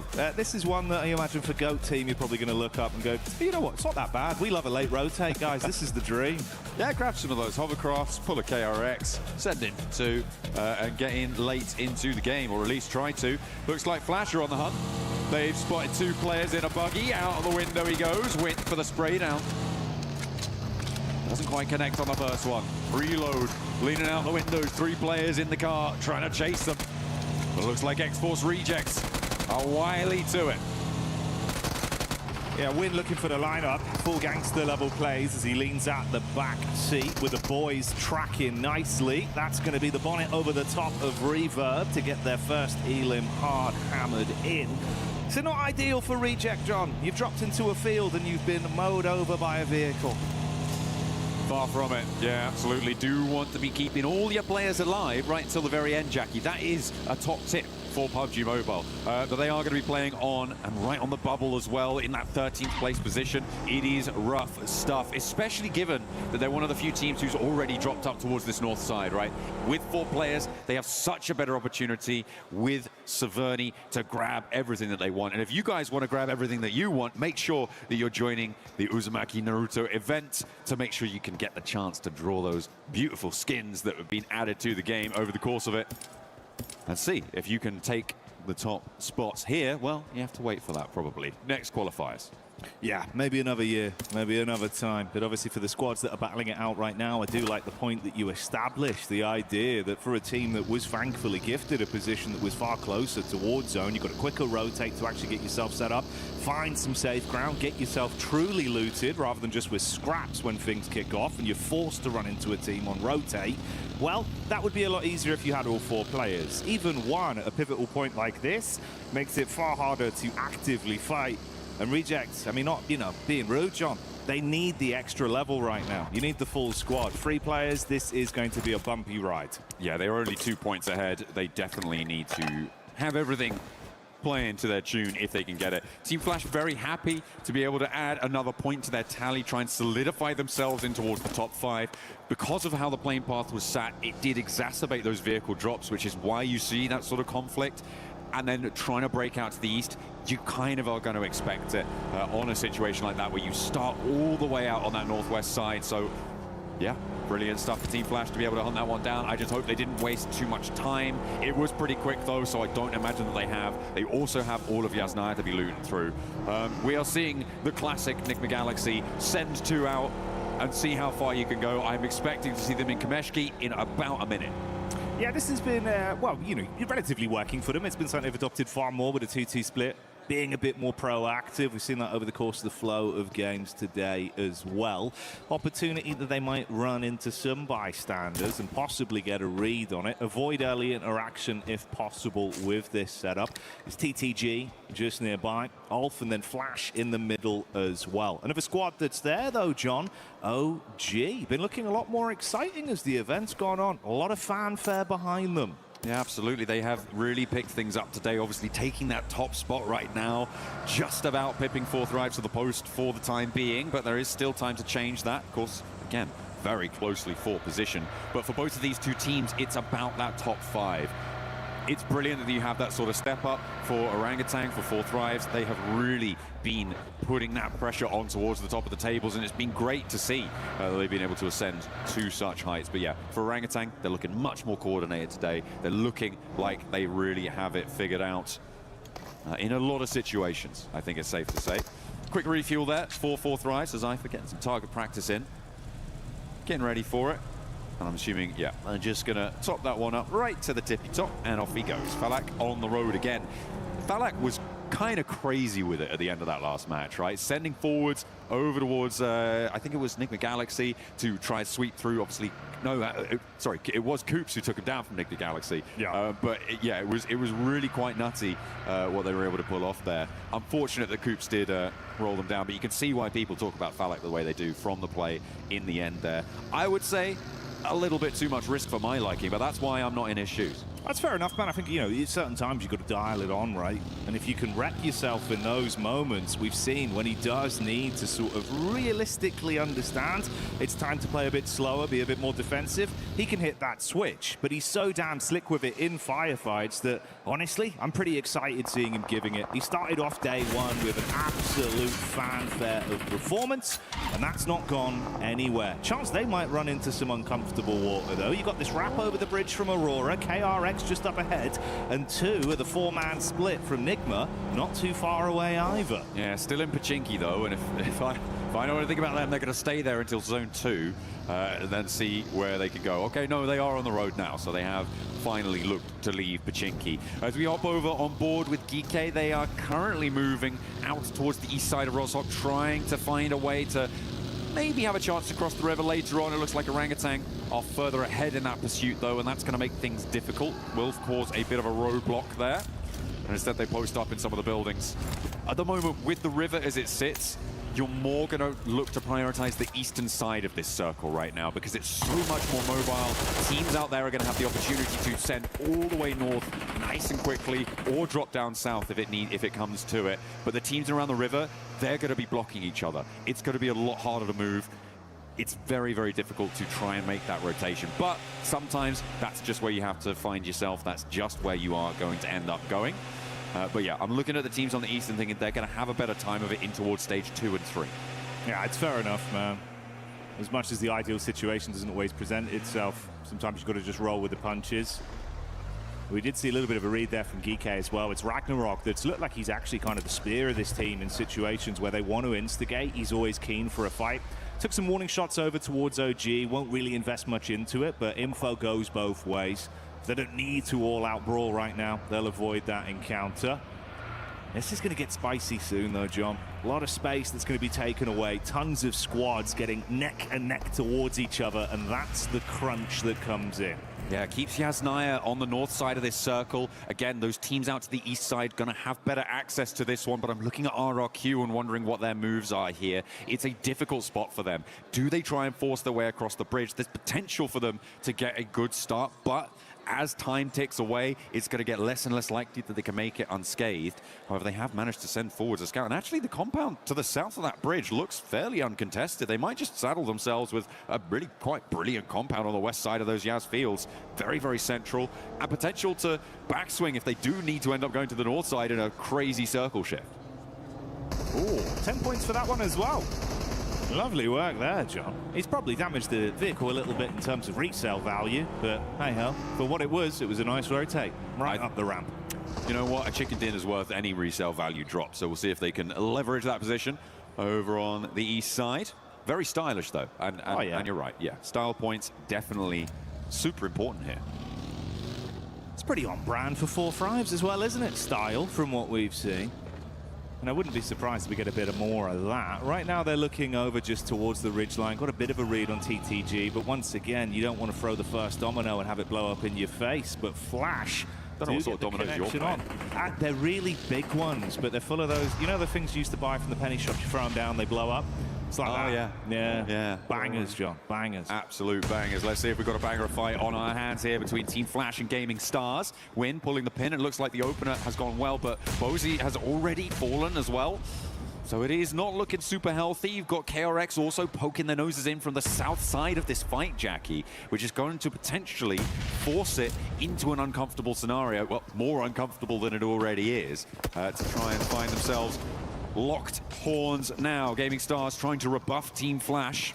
Yeah, KRX going to continue to just slyly creep around the wings of this. On the periphery, keeping their eyes open. Swash going in. Ooh, trying to swing the broadsword there on contact. Top's good for one quick flash back. Rolex with the heavy artillery doing damage as well.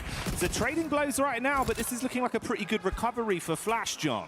Yeah, it looks that way indeed as Gaming Stars go down and Flash hold their nerve in the fight. Some really cheeky angles being held there. The two ghillie suits on the inside of the building, not going to matter too much, but it does probably feel a little bit more insulting when you see a little bush Wookiee coming around the corner, taking those shots at you. In the meantime, we saw a player earlier drop from X-Force Rejects. It looks like they may not find too much more luck out in the open as they rotate towards the Wizard Tower here. This is very, very central in those Yaz fields. It is completely isolated, and SafG has nades for days. He's got one more, and he puts them to bed. Man, that's clean. Straight on target, lines it up, knocks them down. 10 points for that one, as he'll be walking away with his head held high if this was basketball. Right now it's PUBG Mobile, though, and they're living their movie. Two elims chimed in. They did lose easy for Bad Boy, so it's a three-man squad from this point forward. See what they can get done with that. I was keeping track of the Enigma Galaxy rotate that we saw, the wide split. The forward duo actually rotated back around the side and re-injected from that south edge. And now Enigma Galaxy sit on the south side of this one. Should potentially have a pretty good position into the circle, but Four Thrives moving in from the east side could make that difficult. This is an interesting rotate coming through from AGAL, right? They are actually going over the north side of the Yaz Lake, followed by Alula, but they're going to have to try and cross the bridge. It looks like that Roshok bridge is going to be available for them, but are they going even further west? Okay, fair enough. If they don't have the scouting information, you might expect that Roshok bridge could be sat underneath. Yeah, I suppose the paralysis by analysis on that one, overthinking it just in case. We'll see if they take a bit of time for a slightly longer rotate on it. Right now, more of a scouting party mission to read things. Alula going to double back as well towards Yaz as they don't overcommit on the chase. I'm looking at this very slow rotate we've had from GOAT as well. This is more classic GOAT, John. They love just wasting the time, dialing it down. And a potential fight versus Four Thrives is something where Killer Joe loves to stick his face into the mix. But look who gets the first knock. Falak out swinging. And the flush as well comes on through. Falak on the broadside, though, and it's Team Flash to crack him open. And it will go down. Not quite getting the flush, but he's very, very low. Immediately, IQ swings on wide. The spray down needs to come through, but the rest of Flash not quite in position. It was a cheeky pick, but I think they're going to be able to get Falak back to his feet. Zeus moves into an off angle, though, and that could be the high ground they're looking for with GOAT in the wings. Two, there is danger on every front. Falak will be back, though, and he will look to get some healing done. Four Thrives look to maintain position on the east side. Yeah, I want to see if they can really dig their heels in and hold on to this. Top's attempted to get a large dash on the nade, but not enough distance to hit that one. And on the double back, he's spotted out. Easy connections from Hooksy and Tree. That's going to be in left. Banged out in the field, John, as KRX clean up on that free elim. No possibility of recovery there. Playing a player down now as well. Two players down now for Flash. KRX looking to hunt down a third as Zeus heads out into the blue with his comrade on the east side, really getting hounded out of town now. 3 circles in. We're about to see that next stage coming through, and as soon as you start getting knocked in the blue zone, it's not going to work out well for you. This central area, Ulf's compound, super important. With this next circle shift coming on through, if it heads out to the east, okay, it's going to guard a lot of access for the teams on the north, out to that west side as well. But I'm looking at Enigma Galaxy here, and I'm thinking, they found themselves in a pretty solid spot, as have Four Thrives. Geek as well, holding down that area, could potentially be on to a winner. But Thunder Talk, slap bang in the middle, might just have what they needed, because X-Force Rejects, they're down and out already. We'll see if they can make it happen. Pot shots being taken towards RRQ as well, with Alula finally making their push down. We had that split from either side of the squads with AGAL. And Alula being thrown into the blender. RRQ attempting to get the shots on target. Furia third party as Chief starts to strike. And they might be able to clean up onto this as well. Force the issue back onto Alula following the damage they've taken from that investment, John. Trying to recoup some losses. See if they can consolidate, re-engage a little bit stronger. That north side does need to conclude fast though, because the circle has just started closing. AGAL on the west edge, that slow west side swipe is going to work out well for them in terms of staying alive, but the west insert may be a little bit more tricky. Ooh. On board with Furia as they take a tumble, but it's 1-for-1. R3B, what can he do here? Closing the gap with the shotty, quick switch to the primary as well. Tracing not quite on point to get the back tag off as Furia do dip out. But you can see the damage is already done. It's only a solo that barely might survive. Survive being the operative term, and not this time. Alula wave bye-bye to Furia as they are down and out. And they say hello to the top 13 with that as well. The 7 eliminations they found, they are making that break for the survival stages here and now in match 10. Takes until double digits apparently, but an inch is as good as a mile when it comes to qualification. And that's what they're looking for. As far as they can go in this match, they will start to put a buffer between them and the 2 teams beneath them who have already been eliminated from this match, which is brilliant news for them. And they might be chasing down Geeky and potentially RRQ off this match. Exactly, see how far you can force this one. Do not leave fate in the hands of the other squads that are nearby you, vying for survival within today's games here. The PMWC, give it your absolute all. And write history for yourself. We've got the POV of Force right now. There was that 2 split players at the further backside from Foops and Moxie that were watching the rear. They're going to move up onto him safely in the compound. AGAL not too far out either. Been a whole lot quieter from 4-5, sitting pretty for some time. Alula, meanwhile, has been forced to fight.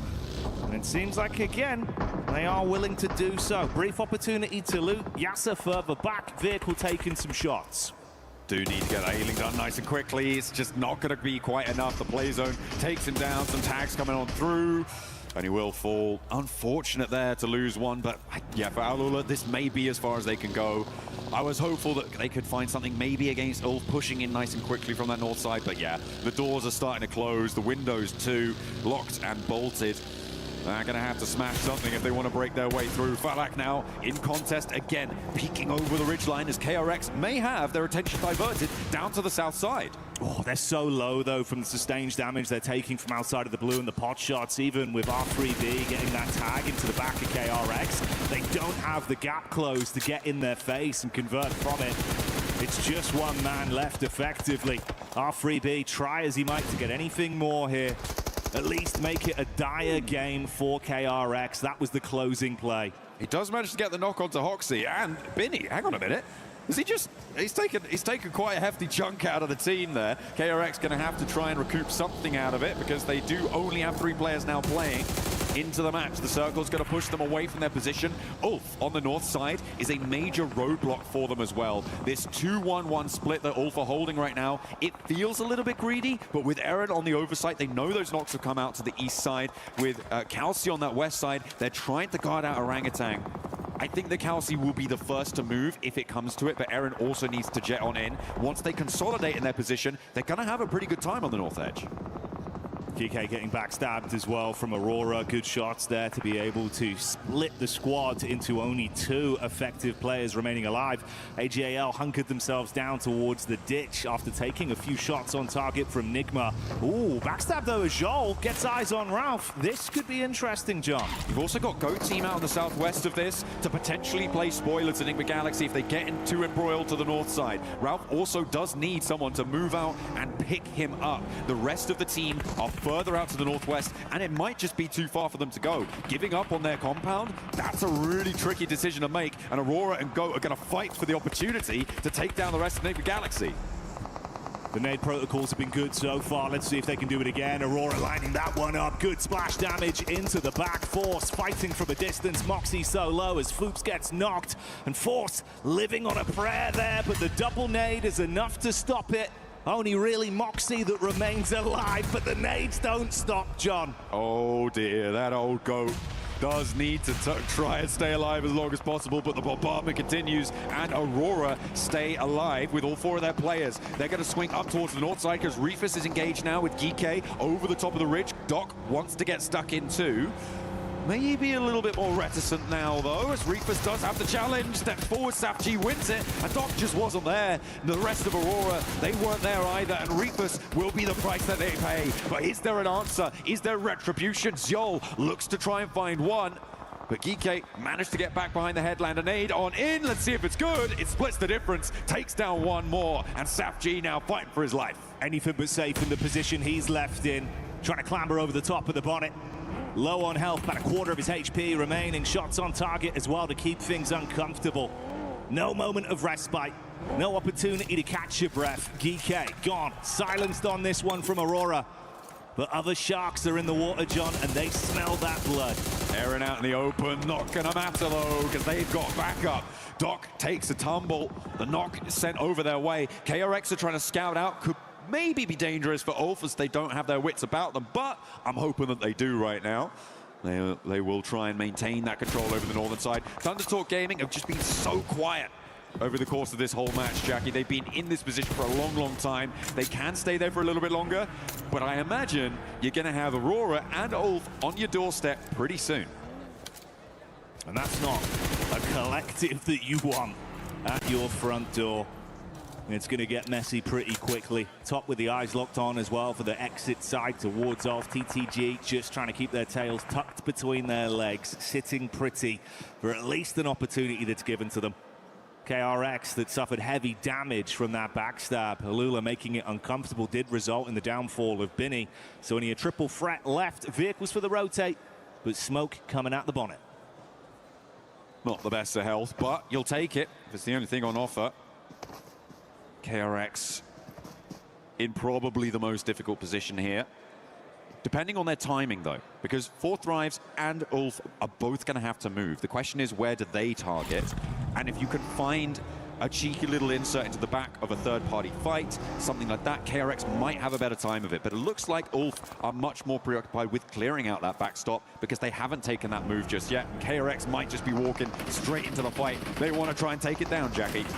They want to get stuck into this one, battling down the ditch, but let's see if they can withstand the blows from Ulf. Scarface lines up one, Kaus buckles to Oxy. There's a reply from Falak as well from range onto QXX, so he's able to steal away some points amongst the interaction between these two squads. Panic stations now for Ulf. They've got to play medic, John, and Four Thrives, their eyes are lighting up. Four Thrives are already sending out. They are on the hunt. Hazaifa and IQ following this one down to the bitter end, as only remnants of these two teams on the north side will still be in action. And Hazaifa is all too happy to take those points, push OG off the top spot as well, and they are back in first place. On board with them, they got 4 players alive, playing from outside the circle. They'll need to find a route in. Living the dream right now. Further damage done. Meanwhile, we switch over to the POV of Aurora. Nice nades on target. Satan takes the brunt of the damage. Ulf still attempting to fight versus Four Thrives, but they're silenced as they cut their way through them. Lord battles back on the top, up close. Ralph can't withstand the fight from Joel. Good play with a shotty, and he's got space to be able to calm this one down, John. Tuck into the limited cover. AGAL from the sideline, though. Oh, getting stuck in. Sure, why not? Aurora down to 1, just Joel remains. Doc is a goner. There is no way that he's going to get that player back up. Surely not. Has to try and play on this high ground. The zone will keep him in if he moves forwards to some of these trees, but gonna stim up first, allow the blue zone to creep in. Doc, yeah, he's not coming back. That's gonna be confirmed now, as AGAL will take that point. Coops, the solo for Enigma Galaxy, who ruined the day for Four Thrives last time around. Let's see if he's going to do the same thing here, but they are on opposite sides of the circle. Might be a little bit harder. Hazaifa, though, wants to try and get all over this circle. It's not going to go well, though, as they do take a tumble. Falak's down 2. Yeah, this is looking brutal now. 2 players removed. It's all on IQ. Brains at the operation as he sprints through the smokes, looking to get a lineup onto them. Shotgun special, but not enough to deliver the payload, John. AGAL withstand the fight, shut down 4 Thrives, and can they reset from this? No one in immediate vicinity to attack onto them. They might be able to reset cleanly. TTG advancing up onto Joel as well. They finally found a second elimination. They can leave here. They are the only team with 4 players alive. The pickups coming through on the east side is going to potentially give them a threat here, but this flex out needs to go well. It's only against 1 player, but that 1 player is Joel. So we'll see if he's got anything left in the tank. They disengaged from it. Interesting. Prioritizing staying in the zone, I guess. Yeah, for TTG as well, right? It feels like you're in such a risky position in terms of the overall standings. You've got to get out there and give us a little bit more of that confidence, but still trying to grind this one out all the way to the bitter end. Keep themselves in the contest of a fair 4-on-4 firefight, I suppose. Thinking about AGAL as more their big competition than risking it versus Joel. I mean, that high ground would have been great to try and suppress the rotation from AGAL for them. I feel like there's a lot of merit in trying to keep that hilltop going for you. You're right, it could have been dangerous, but I don't think you're going to win tournaments if you don't like the danger. And that's just not what's happening. AGAL making the cross against the duo from Nick Galaxy, and that's how you want to hold. A nice little opening spray down, but 2 players unload right next to the compound. A third on the flip side as well. Maple looking to burn Lord out of position. Coops is half HP as well. Immediately catches him on the egress, and now Coops is looking for more, but what has he got left? Because Lord is down, and now Coops is the next to follow. Really cleanly played there from Maple. Nice setup with the molly, instant switch to the rifle to hold the angle. Joel, meanwhile, has been crouching around all the commotion, but he's found Jimmy, dispatches him, and we get into that final 4-on-4 head-to-head. AGAL looking slightly more green around the gills with a single knock onto the roster, leaving them with an effective 3 to fight back versus TTG. Jimmy already got a bit of his power rising off the back of the knock onto Joel. What more can he do here? Nades chucked out for defensive maneuvers. They're committing to get this res off, and there's no aggression to punish with the advantage. The nades not quite connecting for Thunder Talk. This is sort of getting a little bit messy, but look at this flex out on the east side, sitting, trying to find an angle, but regroups back in. They're sort of putting themselves on the northwest side of this circle, and not as much pressure as they might need. They do know the full lay of this fight, though. They know where all of these players are for AGAL, so the full information is there. They would hear those vehicles. They would spot the runouts coming through. With Jimmy's angle there on the high ground, they might just be able to do something here. But 5 eliminations for AGAL, 3 eliminations for TTG. These are some fairly quiet games from these 2 potential winning candidates. Scary as well, man, looking at the setup on the angle. I felt like that was your one opportunity, at least, where you had an advantage in the engagement. Now, as time ticks by, it was a nice setup from XEZ on the top side, just scanning over the periphery of the building. They've got nades to play with as well, so if you crash onto this, TTG are going to have a bumpy ride through, dumping some of the defensive utility out as well. A few Molotovs into the field. Trying to hold on to a little bit more for later on when you get closer, when you get forced into known nade range. Much more tricky to hit it around the buildings. I mean, when you don't quite know exactly where they are, you can argue that it would be good to put them in now and maybe find an opening knock against AGAL, but I'm going to look to try and levy that later on. Liu getting rezzed up there was a massive benefit for them. It means that they have this outpost all the way on an off angle. It's covering off so much ground and limits Thunder Talk's position really heavily. Not following through for that flush may have just been a crucial mistake for Thunder Talk. On the other side of the coin, it's a play that could pay dividends for AGAL. This is the worrying duo setup as well. Zone crunching in. We'll see if Maple's forced to advance over the hard cover towards the fence just as it stops on the mark. XZZ still looking on the top side for the peek up. Sitting on the door. That's the nades in as well, and you're starting to take damage here.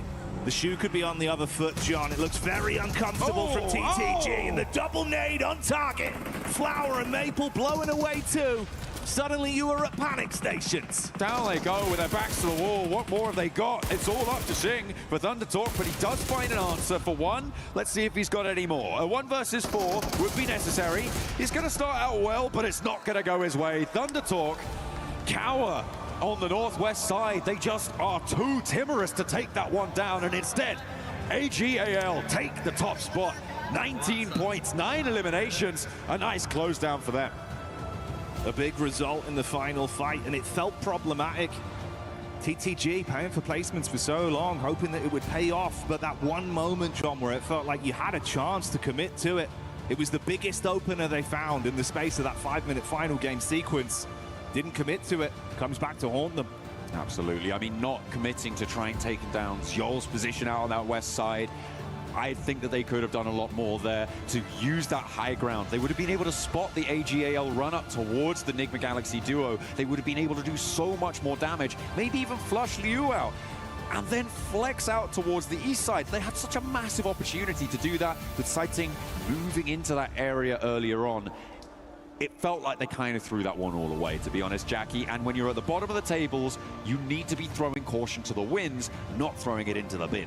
Yeah, it's brutal, man, because obviously that's the thing, you know, it's everything to gain, nothing to lose in those kind of moments with how close we are towards the end of day two, being down towards the bottom side of the standings. An opportunity present itself, but the indifference there, that paralysis of just overthinking the situation twice towards the mid-game, and then, like you say, with the late game as well.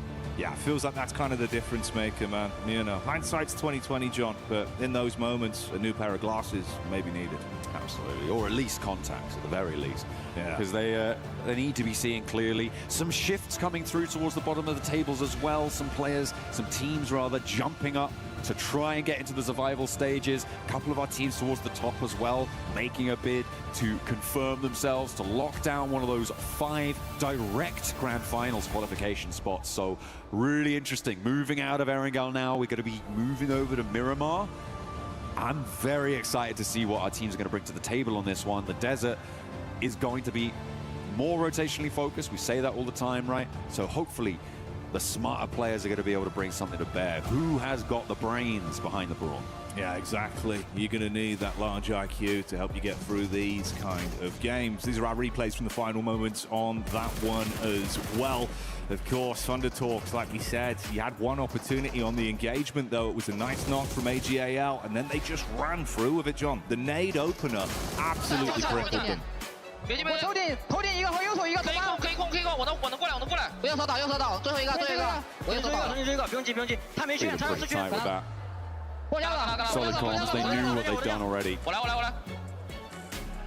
As soon as the comms go silent, you know that they've got it locked down. Yeah. Seemed happy, seemed confident with how they played it overall. Good shutdown towards the end. I like the position as well, where we had that 2-2 setup. Yeah, XZZ basically just on the top side, looking over the ledge of the hut. The way you had Liu as well further out, like you mentioned, just giving them so much more map control that really did give them that extra edge. Yeah, well, that is what you need to try and find. I mean, how many nades were in the pockets, do you reckon?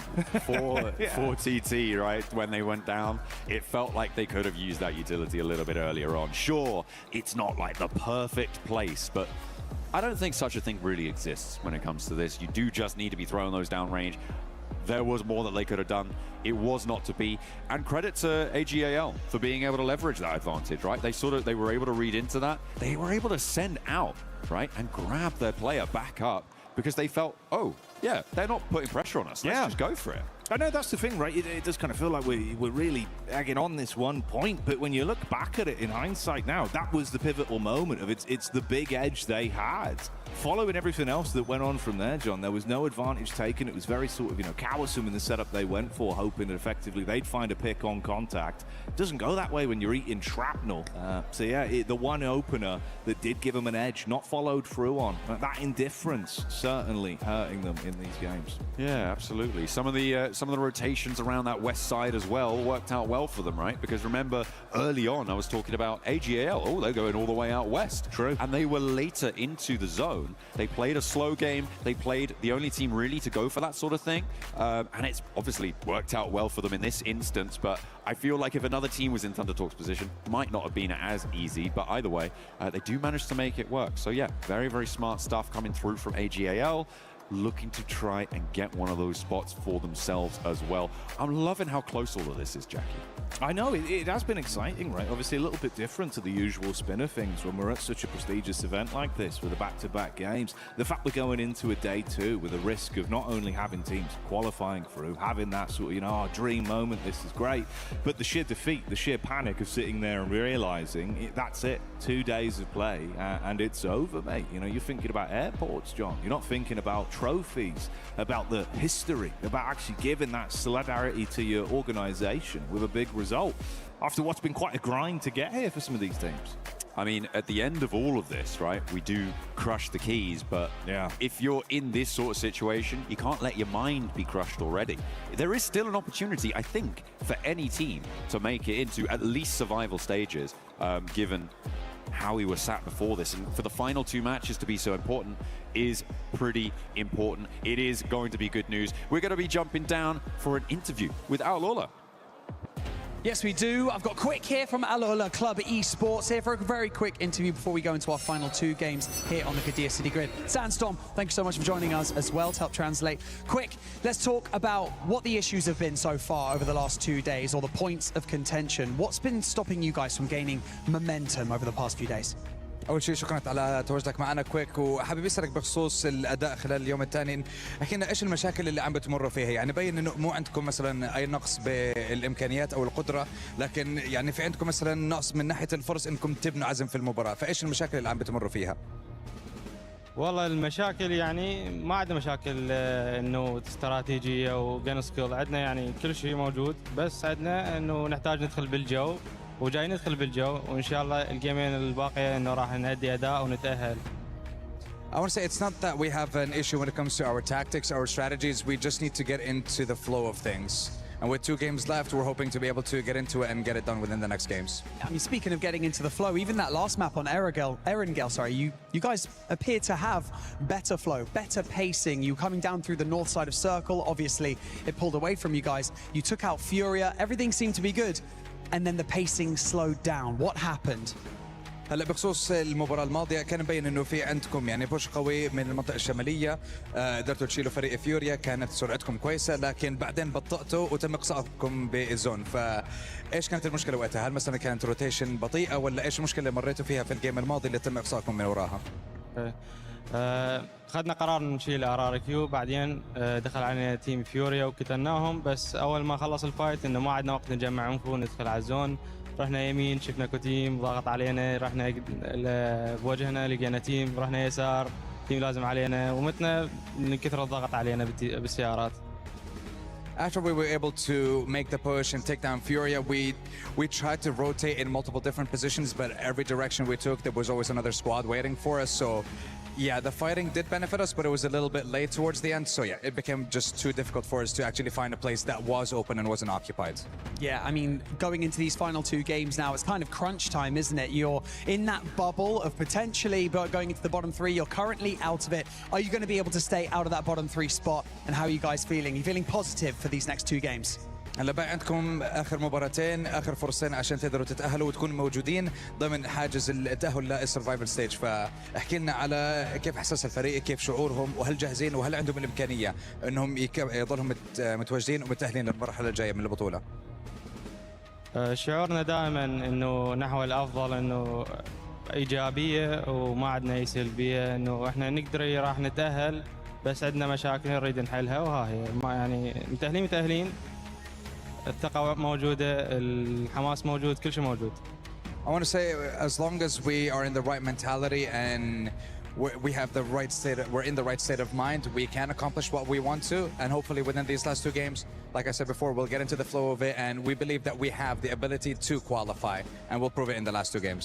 I like that, a bit of positivity. Thank you so much, Quick, for joining me in this interview. Sandstorm, you're a legend. Thank you so much. We have another interview here on the Qiddiya City Grid before we throw it over to the studio, so let's get over to that one. Yes, we do. Thank you very much, Barney. I am with Eren, one of the superstars, the young superstar from Ulf here, to talk about some of the games that have gone on so far here for them.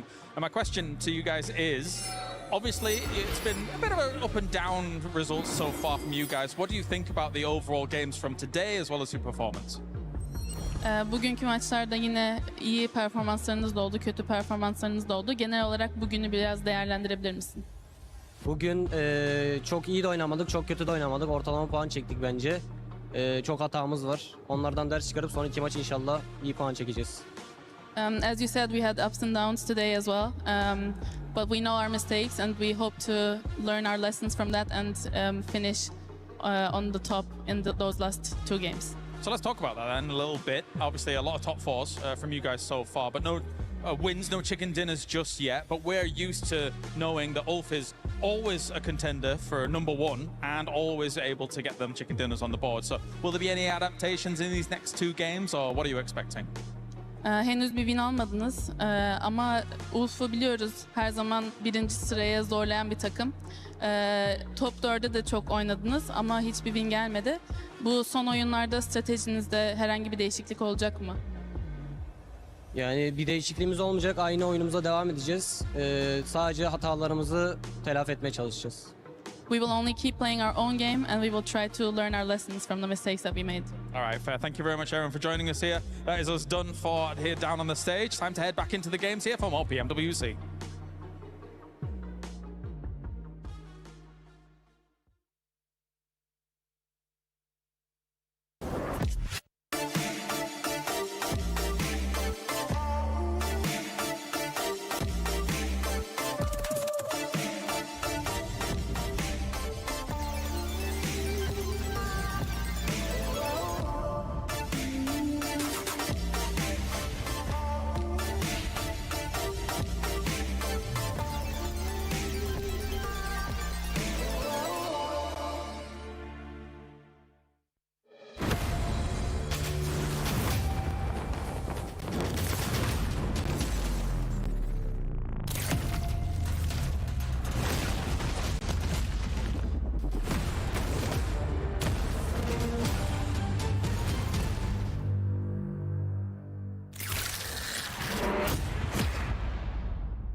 Promise you all some more updates. Well, we've got them because we swung by the Allianz Vault. We grabbed Trav to give us a little bit of some insight into what's been going on because you guys are already 3 days into your group stage, so break it all down for us. Yeah, as you say, we're in day 3 at the moment, which means the brackets have kind of reset, the groups are back to the start, and the players are on the same standing again. Okay. But the same can't be said for some of the clubs. Team Falcons coming into day 3 of competition with 3 players left alive. They came in with 4, so lost 1 along the way. But other than that, the biggest competition, you're looking at Twisted Minds. Sure. Arslan Ash has pretty much done everything you can in this game. So he's just 1 EWC win away from being the GOAT, and that is just a crazy statement. That's for him. huge. But over, obviously, we see AGL competing across quite a few stages this week. Zubair is one of the favorites to take this competition now. Ooh. He beat the favorite in his group. So he's kind of taken that pole position at the moment, and I'm really liking AGL to go far here. That could be massive. Exactly. And like obviously in the position they're in on the club championship leaderboard as well, a couple of big wins, they'll be leapfrogging above the rest. Vitality, however, haven't had the best couple of weeks, to be honest with you. They've put all their faith in one player, Jean Ding. So it's a question of whether or not he's going to be able to get it done. He's been looking kind of hit or miss so far, but obviously with it refreshing and being now in the similar standing, he might have a chance. So this could be really interesting when it comes to our club championship standings. Obviously, like you mentioned, we've got AGL in 3 out of the 4 stages this week. One of the teams we're paying attention to in PUBG Mobile, you mentioned Vitality. We've got them. We're going to see them tomorrow kind of to kick things off for their group as well. So lots of these clubs could get some massive points this week, kind of shake up the overall leaderboard because so many clubs are chasing Falcons right now at the tippy top of it. So still lots of action left in store for all of you at home. And of course, when we have some winners, some more points on the board, or some big changes, we'll make sure we're keeping you updated on all of it. See, I told you Glitter will be able to deliver with the club championship updates. Also, shout out to Trav for letting us know what's going on his stage. But I'm joined by none other than Mr. Black. He went from casting and now here at the studio with us, and none other than Neptune as well, the 7WG. We got to talk about that last game. AGAL putting themselves in contention for that top 5, Natura. Isn't it nice? It's so nice. I mean, we've been wanting AGAL to do something for how many games has it been? 8 games so far? Something like that? Yeah, 10 games even. Worse No, they're doing a very, very good job. I am enjoying what they're doing, but to go in a little bit more in depth, right, I really liked how they did that South wraparound, and I think that's really going to be something that we're going to see, hopefully, from them a little bit more, as they're being able to actually, you know, think outside the box a little bit, do those wraparound rotations, able to see those opportunities and do it all over again. So maybe in Miramar, it will be happening. But 19 points, I think that is the incentive that they need to do that again. Yeah, solid from AGAL to maybe, hopefully, they'll be able to make it to that top 5. We'll have to wait and see what's going to happen in those upcoming final 2 matches. One team that we actually ended up seeing there that they ended up getting good placement points but not eliminations, Thunder Talk Gaming. Absolute bless, but honestly, does nothing with it. Yeah, bro, why did it take the weaker Chinese team to let the stronger Chinese team win? What was that about? I don't know. That wasn't cool. Thunder Talk Gaming was camping insanely. They were there for the longest time. Okay, however you call it that, though, because you came out, you said X-Force in heaven were not camping. I didn't say they were not camping. I say it wasn't just lucky, though. They were holding off people. What do you mean? They were holding off Furia. They were holding a bunch of other people. Yeah, but for this one, Thunder Talk, they were legit just camping. Okay. I agree with that. I mean, to be fair to Thunder Talk, though, they need some points. Okay, if that's what it takes, that's what it takes. You gotta do. Okay, you can't hate too much. No. I tell you what I do hate, though. I'll tell you what I do hate. What do you hate? I really do not like Enigma Galaxy's push onto Volcano versus Aurora. That was a throw. That was probably the biggest throw I've seen in quite some time, actually. There was no reason to leave where they left from. I mean, if we even just roll the tape back to what we were just watching just then, AGAL won from when Enigma Galaxy was playing. That's true. Like, we could just sit there all day. We could sit there all day, twiddle our thumbs, and we would have won the game. All right? Aurora has to come off the ridge side into plain view. Got shot by someone else. So I don't really understand the call there. And we're still hitting these strange 2-2 splits. I think sometimes it works really well. Other times, not so much. Yep. And that one, it didn't work whatsoever if you are Enigma Galaxy. One team that does need the points and was able to put up good points there in the last match was Alula. I really enjoyed the way that they were able to kind of rotate towards the north. And right now, we're seeing an amazing performance out of this squad that's trying to make it to survival at least. Yeah, it's a really nice play. I was watching them versus RRQ, I think, over in the garage area, and it was actually really, really nice to see that aggression come on through. It was a very strong sort of presence that they put themselves into, moving into the garage area over there, because it wasn't a direct push. There was a solo of RRQ in the garage, but it wasn't direct full-on push onto an opposite team. It was just such a strong presence with those vehicles that it was like, hey, we're actually going to be doing something. It's intimidating for the other teams. That's what you want to see from teams more often. And yeah, Alula did a really great job of that. Well, I think this lobby is quite well balanced so far. Seven. It's very well balanced. Very. The thing is that there are some squads where the gameplay feels a little less intentional overall. That's what kind of worries me in a big way at the moment, is that for OG, I do think there has been some times where, you know, they'll find a good spot, they have some good rotates in, and then it feels intentional from there onwards. Like that's a passivity that they go for, and it tends to reward them in the late game. Yeah. I want to see a bit more proactiveness from them in future, because I think that could really help improve their score lines. But right now, they're absolutely fine. There's no reason to change. There are teams, on the other hand, like we're looking at RRQ, they feel like a team that's been forced to make plays. It doesn't feel intentional, and then they're winning off the back of some gun skill. And I think, honestly, Lepar is massively propping up that team at the moment, because he has some really good clutch moments. But it comes off the back of, ooh, did we really want to be here? Now Lepar's going to have to clutch up. Yeah, it's true. I think you're right there. It's like, and I'm seeing it from a lot of teams. I'm just trying to think of like all the lobbies that we've seen, all the groups, all the teams rather. It's kind of a lot of the same thing. I think OG in the beginning were doing it as well, right? Not so much today, but certainly yesterday it was a little bit of a, let's see what happens if we go here and then see what happens. You know, it's not proactive. It's not, there's no plan to it. It's just kind of a bit random. And I think a few teams have been doing that. For OG, they're not going to be that upset, all right? They ended up with the first place, third place, fourth place. This is just something that they're going to keep on improving. And going back to Alula, something that I actually really want, I was hoping you would end up pointing out. I really enjoy how long they took to rotate in, because they were making sure that there was going to be nobody behind them. I really enjoyed that out of them, which kind of allowed them to do that fight that you were talking about with RRQ. Another squad that we actually been seeing now step up as we're seeing the battle there for first place is 4Thrives. 4Thrives with those 2-2 splits. It was very nice, and 2-2 splits are their big thing. The 1-3, the 2-2, they love doing it, and we saw it in some really good form there in that last game. I really enjoyed that. Very strong. Again, the same point I was making about Alula is the same for 4Thrives. Again, they're intimidating the rest of the teams. They've woken up in this game and gone, right, there's 2 games left. We would like to be in first place, so we're going to be more intimidating, playing those mind games, being very strong, not necessarily going full aggro, but being intimidating. Look at what intimidation gets you. 4Thrives, 92 points. Not even just intimidation, just being proactive and making sure that they don't let anybody push up on them as KRX was trying to. But 4Thrives right now overtakes that first place. Orangutan still in that second place. Congratulations, Orangutan. You're going to be going to the finals. Aurora Gaming there in that third. And now we're going to be looking at that 5th place and that 4th place, because I want you to see how close it is from 4th place all the way down to 8th. It's just 11 points, which honestly, it can, even through this, even through Ulf as well, they can make that jump, Blank.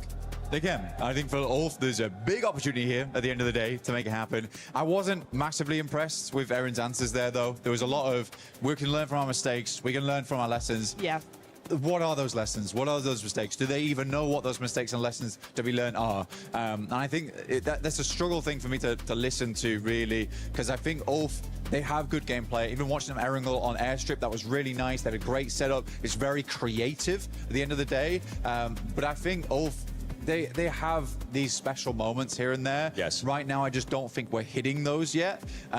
Ketch isn't really on his A game. I think Erin's doing a lot of heavy lifting. Scarface, funnily enough, despite having not these massive pop-off moments, he's coming in clutch right now. But Ulf can do it. For Enigma Galaxy, I really do want to see them get into top 5. Yes. They have looked very disappointed throughout these 2 days, which I've been, a little bit unhappy about, because I'm like, guys, you've been playing very well at certain points in time. I want that team atmosphere to be a little bit up. You've got Coops with you. He's doing phenomenal work. Hype your boy up a little bit. That's all I want to see.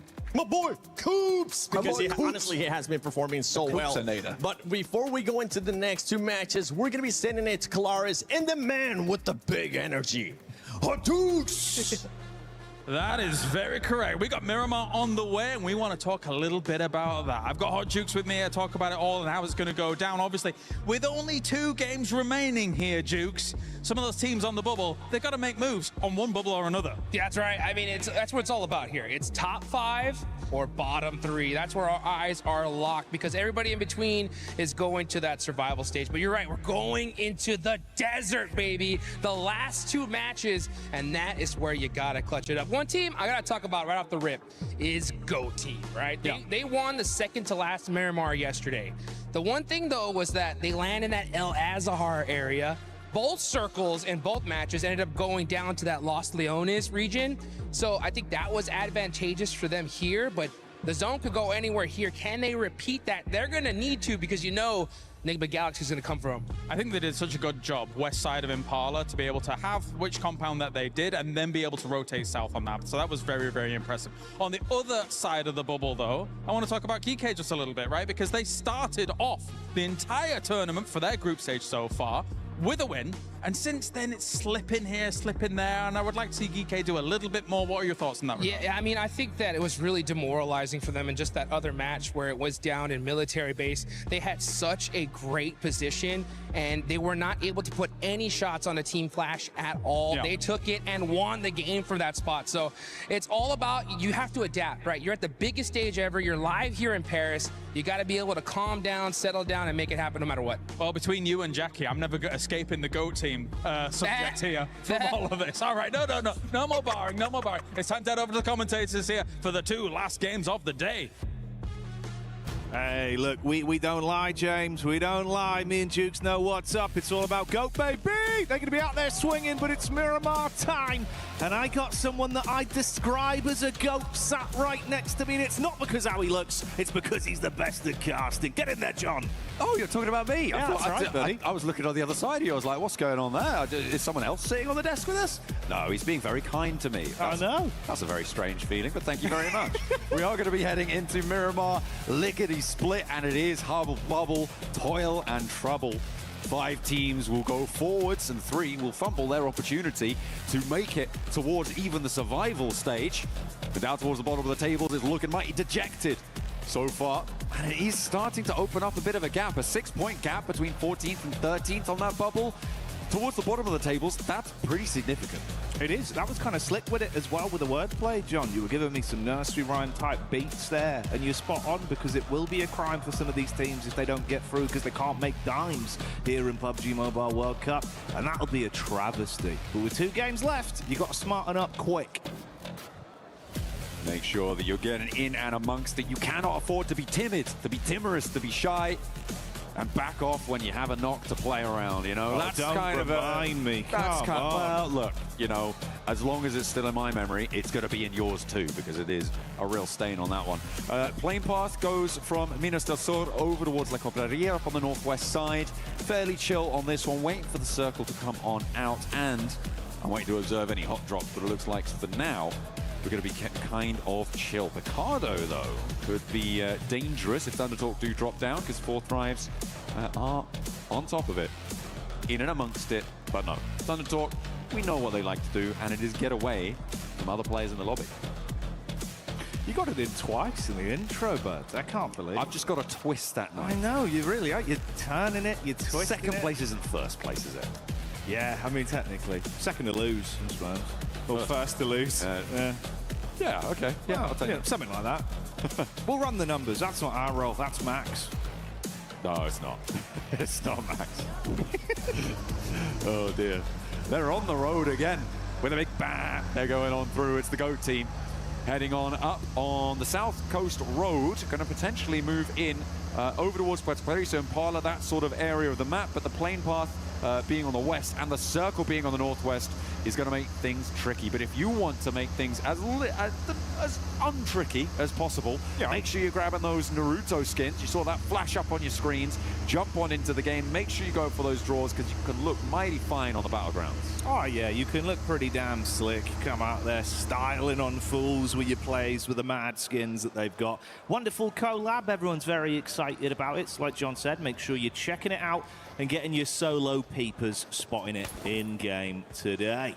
And of course, we'll be using our eyeballs to tell you the lay of the land with the teams here. Give you a run through of everything that matters as we get close. Going into the next game, obviously, it'll be a little bit more deliberation, right? We'll know kind of what we're looking like. Top spots, obviously, being drastically important. Skip survival. And then the bottom side of the pack, because otherwise, John, it's not even a matter of survival stage for you. It's just outright goodbye, good night from the event. Yet to come, really, but it might get a bit defined from this very game of Miramar here. Yeah, if we're going to see early falls from X-Force Reject, Thundertalk Gaming Stars, it may just be a death sentence for them to try and make their way forwards. Obviously, there is always those mathematical probabilities, because technically you can get 60 eliminations in a game and get a chicken dinner, which gives you a 70-point match. But I've never seen it happen, Jackie. Not legally, anyway. No, but you can't see air, and they say that it exists. So you never know, John. That's the funny thing. But hey, probably not, eh? Because that would be crazy. I hate that you've just said that to me, because it's right. But only if you're talking about the visible spectrum of light. Yeah, I mean, like, we can prove it exists, but... Yeah. Can you? Can you prove it exists? There's a fan next to you. That seems to be moving some air. You don't know what it's doing. I can feel it. If you can't prove air, how can you prove fans, you know? You've got to start from the basics. 1 + 1 = 2. Thundertalk Gaming can't close out a game. That's the sort of situation we need to be starting from. That's the foundational elements of this universe. Well, someone's giving you some funny juice today. Hey, you know what? I had to do a lot of exercises. You did actually, yeah. Fair play. I'm going a little stir crazy with it. Yeah, you work normally do, mate. You know, no one saw the full takes of those as well. There's about half an hour of unedited footage of John getting that clip done. So I was rehearsing as well. You were. Oh, it was good to see though, bud. Honestly, I think your rotations would be on point now. The amount of stamina you must have built up. I've lost it all. I used it. I burned through that candle very, very quickly. Let's take a look at the lay of the land now, because it looks like X-Force Rejects with a chance to take a fight against Ulf. And remember, X-Force Rejects, one of those teams in danger. Reverb is down and out of there. So already a poor start for our bubble team. Yeah, not ideal. That one's going to get popped instantly. Akin to bursting in the verbiage we're using here, which isn't what you want if you want to try and rise up and actually get yourself out of that danger zone.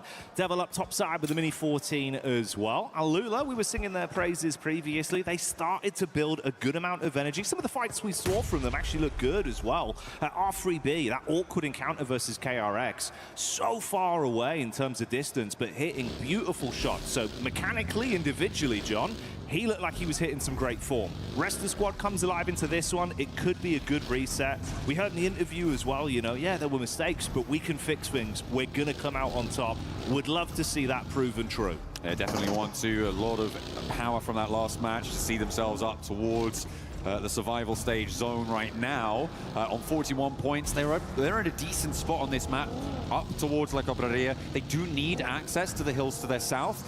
And if they can win a fight with X-Force Rejects, that would probably be one of the best case scenarios for them, right? If they can take control of the Crater Fields area, get some of that high ground under lock and key against one of their main rivals, there's very few better positions for a team to be in than to be able to find a little bit of confidence right now. That is going to be weighing heavily on the minds. Everyone sat around them. Enigma Galaxy moving in from that western side. RRQ as well could potentially try and jump into the mix there. Orangutan as well have access to those Crater Fields hills, but we've got a little bit more time before we see things go really to loggerheads. We've only had that one casualty so far. Yeah, crew moving up. Obviously, from what we saw, it was a little bit stale from some of the hits, more just getting stuck involved into fights when it was forced upon them rather than taking the initiative necessarily themselves. We'll see if that will change here with the approach. Down towards the compound now, having a bit of a loot up. Satan not too far away. No real read or need to engage onto each other yet. So opportunity to at least get themselves armed without an overinvestment. Visual contact there as well. You can see the vehicle driving away. So Satan will clear distance. Gets a little bit of a wider berth around the roadblocks. For Enigma Galaxy, they're very central on this already. Goat team, really not so much. Already out in the blue, over towards Impala. Coming in from that eastern side for Goat team, they are going to need to get towards it, but it's still very, very early days, especially here on Miramar. Waiting for the second circle can often be pretty impactful on a Miramar. Wait for that small shift and try and play for it later on. Get a little bit more looting done out on that east side. We saw Goat team dropping out and moving quite early on, so the looting phase will have been a little bit offset. Hopefully now, though, they are on the road, and I believe that they are, to try and move in, potentially sweep all the way up to that north side. Could inject towards water treatment over past Cruz de Valle. But there is Geek in the way in El Azahar, so it could potentially be an unexpected blockage in the system for them. The next zone will reveal itself fairly soon, though, so we'll see what they opt to do with that new information once it's revealed. Yeah, see what we're cooking with if this one gets a bit of a shift on the go. Obviously, those later rotates coming up. Condense is relatively central, filling slightly down, so most sides still within a fairly comfortable amount of territory. Water treatment going to be cut out, so you're going to be giving that up for KRX and looking for an advanced path. You can see Geek advancing a bit quicker now as well, speeding up on their rotate through the roadside with Goat in relatively close by contest. And then that chance for AJL to potentially bump into Aurora on the late advancement. Trying to push in on that south side. There are other options for AGAL here. Maybe not wanting to go past Monte Nuevo. They could send up, maybe try and play up towards El Pozo or swing even further north. But you know this side of the map's going to be really heavily occupied. It's a difficult approach, so going straight through may just be the best option available to them. Geek sort of slowly trundling over the hillsides, and Goat have spotted them now. Moxie hops out, looks for the shots, but doesn't quite take it. Doesn't have the lineup with the rest of the team to confidently get a knock, and you don't want to overexpose here. You don't want to be losing players like this, especially with how tenuous Goat team's position is in 5th place. Yeah, and it's not something they generally tend to force the issue on either. Historically, even with the roster being a little bit different to what I'd seen in the past, on Miramar, they were pretty good with late rotates. It's something they really enjoy playing, right? If they can avoid early game fights, they're going to be building into a big finish. It tends to work well for them. That sort of situation, maybe with the tumble from Ragnarok, if he had a clean shot, could have got an opening pick there, tried to build off it. Not worth the risk from the angle they were left in. So late chase, calm it back down. That's more the GOAT style. It'll give GK a window of opportunity to get into the zone. Is that Reject getting a knockover onto 4 Thrives, John? There we go. I believe it was, yeah, but they're a little bit too far afield to really confirm onto this one. And not only that, but X-Force Reject really cannot do too much to get out of their position now. This is that high ground position that I was talking about with Alula atop it, but actually Nick the Galaxy kind of in the way of it as well. Yeah. You can see there is this this cabal of 3 players very, very close by, but they are still downhill from that super duper high ground. For Alula, this is a brilliant spot to take points, to try and extract value from this early to mid game. Interesting lineup, and like you say, obviously not the best position to try and get that follow-up from. So reset from 4 Thrives. They're going to be more aware and paranoid about the potential angle and not expose themselves. AGAL were slow on the rotate. They were trailing behind Aurora. That started to turn a little bit with them actually pulling up very close towards the Aurora squad, looking to blot out the sun. It's a nice angle on the peak from top. A weapon he's very comfortable with. Takes the pot shot, but not quick on the response. XCZ with a knock, John. Damn. Now Aurora can't really roll forwards. Doc and Zol immediately rolling back around to try and keep things together. Reapers with some good suppressing fire. There are off angles as well against this position that could potentially be causing worry for AGAL. Do not want to let their momentum slip. Could jump up into the top 5 themselves after this match. But it is still a long way out from the end of this one as the res comes through. So Top's back to his feet. They can start to control this eastern side, but the hills for Alula are just so beneficial now. This is a brilliant game for them to try and make this one work. It's so hard for everybody else to try and move in. I feel like Thunder Talk are going to have a really tough time here trying to extract themselves from the southeast side where they sit, which is behind this engagement on our screens now, Jackie. Yeah, this is something that could be really bad for them with the backstab building. Scouting party play from Doc coming in around the rear, whilst the nades are just keeping them hammered into position. AGAL do get one knock onto top once again. It's a good nade thrown out from a key player from the team in Flower H, but on the hard commit, Joel is slick with it with a reply. Punishes him, pushing up daisies. That's the only flowers that are in his mind now. Leo on the reply, jumps behind the steering wheel. Off-angle push on the ridge. Let's see if he can do anything from this. Moves out into position. Doc on the high ground has control of the angle, though Liu does need to be careful. That smoke's just about to fade. Drops the Molotov to stop any forwards aggressive pushes as Reefus regroups up to the top. All of Aurora are here, and Thunder Talk are trying to loop around this one. Okay, put pressure onto the solo. Let's see what Doc's got. He's got backup now, and the rest of Aurora are trying to move on in. It's a breath of life for AGAL, but maybe they want to get stuck in too, because Doc is still fragging out. Nade out to try and find an angle on towards Thunder Talk. And this is a little bit more aggressive. This is a little bit more dynamic. That's what we wanted to see. But do they have the skills to back it up? Not stepping in fire. Kind of rule number 1, though, as Jimmy takes a turn around the corner. Doc on the move up as well, once again armed with a shotty, but it's Joel with an SMG that puts AJ to sleep on first contact. Close quarters combat, Reefus with a hop up, good to shut him down. TTG thought they'd finally got a breath of fresh air, an opportunity to push in an upset versus the lone player of Aurora. But the longer this has gone on, that thunder is being taken away from them. AGAL moved up towards this fight, but actually took a harrying from KRX, that backstab that you were talking about, making itself known. Maybe AGAL overextending in that scenario and losing a player here, but they are in the zone. KRX not so lucky. They don't really have that sort of foothold, so for AGAL, all is not lost, but the fight may be coming to them from KRX on the north side. You've got Top priming the nade as well up top right now. This shanty town could be taken down as the nade from Top's right on target. Goodbye, Jing. They know they've got to move quick as well with the zone coming up, so they want to advance and try and force the issue. Low HP for Top. Reefus with a bait play, opens the door, holds close on the angle, and the shotgun sings for one. Jimmy replies. It's getting awkward in the encounter, but it seems like Aurora can hold on for now. No way to put that one back together. Jimmy just sat there and didn't really do much, unfortunately, for Thunder Talk. They will go down again, and it's good news for our bubble teams once more, who are looking to try and make that chase. As we turn our attention over to the northeast side, it is Orangutan, Four Thrives, and Ulf going at loggerheads to try and push past, because Four Thrives have control of this hill, have control of the ground. It's going to make things tricky in this area.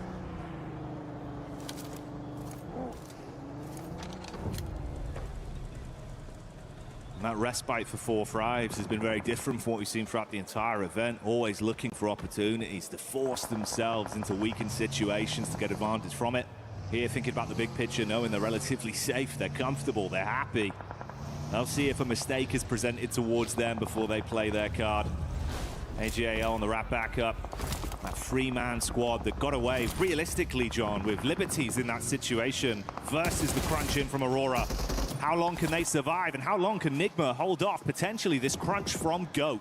GOAT as well. This is the battle on the bubble. Remember, Nigma Galaxy trying to chase them. They've already found that opening knock. They're going to know that this is GOAT, and they may just be out for blood. Ralph also cooking a nade there, so they didn't have the barrels down range to take on Fuchsman as he peeks wide. A nade sent back on in, but not really connecting just yet. Does some damage, but it's only going to tickle.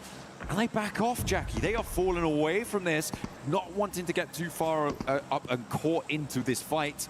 You can get third-partied. Alola up on the high ground, a massive threat. That's the thing. Killer Joe, usually so keen for the close quarters engagements as well. It feels like he's your entry fragger, someone that's going to take those risks. Being knocked early left them more susceptible, so they attempt to backpedal. Lords resets, very elevated angle to peek down. Bullets barraging on target, but the longer he takes that fight, the more exposed he is to the hilltop side there that you've got from Alula. So can't overcommit. Killer Joe with a knock once more, back on his legs.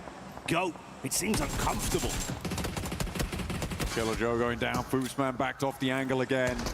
And they are just getting forced into a difficult scenario here. GOAT do still have force out in the open, but Alola just making life so difficult. Nobody's having a good time around these cliffs, but nobody's going down either, which is quite impressive stuff. But Moxie finally clocked by Quick. Able to slide away unnoticed. No, he gets down again. And that should be a flush, and likely Killer Joe going down too, so GOAT cut in half here. Enigma Galaxy with a big opportunity. There's just no exit path, John. You've got to stay close to the wall and fight up in person, or attempt for a quick getaway. Whatever you choose, Alula just leering over the edge, looking to convert from it. This extended battle between KRX and Aurora as well, leaving them worse for wear every minute that passes. The duo attempts to just get out on it, piece away from the situation, but Joel not given that gift. Another connection, that time it's from Flash Gaming, catching them on the exit with a rotate of the vehicle, only top left. Moving in on that south side, a solo for Aurora. GOAT do manage to get back up to 3. I thought they were going to lose Moxie, 2 players. Killer Joe does manage to somehow get rezzed there. A rotate in the shadow of the mountain, but the circle just keeps giving it to the high ground here. This is good for Nigma Galaxy, but Alola will survive for so much longer. The difficulty is that X-Force Reject are just still in this one. Still a threat, still breathing down their neck. Seemed like that was nearly the go signal as well, called for. Nigma were looking right on the edge, debating whether or not they do swing off it if there was a peek out, a wide angle in play, but Fuchs is trying to keep himself close down to the ground behind the vehicle. Killer Joe in the back line, a similar situation. And they better hope they do it cleanly as well, John. Alula could peer over and attempt to clean up if they take sustained damage from this. No one wants to risk it. Now RRQ in a really important fight right now. They're trying to push in behind Alula. If they get a chunk out of this team, things could change. But a stalwart hold and R3B on that long-range backstop angle is so importantly placed for them. He catches them on the crossfire, immediately shreds a player away from them. And that is great news. Not only that, but it gets the information over the rest of his team. Where RRQ are approaching from? How many are they? What sort of angles are they playing around with? It is so invaluable to have that sort of stuff on side as Nigma Galaxy look to get rid of the remnants of GOAT. This time they clear on the edge. They knew Fuchs was knocked once again. The overinvestment from cleaning out the full squad isn't worth the risk, though, so they won't go too deep into it. Stay in the angle where they know they're safe from the peak from Alula. Coops looking for a backside read as Killer Joe sits, staying warm by the burning building with Force miles away from assisting him.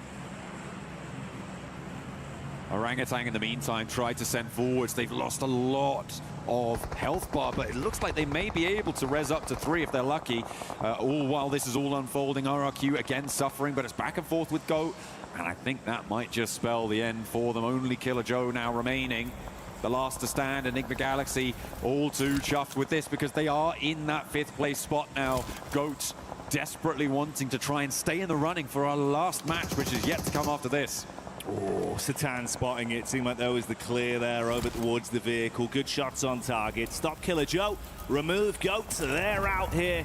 And that's the dream scenario. Licking your lips for Enigma Galaxy. They know that they'll be able to move themselves up. Cleaning limbs added to the total tally. The 4 players still remaining alive.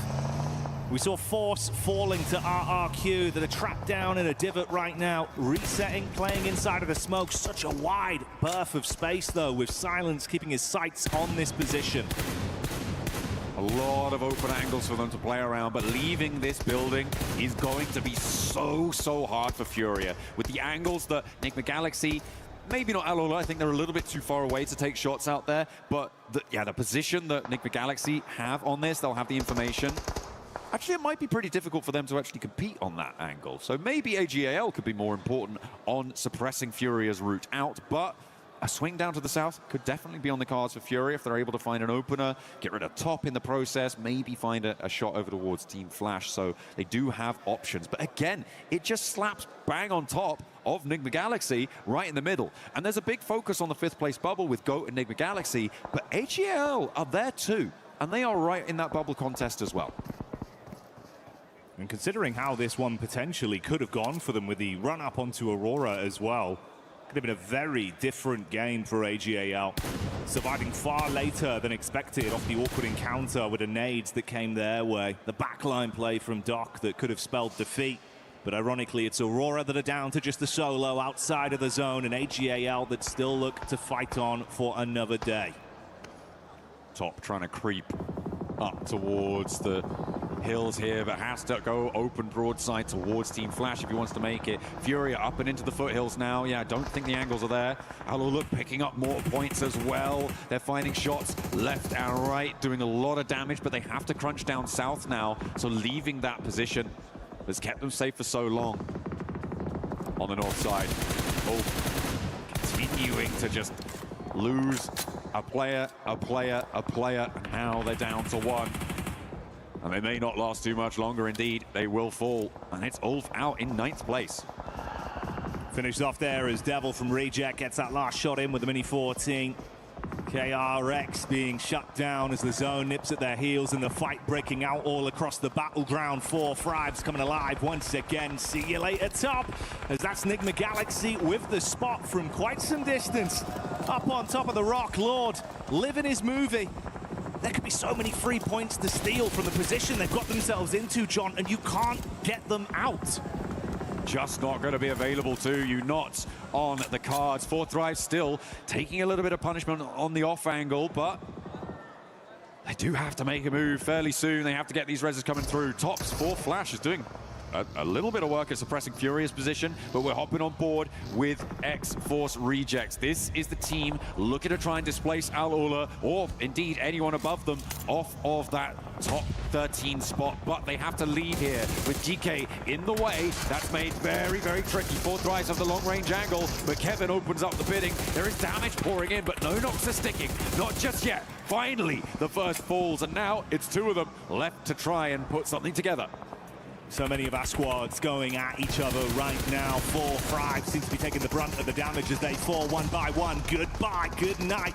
Reject could be going the same way as well, as Geekay have overwhelmed them on the close quarters engagement and picked them off. In the midst of all this, we saw some pot shots hitting onto Enigma Galaxy and leaving them down to just 1 man. It's only Lord that remains up on top of the high ground. Some big shifts when it comes to the tables. As you say, Enigma Galaxy going down to 1, and AGAL breathing down their neck on location and on the points totals now. GOAT dropping to 7th place as 2 teams have now pushed past them. Alola continue to climb, and they make sure that RRQ is now a buffer placed behind them, and Geeke could be next up on the chopping block if they can transition towards this low ground. So a lot of really important dynamics unfolding here when it comes to moving into this final game, and that is a helping hand of a circle towards AGAL. The benefit of Alula for so long finally starts to slip through the fingertips. Lord still in a position to play off the angle he secured for himself, whilst everyone else fights at the bottom of the tower, looking to climb over one another to guarantee themselves more from this match. Trying to stay as tight to the wall as possible as to not be shot from below or above. Ayala with a vehicle looking for the move round. Alula having to advance as well. You got the split on either side, it seems. A stereo rotate for Alula and Geeke. A two-pronged approach. See if the horns connect. Ooh, OG losing another. I feel like for the teams in first, second, maybe even third, they're going to start to feel safe moving into this last one, but everybody else playing for keeps here. Furia wanting to find these shots, but not quite connecting. The nades not quite getting the distance on the arm there for Flash. I mean, it's a bit maybe overzealous to try and connect onto this. But both teams out of the zone need to try and regroup. And AGAL want to be the lobby commanders to make this one work. And nade downhill has a little bit more legs to it, but doesn't quite find the target. Now Flash are up and into the hill, so it's just got a little bit more dicey. Keeping the pressure on either side. Nades towards the top for a peek over from Lord, making sure it's uncomfortable for him and the solo from AGAL that's looking to defend that engage from Furia. Surprise Flash are still alive, and Lord actually does get the peek in onto Furia. Still no trade back towards him. So although it's only a solo, Nigma Galaxy being a thorn in the side of the squads beneath them here. Alula on that north side, looking to keep the pace going. Coming off of a strong game on the last one. Now they're up to 9 elims again as well. And on this north side, they've got that high ground command that they were looking to try and sequester away. How high can they climb, though? Furia backs to the blue. They're a little bit more desperate now. And around the corner they go, locking themselves into the vehicle. Team Flash suffering, trying to find a challenge, but it doesn't connect. Is there a third party from AGAL? Doesn't look like they find anything, but Bose steps up. It's rebuffed by Lord. Nigma Galaxy up on high, still here to play. Stealing away elim after elim in all of the commotion. That puts him up to 6 individually. 3 to his name. Make that 4 as he continues to spray. Lord with the eyes in the sky, punishing down now as Nigma Galaxy keep the heat on Furia. Switches the detention round to AGAL as well. They're coming in to close the gap. Goodbye, Flower Age. It's uncomfortable. Ayala holds his own. Good defense. Damage done. XEZ trapped. You've also got Igor to play on the angle as well, and there goes AGAL. Dropping down, they do manage to ladder up, but remember the placements haven't kicked in for Nigma Galaxy just yet, so they will be in the top 5 going into the last one, and Lord is not done. Is there nothing this guy can't take a chunk out of? Everybody stepping forwards, and everybody wants to find out just who's up on that high ground. The Lord of the Mountain. Anyone that dares to challenge him has been dethroned. And the longer he lives on, John, the less ammunition remains. Running low, the economy now playing a pivotal role. How much more can he squeeze out of this? Switches to the Mini 14, bang on the head, goodbye OG. Wow, goodness me. They eliminate themselves up another place, and 4 teams remain at this stage. It's Alula who have done bits now here to solidify themselves into the top 16. They've almost, well, sorry, so the top 13. It's fairly certain that they may have done enough here, which is a great relief for them, I'm sure, guaranteeing themselves a solid double-digit game coming on in. As Geeke try to crawl their way around the edges. Quick, oh, you can't be going out that far in the blue, goodness me. Loses his footing somewhat, and the most of his health bar too. More of their utility force to be reinvested to get themselves healthy to contest from here. Furia somehow living on borrowed time with some of the awkward fights they've had to even get this far into the runnings. Lord knowing he can't risk too many engagements that won't result in a clean pick with the low ammunition left in reserve. GK and Alula, not too far from one another. This could all change in an instant, John. A single pick. I mean, the fact that Lord is low on ammo is so important for GK here. Their survival would be all but diminished in its entirety if they do find it. But there's a first knock over towards GK. Alula dancing around. Silence does connect, but he has to go for the reload. In the meantime, Lord pinches a point away with some of his precious ammo at range, and he finds more too. Down to his last magazine, though. 31 rounds for Lord. He's got 2 nades, but has to back off. He's got an angle to get his HP back, doesn't need to over-invest. He's already started to break the backs of everyone that's dared to defy him from this angle. Let them fight amongst themselves. Furia putting pressure on, but they're not ready from the peak from the top. Lord, 2 nades in the back. Let's see if these will pay off. Cooked nicely, rolling down the hillside. Alula already still the point on the Furia. One more nade for Lord. Drops it right on top of their heads. Looks for the shots, gets 1 knock, but it's now up to Alula, who are looking to charge themselves up. Gain some pace over, and they are able to find it. The high ground was indomitable, and Alula take a 12 Elin chicken dinner. The twists and turns on the narrative. Miramar delivering with madness in the desert as squads had to desert all hope the longer that went on, knowing the high ground was irrecoverable. Lord up on high. And he saw everything, John.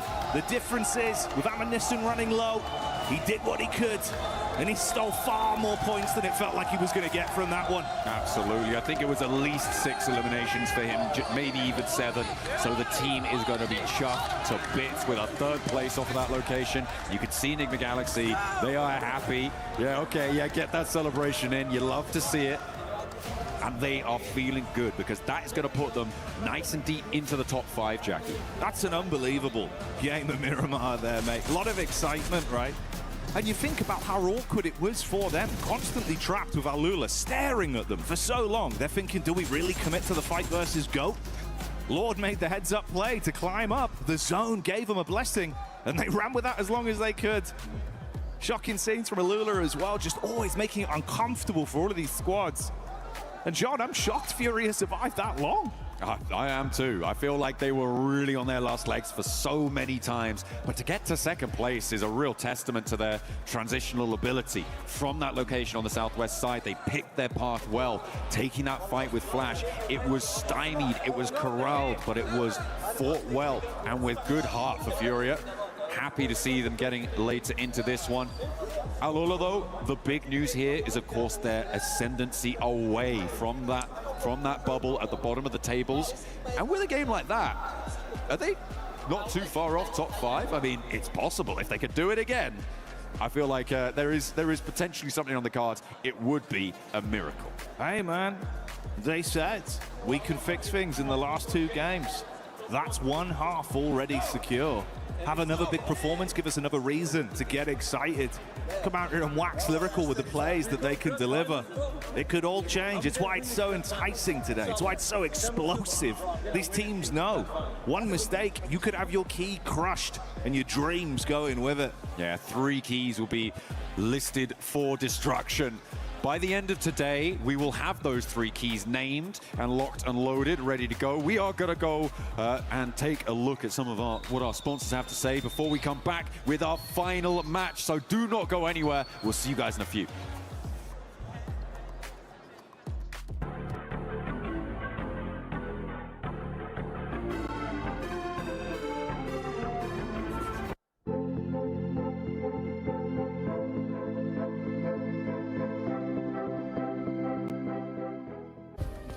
Play is in our DNA.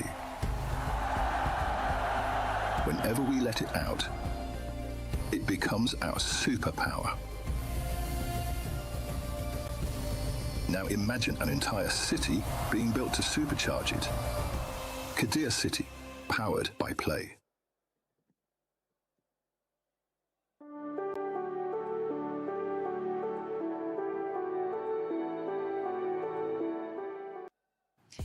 All right, we popped on over to the STC Arena for our final CC update, and I managed to grab 2 people to help us talk through everything that we need to. Of course, we have Ginny, but we're also joined by Blaze. So, Blaze, let's start things off by breaking down what's going on here on your stage. I mean, so it's absolutely insane. You know, when it comes down to the CC, you got 3 teams here that can really make a run for those club championship points. You got Falcons, 100 Thieves, and FaZe Esports. So when it comes down to those squads on your stage, they're going to be getting some help over here. Okay, that's actually big, because this is an opportunity for a couple of those teams to actually get some more points that they need, Ginny. So talk to me about the CC implications that this could have, and if there are any other CC squads that might have some surprises. Yeah, so when it comes to right now, we have 4 out of the top 8 that already qualified. So you got FaZe, you got G2, you got 100 Thieves, as well as Falcons. Very important to note, however, that G2 is not CC eligible because of the fact that they made too many roster changes after the deadline has already passed. They did knock Gentlemates into this lower bracket, and Gentlemates has competed before on COD, where they got 200 points. They competed in Valorant, where they also got 200 points, and they are yet to compete in Rocket League next week, where they have a pretty good roster. So for Gentlemates' side of things, like, they have to win this lower bracket game today to even be in the top 8 and get some points. My question then for you is, how realistic is that, considering what happened yesterday with the 3-0? I mean, it was a 3-0. It was crazy. You know, I talked to some of the players, and they felt like they were playing a God squad over there. Oh, wow. But don't worry, the Gentle Suits are in the building, and if I've seen anything out of that amazing group, is that they can will their team through some crazy series to push them into the finals. I love that. I love that, which means that there's definitely going to be some very exciting matches coming up over the next couple of days. Yes. So, of course, as we know more, we'll keep all of you updated and see how everything plays out. Thank you, Genie, Glitter, and Blaze for the update with the CC, because things are getting spicy here at PMWC at EWC 26 as we're going to be heading into our final match of Group A. We will end up eliminating the bottom 3 teams. And talking about those bottom 3 teams, Lays, one team that was able to push themselves out of it from the beginning of the day, Alula, ended up getting that win as well. Yeah, I just want to obviously mention to you guys at home, they started today with 21 points in the bottom 3. Now, they've had a nice trajectory so far and being able to sort of keep themselves within that middle, but then to skyrocket to a chicken dinner. And not only that, managed to get about, it was about 10 eliminations just before the fight with Furia when they're moving their way down off that peak onto the hill, and then they were able obviously to get that. But that wasn't without some help from one of our teammates who was sitting on the top peak there. But for this team, they clearly understand that these last 2 games are incredibly important. They have had a steady run throughout this. I mean, looking at this position here, they are actually sort of moving their way down on top of GK, which I thought, oh, okay. Obviously, they weren't sort of putting out that scout to see where Furia were at that moment. Furia were able to get like a couple of knocks on them, but they were able to reset and then get that win. I have no idea how Fury just kept getting back up. They get knocked back up, knocked back up, knocked back up, and they got really deep in that game. I did not expect them to make it actually to a top 2 finish. That is very impressive. Just highlighting how relentless Fury truly are here, representing Brazil in Paris for PMWC. But the finishing moments here, Yasa giving it his best shot. But Lord in particular, here Niptura, oh my goodness, making it rain from this peak finish with that mini 14. He was holding on to his resources for as long as he really could, but eventually the circle had a different plan in mind. No, he was exactly the right teammate to be up on top there, right? I think he was really, really good at sussing out exactly where everybody was. He was really good at getting those nades. Some of them went a little long, but a lot of them were right on target. I love the mini that he had as well. That was a fantastic weapon of choice to be up there. So all around, a really, really, really, really good play coming in from him. Really, yes. Really. But really. And really, Lore was able to put up good performance for Enigma Galaxy, being able to secure some extra placement points as well, putting up those, oh man, look at us, Tomash, let's go. 8 eliminations there from Lord, and the damage there as well, and this is a squad that's currently in contention for that top 5, and they were securing the top of that mountain. Yeah, I mean, it was great to do that 3-1 split. That's what they had in the mid game. 3 players down below in the thick of it, fighting all the teams. There was Alula, there was even a side of Go at one point just coming their way. But no, Lord was trying to keep his teammates safe, but he could only do so for so long, right? Eventually, teams are going to be encroaching on his 3 teammates. They get eliminated, and then Lord is alone. I like what he did because he knew he was limited in resources, right, Nictra? He was not able to really take too many shots. He just held onto those resources until the very end, where he could maybe convert that into a chicken dinner. As we know, that didn't happen. But Podium, as a solo, that is huge regardless. Huge indeed, as we're going to be taking a look at the overall. And I want you to keep in mind, top 5 go directly to the finals. Bottom 3 gets in home, and the ones in between get to go to survival. 4th thrives, still in the first place, but just like, actually, let's just focus on 4th all the way to 9, because 4th place with Aurora Gaming, they have been playing great today, but they just haven't been able to create such a big gap, as they only have 82 points, 4 points more than AGAL in 6th place. No, they do. It's going to be interesting. I have noticed that Aurora have been stepping up, right? They felt that pressure a little bit. They've realized, like, oh, it's not really going our way. We got to up our game a little bit. It is working now. So they are at 82 points. Yeah, it's still going to be all down to the wire in this last game, but at least they're already there. You know, teams like Team Flash are also already there, but 2 points ahead of AGAL. GOAT team as well. Furia climbing up those ranks. They were not in 8th place a few games ago, Max. Yeah, I mean, really looking at the teams in the top 5, 4 thrives, they're safe. We know they're going to make it. They're going straight into your PMWC Grand Finals. Orangutan, I would say, also somewhat safe, right, going out to this one, because right now they're above the likes of Ningma Galaxy, Aurora, Team Flash. We're looking at Aurora Gaming and Team Flash in particular here. They need a big game, Lace. If they do not get that performance here, all gamers, GOAT team, Furia, you know they're going to chase them down for that top 5. Yeah, they need to make these opportunities for themselves. And what we're seeing a lot of teams do is kind of letting just the cookie crumble how it will. These players need to start obviously creating these opportunities and making the lobby play to their way. And I must say that from that game, Furia did that. I would kind of call them like the mountain goats of PUBG, because what is with them being able to scale up a mountain, absolutely decimate in every way, which form. But it's good to see Alula here, obviously moving up with 63 points, definitely securing that place out of the bottom 3. Now, I do want to sort of touch on, I guess, a little bit more of like Thunder talk out of that game. This is crunch time for them. They're under pressure. And look, they had a push from Aurora in the building, and they showed no presence, Max. They just sat down there. They didn't create any space, no presence, and got absolutely rolled by Aurora. Yeah, they have the cloak of invisibility, but no one told them to take it off right now. It's time to take it off. They're looking at this one. The point gap is 12 points between X-Force Rejets and RRQ. I would say you are teams in the bottom 3. You have to hot drop RRQ. I'm sorry, it is time. If you don't do it here, you're going right home right away, straight to Charles de Gaulle. And as we know, that is not where you want to be. We usually hate to see the hot drops, but in situations like this, you gotta take destiny into your hands. And yeah, you're absolutely right, Lace. They have to do it. Yeah, and look, this is what I'm saying, where create your game. Make these plays to position other players into moving and having you create that space. Like, even if they were to look at, you know, players like Alula, who were in the bottom, they actually forced GK to rotate into Furia. They made that play. And these bottom teams need to be able to do that as well. Yeah, they need to be able to do that, and they need to be careful with teams that are going to be towards the top, like none other than... Who's that? Who's this? Oh, it's the best content creator for PUBG. Come up here, baby. Come up here. You know what? You don't even have to go that way. Just step over the chairs. You got this. Hey. Cool. The beast with 4 thrives currently in first place. Oh, put him on. Put him on. Oh, you should have told me. I would have brought mine too. But my Naki is here, and Naki, the team is currently sitting in first place. How are you guys feeling? Alhamdulillah, we are feeling great. We are having a great moment. Ooh, yes, you guys are. You guys have OG currently chasing you for that first place. Whoever gets first place gets to crush some keys. But how are you enjoying Paris so far? Paris has been really great for us. The weather here is so beautiful. The city is so beautiful. We are really excited to visit the sites. You're really excited to hopefully end up lifting that trophy. Max, you got any questions for Naki? What do you think of French people like myself? The locals. Bonjour, do you like bonjour. That definitely answers my question. Thank you very much. That is a great one. From what you guys have seen, going back to the game, from what you guys have seen so far out of day 1 and day 2 here, has there been anything that ended up surprising the squad? OG has definitely been a surprise for us. Like, they're playing really good. Their decisions, I haven't really looked at them that much, but their decisions are really good.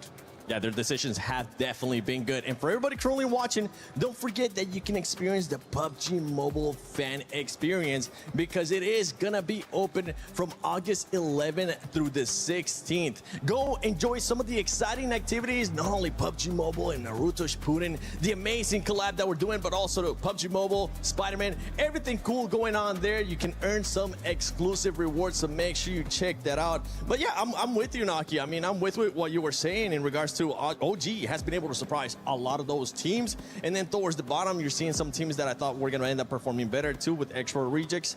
But with this one, who's going to be your top 5? I mean, it's pretty much said, but who is actually going to be your top 5? Tell me your predictions. I mean, there's only last match remaining. So I don't see that there are going to be a lot of changes to the top 5. But the teams on top 5, yeah.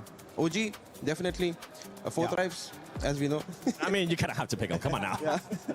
And Aurora is playing really consistent. And I hope FL qualifies. They are really my best friends. And one remaining? Yeah, one. I think if I'm doing the math, Max, math right? One more? Yeah, one more. Would be good, yeah. OG 40, FL, Aurora, and KRX. Ooh. Oh, nice one. KRX. Okay, I thought you were going to go with a different one like Enigma Galaxy, but thank you so much for joining us. Lace, Max Benatura, myself, 7WG. But ladies and gentlemen, it's time we go into the final match of Group A. Who's going to end up winning it? Who's going to end up in the bottom 3 and get sent home? Let's send it over to none other than John Allen and Jackie. Oh yeah, it's time to get stuck into the final map for Group A. 3 teams on the chopping block, but those initials yet to be carved. Who will be taking up that chisel and taking down their opponents? Only time will tell, and 5 teams will rise right to the top. Cream of the cream, or creme de la creme, as they say here in Paris. Maximum way. That's what I'm expecting to see here live in Paris. It's going to get explosive, John. It's going to get enticing. And from what we've seen over the course of the day, it should all build to an absolute blistering affair here in our culminating game. Our last battleground, Miramar, once again on the cards. And you're right, that sharpened steel of the Butcher Blade is getting ready to chop. And those keys will be crushed. Barney will be there on stage, literally grinding all of these teams' efforts into a pulp. Well, not all of the teams. No, those teams. Yeah, just three. those teams. Yeah, okay. All of those teams. You're getting ahead of yourself, Sorry, man. mate. Yeah, I know we've got to chuck most of them into the grinder. Only one key will eventually remain. But we've got to get there first, and we've got to do it bit by bit. It's incremental, you know. But we do get to do 15 at once towards the final, so make sure you're going to check that one out as we take our final steps onto the plane with Group A. Miramar has never been hotter. It's time to decide who will move forwards. Now you can see the keys around the crusher. Our team's deep in fort, getting their last minutes in before we kick this one live. Get back into the playing path and set things off. The players, the organizations, the hopes and dreams. The atmosphere is good here in Paris. You can feel it. Tension you could cut with a knife for some of these squads. And for the top end, John, as much as you're not fighting to lose your chance in the tournament, you certainly are putting your neck on the line to make sure you guarantee a chance to skip that survival stage. Absolutely. Top 5 is so valuable here.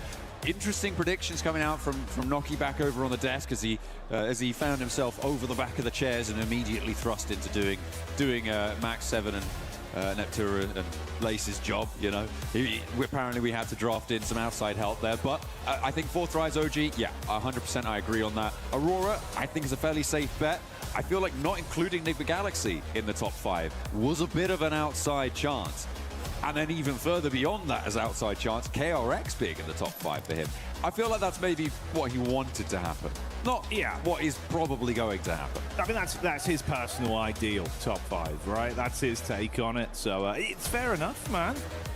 Exciting teams. They've certainly all given us something to rave about over the course of yesterday and today here at PMWC. Live from EWC 26. Big 26, John. God, imagine. I remember when it wasn't 26. Just last year, actually, it was. No, 25. Yeah, and the year before that, 24. No, it wasn't. Oh, yeah, okay, yeah. There you go. Yeah, it wasn't 25 the year before that. Come on. Don't be silly. Southwest Circle, as the plane path goes straight down the middle of this one from Partona up towards San Martin. It looks like we are going to be heading down towards that Chumacera Hills area, the Ladriera dual peak lines over on that western side. Going to be a major feature there, so transitional areas around there, highly coveted. A lot of ground on the south side is slightly treacherous. Potential to see teams rotating down through Partona, trying to get access to the west, but more than likely, we're going to see a long rotate over on the north side, coming down on that west edge, past El Pozo, to try and push themselves towards those Ladriera Hills.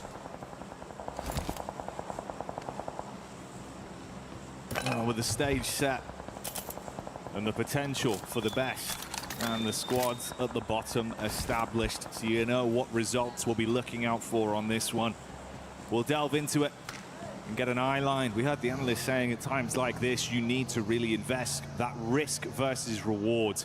You can't play it overly safe. You can't leave your fate in hands of other teams. That goes both ways, John. If you want to try and push into that top 5, or if you're looking to actually keep yourself in the competition, not lose those keys. We'll see if there's any forced fights, if the early game is a bit different. Some of the indecision we've seen from squads. You look back, right, what we saw from TTG. Moments of difference where maybe if they just committed that risk factor, could have given themselves a little bit more stock to play with. We'll see if that changes here and now. I mean, right now for X-Force Rejects, they're sat 12 points behind RRQ. That is a big gap to make up. It's going to be very, very difficult to do that, and even further behind for the teams behind that as well. So I'm really not holding out hope. I feel like we may already have our top 13. I don't want to jinx it for RRQ, but I feel like I'm fairly confident in saying that, especially given where RRQ are on the map, down towards Biodemar already, pretty much slap bang in the center of this circle. Yeah, it's going to be pretty difficult to try and jump up there and change things on that front. Would require something quite special, but there are quite a few teams, I think, who could realistically jump into the top 5 here, depending on how Flash, Aurora, Enigma Galaxy do in this game. There are potentially opportunities to jump on through and see what you can get done for maybe, I mean, maybe down to 9th, but maybe even Ulf could give it a fair crack, if not Alula, which is a very outside chance. But 17 points, as we were saying, you know, the 12-point gap feels pretty dastardly to try and get past, but with the form that Alula are on right now, it might be doable. 17 points. Yeah, they've been looking far better, been hitting some good strides, and definitely guaranteeing themselves at least more of a safety net to play with from slipping deeper down into the depths. Rising, though, and attempting to climb does kind of rely, like you say, on a few of our squads that have been those point vacuums, those absolute hoovers towards the top side, effectively just falling early, having some kind of breakdown that opens that door for an overlap for a squad to find a way in. So a lot riding on it on the individuals. A lot of small storylines in this one. We'll keep you dialed in with the narrative. Trying to play small ball and keep yourself rolling straight down the track to the top 5 at the moment. I mean, the differentials between these teams are really quite small. I mean, even up towards OG, an 8-point difference between 2nd and 5th is very, very much surmountable. A 10-point difference from AGAL up towards Orangutan to jump up towards that top spot. So, very volatile, even at this late stage. 12 out of 12, we're at the full fraction. No more matches after this one, and it is still very much all to play for. Unless you're 4th drives, then you're pretty much guaranteed to be in already. They've done more than enough with the plays that they've made over the course of the past 2 days, John. Looked very, very exciting to watch. It would be a real shame not to have them there, to be honest, mate. I feel like it would be a big blunder.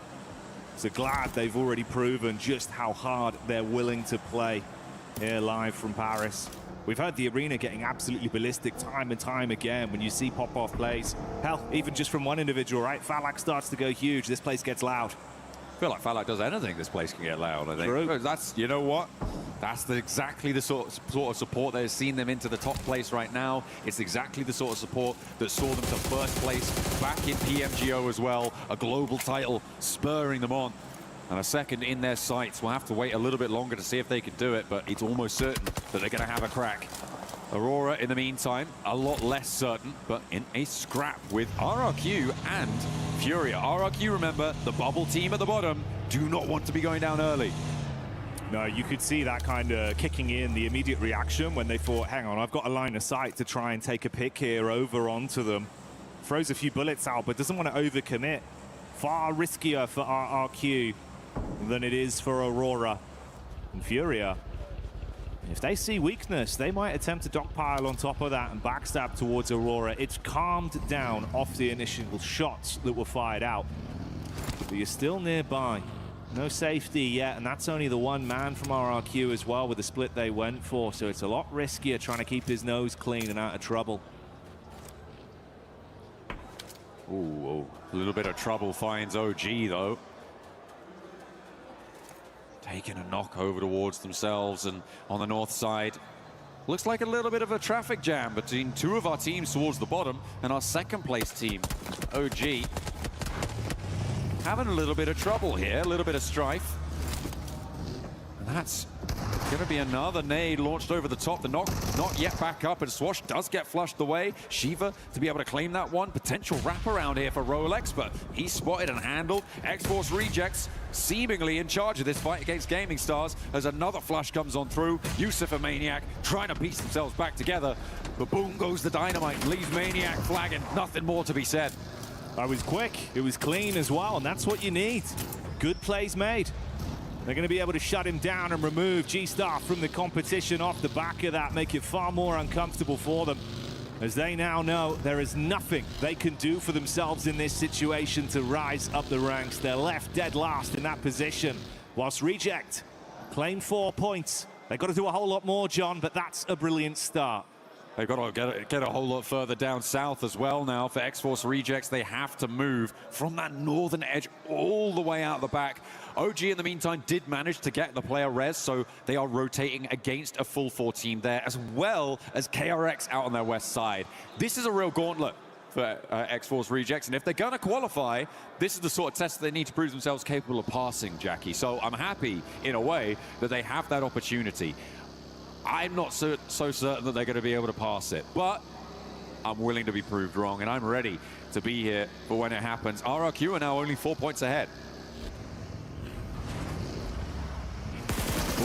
KRX on the ramp over the top, hitting the show-stopping plays, but can they actually punish with the shots? Close quarters combat from Hooksy, good for one, but a right hook straight back in his face. And for Reject, it went from a nice start to a punishing position. Damage done onto 3 players for KRX though. It's just Trey left. Spams bullets onto Reverb. Starts to put them in their place, but recovering from this is going to be awkward. Both teams suffering massive losses. Shiva not in the fight, a little bit too further afield and already locked down. That's going to be a lot of points added to RJC's total, but they are losing players left and right. Now playing on as 2, they disengage with 7 eliminations. They are getting closer and closer to RRQ as time goes by. And X-Force Rejects with a chance, but yeah, that gauntlet, like I was saying, is such a tough pass. The third party coming through, it's pretty impossible to make that one work. But KRX falling in the meantime as well. A little chime in coming through from OG, helping them out there, adding some more points to the RJC tally. And OG keeping themselves in a very comfortable position, seeing if they can chase towards 4 fives. See who remains at the top of the plinth come the end of today. It'll be exciting to see who our lobby leader is when it's all said and done. TTG here as well. Another team that it feels like even the potential of them really grinding from the spot they've been left in, John, is unlikely at this point. Yeah, it's getting less and less likely for a lot of teams as time goes on. And in terms of top 5 qualification, I'm afraid that Noki will not be correct with his KRX prediction, as he is going to be down in a 9th place spot. But they're going to be seen again in the survival stage. I think I can guarantee that. I'm going to lock that one in. Zypher spots Shiva from X-Force Rejects, and that is going to be a quick flush. Their run may just have been drawn short on the north side, and RRQ, all they need to do is hold their nerve, stay alive, keep things together, and defend their patch slap bang in the middle, although it's got a lot less central now with a hard east shift. Zone crunching in. Goat already in position. GK making the move up as well. Alula, Furia, really just the dribs and drabs that remain for Reject over that side as well, with OG potentially in a position to find them on their late pathing in. An Enigma side that looked very talented into the previous matchup off the back of the skillful plays we saw from Lord on the elevated angle towards the mountaintop.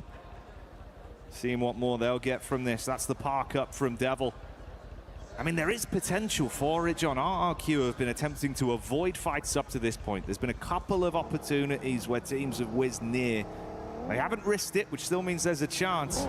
But if Reject can do much, maybe there's an opportunity. It's only a solo, though, so we're looking for a big finish on it with some more elims. It will not be an easy feat and requires RRQ to be shut down by a different team.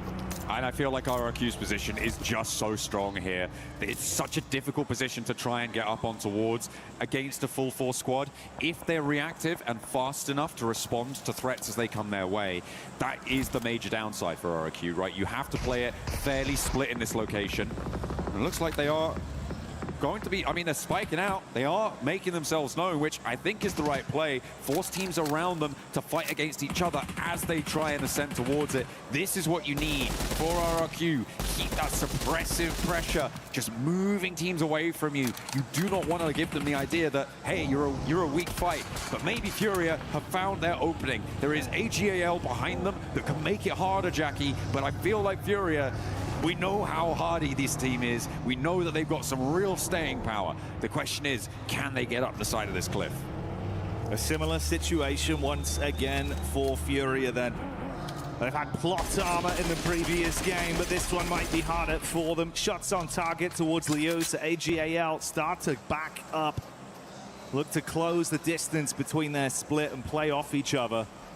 You've got good cover at least by pushing so far towards the ridge side, so you can't take shots from the top of RRQ. But fighting towards them, like you say, is another story. It does allow RRQ a little bit more flexibility, I'd say, if you're confident that Fury is not going to push up that cliff, not going to go further in and try and loop around the cliff. You've got some more latitude to send your players to other angles, but there's plenty of angles to try and deal with. As Alala charge on in and take on AGAL and take a huge bite out of their player count, down to 2 now, and that bubble just got a little bit safer. And 78 points for AGAL. Team Flash still 2 points ahead on 80. Yeah, this is really rough for them, John. If they were looking at the idea of having another game where they could really ramp up those points and push themselves into a good spot, you're down to half your chance now with only 2 of the 4 players alive.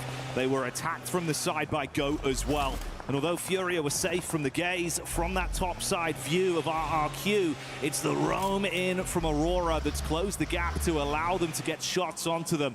Made it more uncomfortable. Got that initial pick over.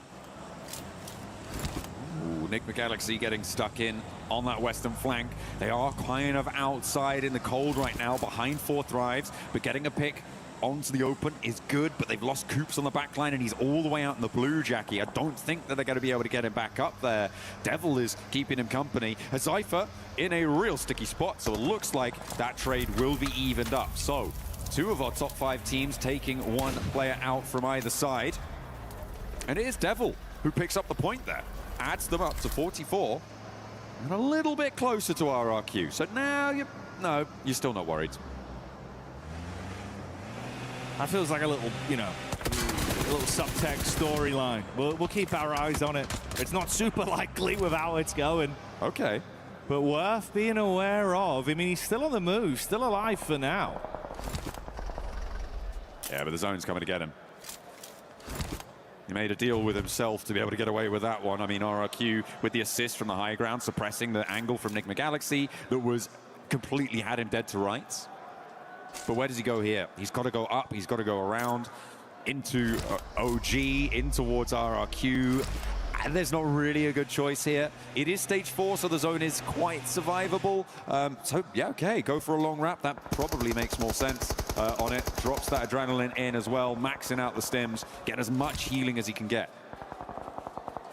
We'll see how that pathing goes for him once he gets himself back into the zone, sustaining a decent amount of damage, but he had a few meds to try and buffer it out.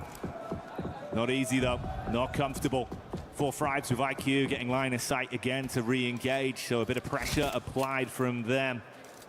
And RRQ still sitting where they hunkered down so long ago, waiting for a team to attempt to force the fight. GK with a connection in the rear. Thundertalk seeing all of this commotion around them as well. As Enigma Galaxy move up towards Alula. That's top taken down by IQ, and Falak getting stuck in as Aurora are suffering casualties. This is dangerous for Aurora. They're not safe, not in its entirety. Enigma Galaxy a little bit better on the points tables, but going this low, trying to just wend your way on through. Seems like they successfully shacked themselves up there. Get 2 of their players across as we hop on board with Alula. A lot of damage done towards GOAT team, and this was a team that was looking good for the top 5 not too long ago, but now their dreams are being dashed at the feet of Alula.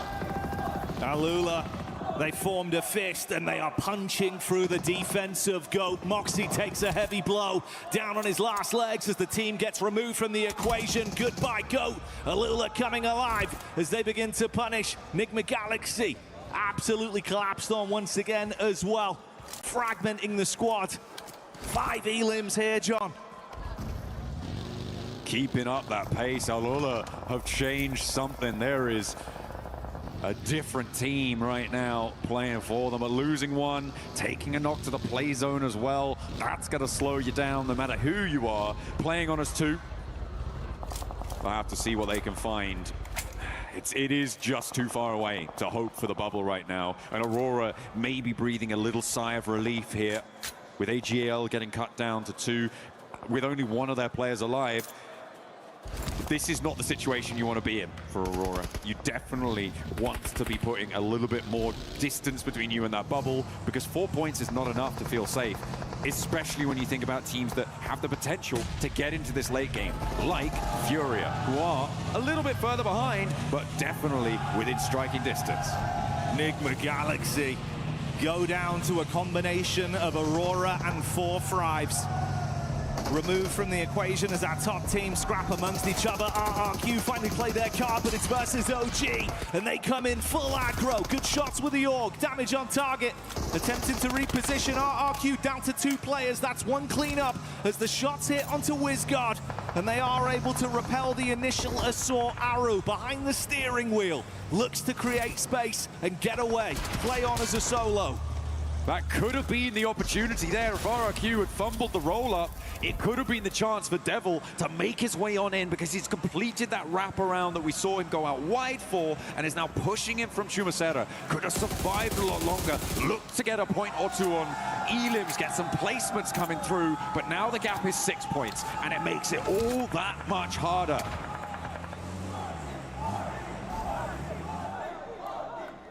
And in the conversation of who'd be on top come the end of the day, it's 4 Thrives that are once again getting the crowd hyped up with the plays.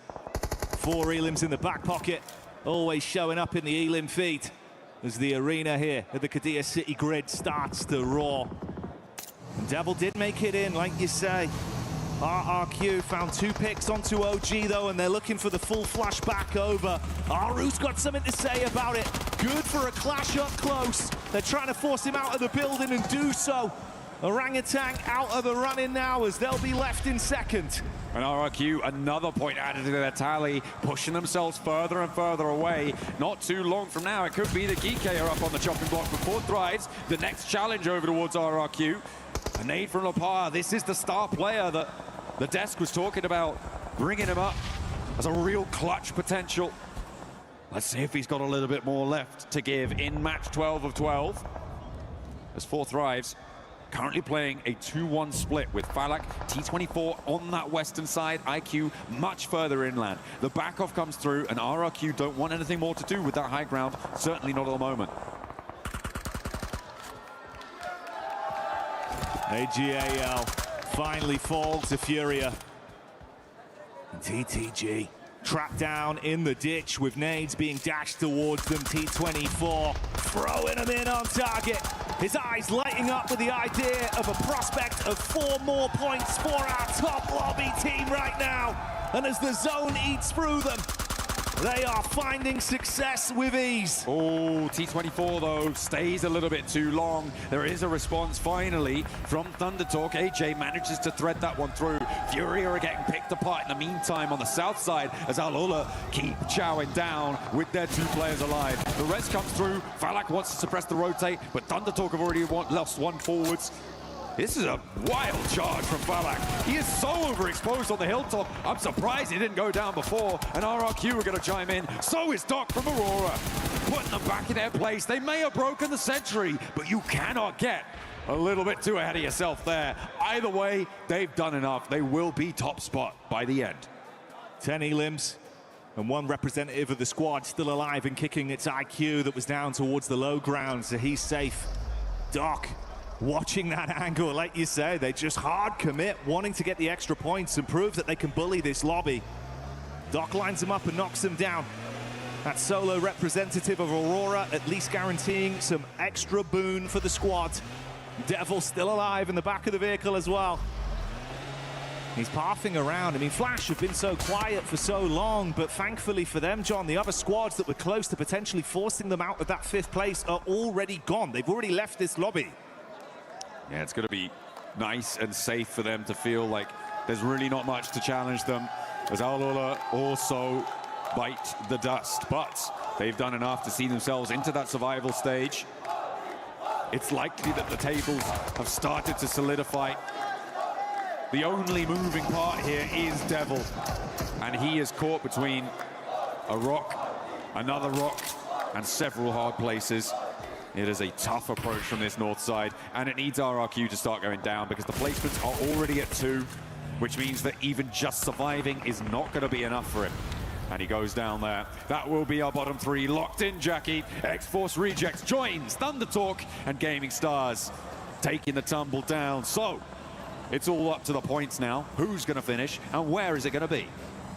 Those keys now guaranteed to be crushed, but the dreams live on for an RRQ side that fought for their right to survive here. Another blow back over to Aurora as Doc is shut down. And they're looking for even more. Eyes honed in towards the setup from the 2-2 split of GK. Our final decision comes down to who takes the chicken dinner then between these 4 remaining squads. GK with the most central position, Flash with the high ground. As you said before, been fairly quiet over the course of this match so far, but they are starting to extend their influence now. GK in the more central spot, as I said before, but they're much more limited in terms of their maneuverability, in terms of their flexibility. It's a question of if they can force the other teams around them to fight with each other, or in the other instance, allow a team to just get straight up close to you. Now with Team Flash within nading range, it's going to get so much more hard for GK to hold off this location. And Flash, after paying passive for so long, know that they can take risks now. So they look to advance down onto GK. Good first nade connection to blow one of the squad mates away. Present an opportunity to punish off the back of it, but RRQ with a third-party snipe from distance, starting to steal those points and increase the pressure that's mounting on Flash's shoulders. Secure in their 5th place, but they'd like to go further to try and join on the point scoring a little bit higher up on the tables. 4 Thrives, OG, Aurora, Enigma Galaxy, these 4 teams pretty much, they have made it into those grand finals directly. Flash will be joining them as well. It's really, I don't think it's possible. Yeah, I'm pretty sure it's not possible at this stage for Ulf to catch up. I don't think there's enough points left in the lobby to make up the difference, especially when you consider that Flash will also be getting placement points for a minimum of 4th place. And whatever else they're able to purloin from the rest of this lobby.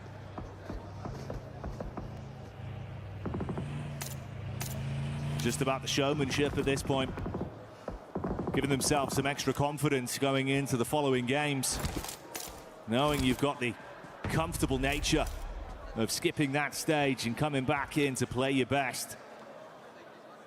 GK inside of the split as they're set up, waiting for the advance to come in from Flash. On that northern side, they've got that line up. They're allowing the teams to their south on the low ground to figure out how they want to try and manipulate this one as the nades keep rolling down the hill towards GK, making their life very troublesome. Yeah, Ragnarok out in the open is not going to last. He can't really step out for it. And they add another point. Racking up those elims, finding another knock over towards Kevin. And this might be the final dispatch for GK, who will sit right on top of that bubble. A lovely nade posted on through, stops them dead in their tracks. But the 12th place there is going to be locked in. RRQ will be jumping over them with the placement points that they have earned, leaving GK on that bubble, but nevertheless still in survival stages, which is more than could be said for the three teams beneath them. Their keys will remain. And RRQ just proving that they've still got more to show over the course of the competition then. Something that might give them an extra air, an extra reset, some wind under their sails once they get into that survival stage with the pathway they've guaranteed themselves.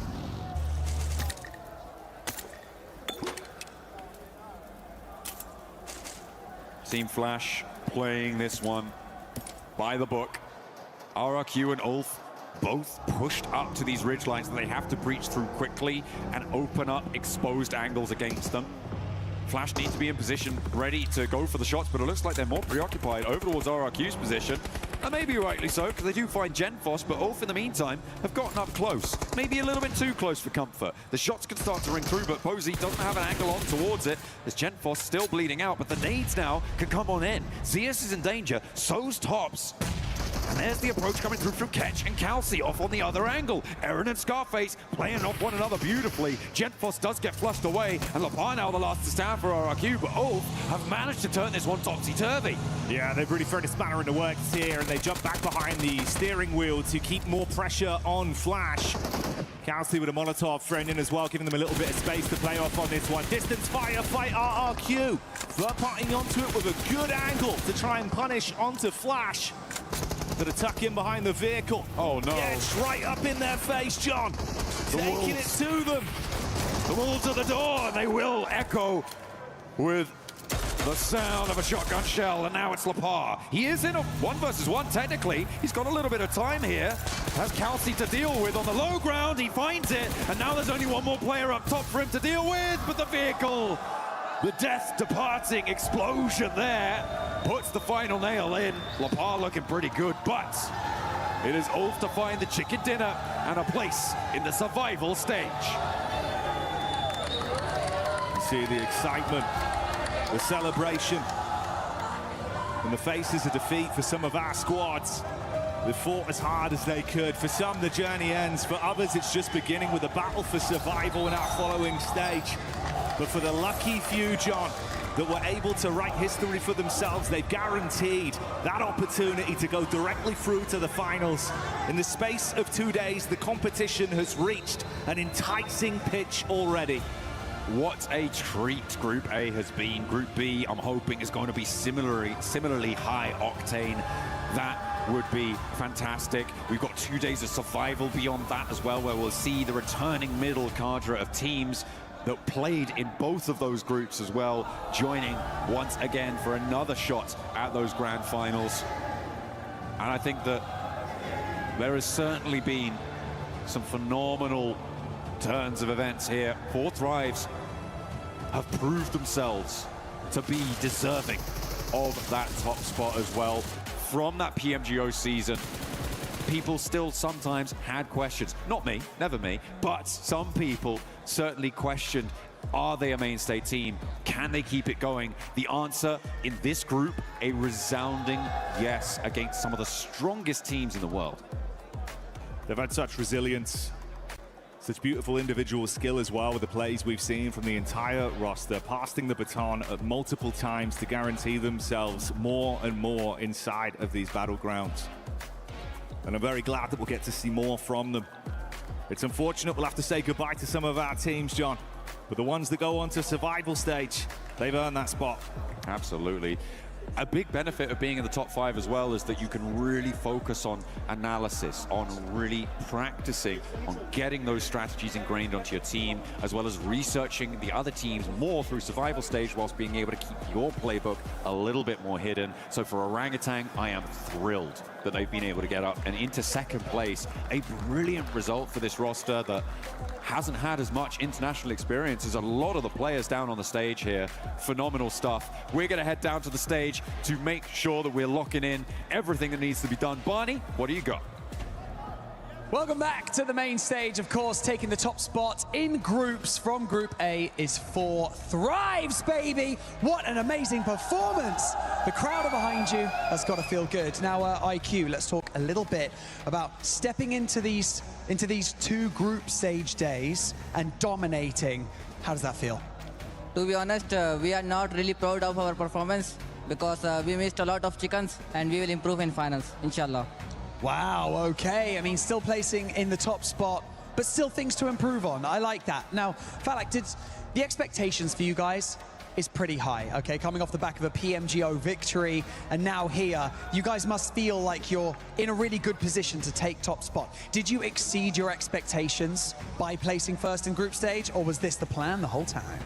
I mean, it's amazing to finish #1 in group stages as well, but the main goal is finals, and our goal is to finish #1 in the finals. So we can win back-to-back championships and make our name in history. I mean, speaking of making a name in history, the PMGO win, if you manage to secure the win at PMWC, and then in your home country, PMGO, that would be pretty good, wouldn't it, IQ? Yeah, of course. Of course it would be pretty good. All right, guys, we have something special to do, which I'm pretty sure you know. Follow me. We're going to go over to the Crusher. Now, as first place finishers, right here at the group stage for your group, you get to do the fun part. Now, I would like you to come and stand up here, all 4 of you, please, behind the awesome Crusher. Now, before we get into the meat of this, can I get you guys to budge around? Budge around a little bit. Budge around, move around, move around, move around. Now, before we get into the meat of this, we've got to say our commiserations, of course, but 3 teams underperformed here. And it's brutal, but it's fair. Gaming Stars, Thunder Talk Gaming, and of course X-Force Rejects will be eliminated from the competition. Is there anything that you would like to say to them before you crush their keys? Sorry guys for crushing your keys, and bye-bye. Ah, sorry guys, and goodbye. All right, IQ, can you please press this button, and that will turn on the Crusher and reveal the teeth. Here we go, look at that. See you later, Gaming Stars. Okay, would you like to pull on this lever, crush the remaining keys, and send them into the elimination zone? 3, 2, 1, see you later. Was that satisfying? Yeah, that's too much. Too satisfying. Well, you might get to do it in the final with 15 keys. That's the plan, right? Yeah. Yeah, that's the plan. All right, 4 Thrives, congratulations in placing first in Group A. We've got so much more PMWC action coming your way over the next few days. You can hear the crowd going nuts for 4 Thrives. That's what we like to see here at PMWC. But for now, let's head back to the studio so that they can talk about everything that happened over the last 2 days of groups. It's a sight that we're getting used to seeing. 4 Thrives just dominating in, honestly, not being happy with their performance, Lace. That's insane. That's crazy because they're the only team to hit triple digits, 107 points. 80 of those guys were actually eliminations. They had 0 chicken dinners. They had about 27 placement points, so that is about like a 2.25 average placement. So most of this was made up by pure firepower. Yep. But of course, they don't think that's good enough. And look, that's okay. They want to add the wins to that valiant effort as well. Especially because we're going to have Smash Rule. Especially you want to make sure you can actually get those chicken dinners. Max. You know they didn't do it in PMGO Season 1. One thing we shall not forget. Yeah, congratulations, 4Thrives. You're able to get that first place here for Group A. But this is the first time in a long time that we're going to have an India team at a global final. So I want to take you guys back to the PMWL 2020 Eastern Region. Orange Rock, TSM entity, they made it to the finals and actually did really good back in that event. But now it has been 5 years, 11 months, and 29 days, and that streak has now ended as Orangutan make it to your PMWC 2026 Grand Finals. And a great performance from that squad, if we're being completely honest. The way that they were able to perform yesterday was impressive in the way that they started off so slow and they were able to become aggressive. This is what we've been wanting to see out of the Indian teams, to match the aggressiveness that the global lobby is currently showcasing. They were able to do that, and they were consistent as well today. WizGod was able to actually get a lot of placement points for that squad in 2 matches. He really was. It was so exciting to see. And you know what's even crazier, is that Orangutan, out of the 2 Indian teams that we have here, we have Godlike coming up in Group B. Orangutan is the more passive of the 2. Now let's just take a moment and let that sink in. Orangutan are the most passive of the 2 Indian teams here. They're in 2nd place. They've been going all over the place. They've been controlling the lobby. What is it going to happen with Group B? I'm scared for everybody else now. I mean, I was scared after they got their first chicken dinner on Game 6 of day 1. I was like, okay, we need to see a continuation. I was not expecting a back-to-back win. Okay, that was definitely pushing it to the absolute limit. So they're confident. I hope they can bring that confidence into the next stage, which is going to be the Grand Finals. Very exciting. So Aru and the boys keep it going. Yeah, they're definitely going to keep it going now. So we're going to be seeing the top 5. There you have it. 4Thrives, Orangutan, Aurora Gaming, Team Flash, and Enigma Galaxy. Woo! I'm happy to see that team go back to the finals. And another team that I actually have to give major props to has to be Aurora Gaming. This looks like the squad that we usually expect, Nectura. It is. I was just thinking that. It's like, oh, finally, they're not just sneaking their way into the top 5 just by the skin of their teeth. Finally, we have a team that has presence here throughout the 2 days. Maybe a little less yesterday, but look, very even across the board. 30 points, 60 elimination points to make that 90-point total. So I'm really, really happy with this. It gives me a little bit of help for those finals. Yeah, and a bit of a heartbreak too if we're looking at 6th place, Slays, because all of Esports, they were expected to go directly to the finals. It doesn't end up happening. And sometimes expectations really do weigh down on you, and this team, has everything that it takes to be in those top 5. But of course, they just didn't really make those kind of macro decisions when it was necessary. So we did see them sort of fall off, and that brings through teams like Team Flash, who, like I say, throwing stuff at the wall, making it stick, but they adapted, they pushed through, and Ulf just kind of lost that momentum throughout there. Even Team GOAT, we could say the same type of thing, expecting massive things from them as well. I mean, still a valiant effort, definitely, but these teams, it is surprising. Yeah, I mean, looking also on the first page for a quick second, we had 80 eliminations from 4Thrives. They had 20 more eliminations than the 2nd place at the squad in terms of eliminations, which is Aurora. Absolute raw domination from these guys. Though on the 2nd page, heartbreak has been created for some of these squads. X-Force Reject, Thunder Talk Gaming, Gaming Stars. That is the end of their adventure.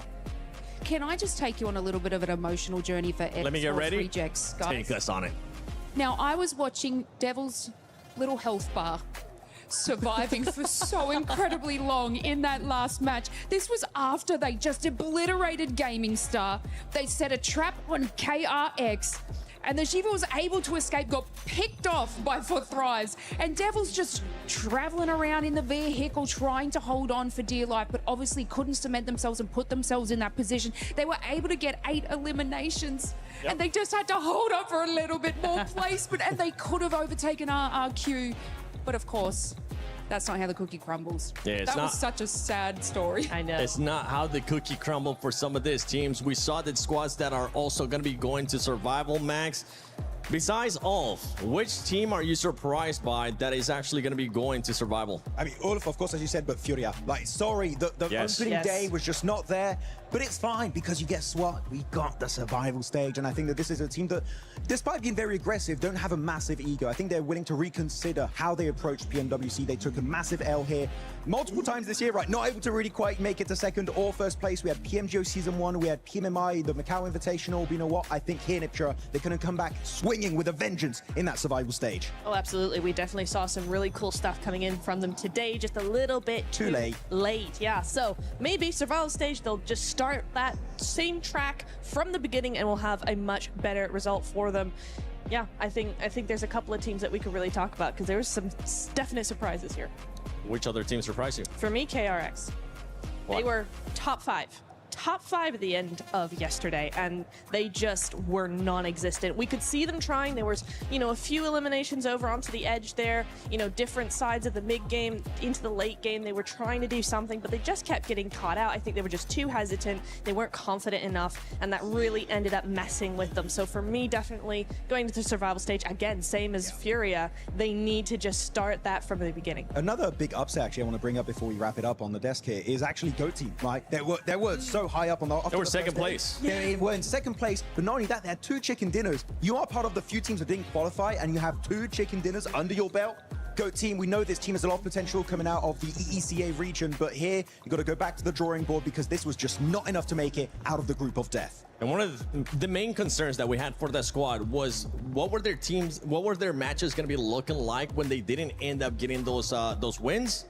Well, we ended up getting the result for that, and now we're looking at the daily MVP, which is just such a big, take this, because you're not going directly to the finals, and it's none other than Aaron, Max. Oh, why you got to throw that to me? I like Aaron. He's really good. Well, I feel bad for him, but you know what? Aaron, you're really good. You proved it once again. You've got to come back stronger in the survival stage, which that one's going to be stacked because all the teams that also failed in Group B are going to be there, so everyone is going to be aiming for that heavily contested top 6. That's going to be the main one, and here at Group A, we have talked about it multiple times. It did seem a little bit more passive than what we're expected to at a global event. I feel like with Group B coming tomorrow, make sure you guys tune in because Group B, I got a feeling, Lace, it's going to be a lot more aggressive.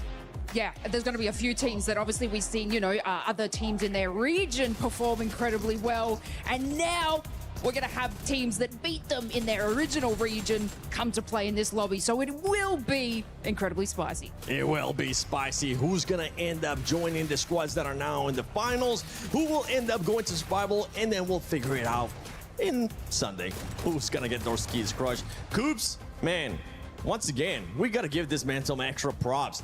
I feel like that is such a big difference for the squad of Enigma Galaxy, and you can see it because he's just able to secure points that they're usually not able to with their sub 8-0. Yes, I mean, when you look at the overall strategy from Enigma Galaxy, I would say it's the same to what we saw from them back in PMI, back in PMGO Season 1, right? Going for those 2-2 splits. That's something they've done before. But Coops enables those players to just level up to the next level and actually work on a global level. So right now, I would say Coops is like the main reason why they've been doing so well in this group.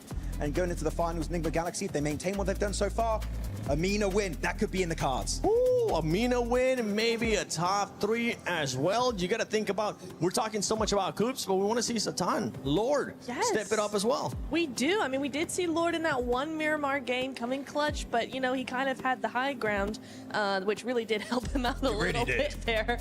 But yeah, Satan as well. We really want to be able to, go, where is he? What's he doing? There he is. As we look at the top 5 players, and it is going to be Falak with the #1 spot, 25 eliminations, 5,000 damage. Hello. You got 3 players off 4 thrives on the top 5 players, by the way. Excuse me. And talking about that, I want you to look at number 5 because T24 was not happy with his performance earlier, especially from day 1. And he looked at me at the beginning of the day and he said, 7, today I'm going to show up. And boy, did he end up showing up. I have so many kudos to give T24. I don't know where he is now. I think he's gone. Aw. But T24, this guy has been so amazing today. I've really watched him step up. I've watched him throughout the years. I used to coach the guy. He got us to PMGC in 2023. I'm so proud of what he's been able to do here with this team. It's really, really good. And yeah, to just see him be able to pop off the way he has as a fragger, as that support player as well, has been really, really great to see. So big kudos to him. As Blank says, T24 shuts the door. He does. Not only shuts the door, shuts the little box of loot on the other enemies and sends them back to the lobby. With that said, ladies and gentlemen, this does end up concluding Group A. It is none other than Lace, Max, Neptura, and the 7WG. Don't forget that tomorrow is going to be the start of Group B for PMWC at EWC 26. Tune in. We might get more surprises. That was payback.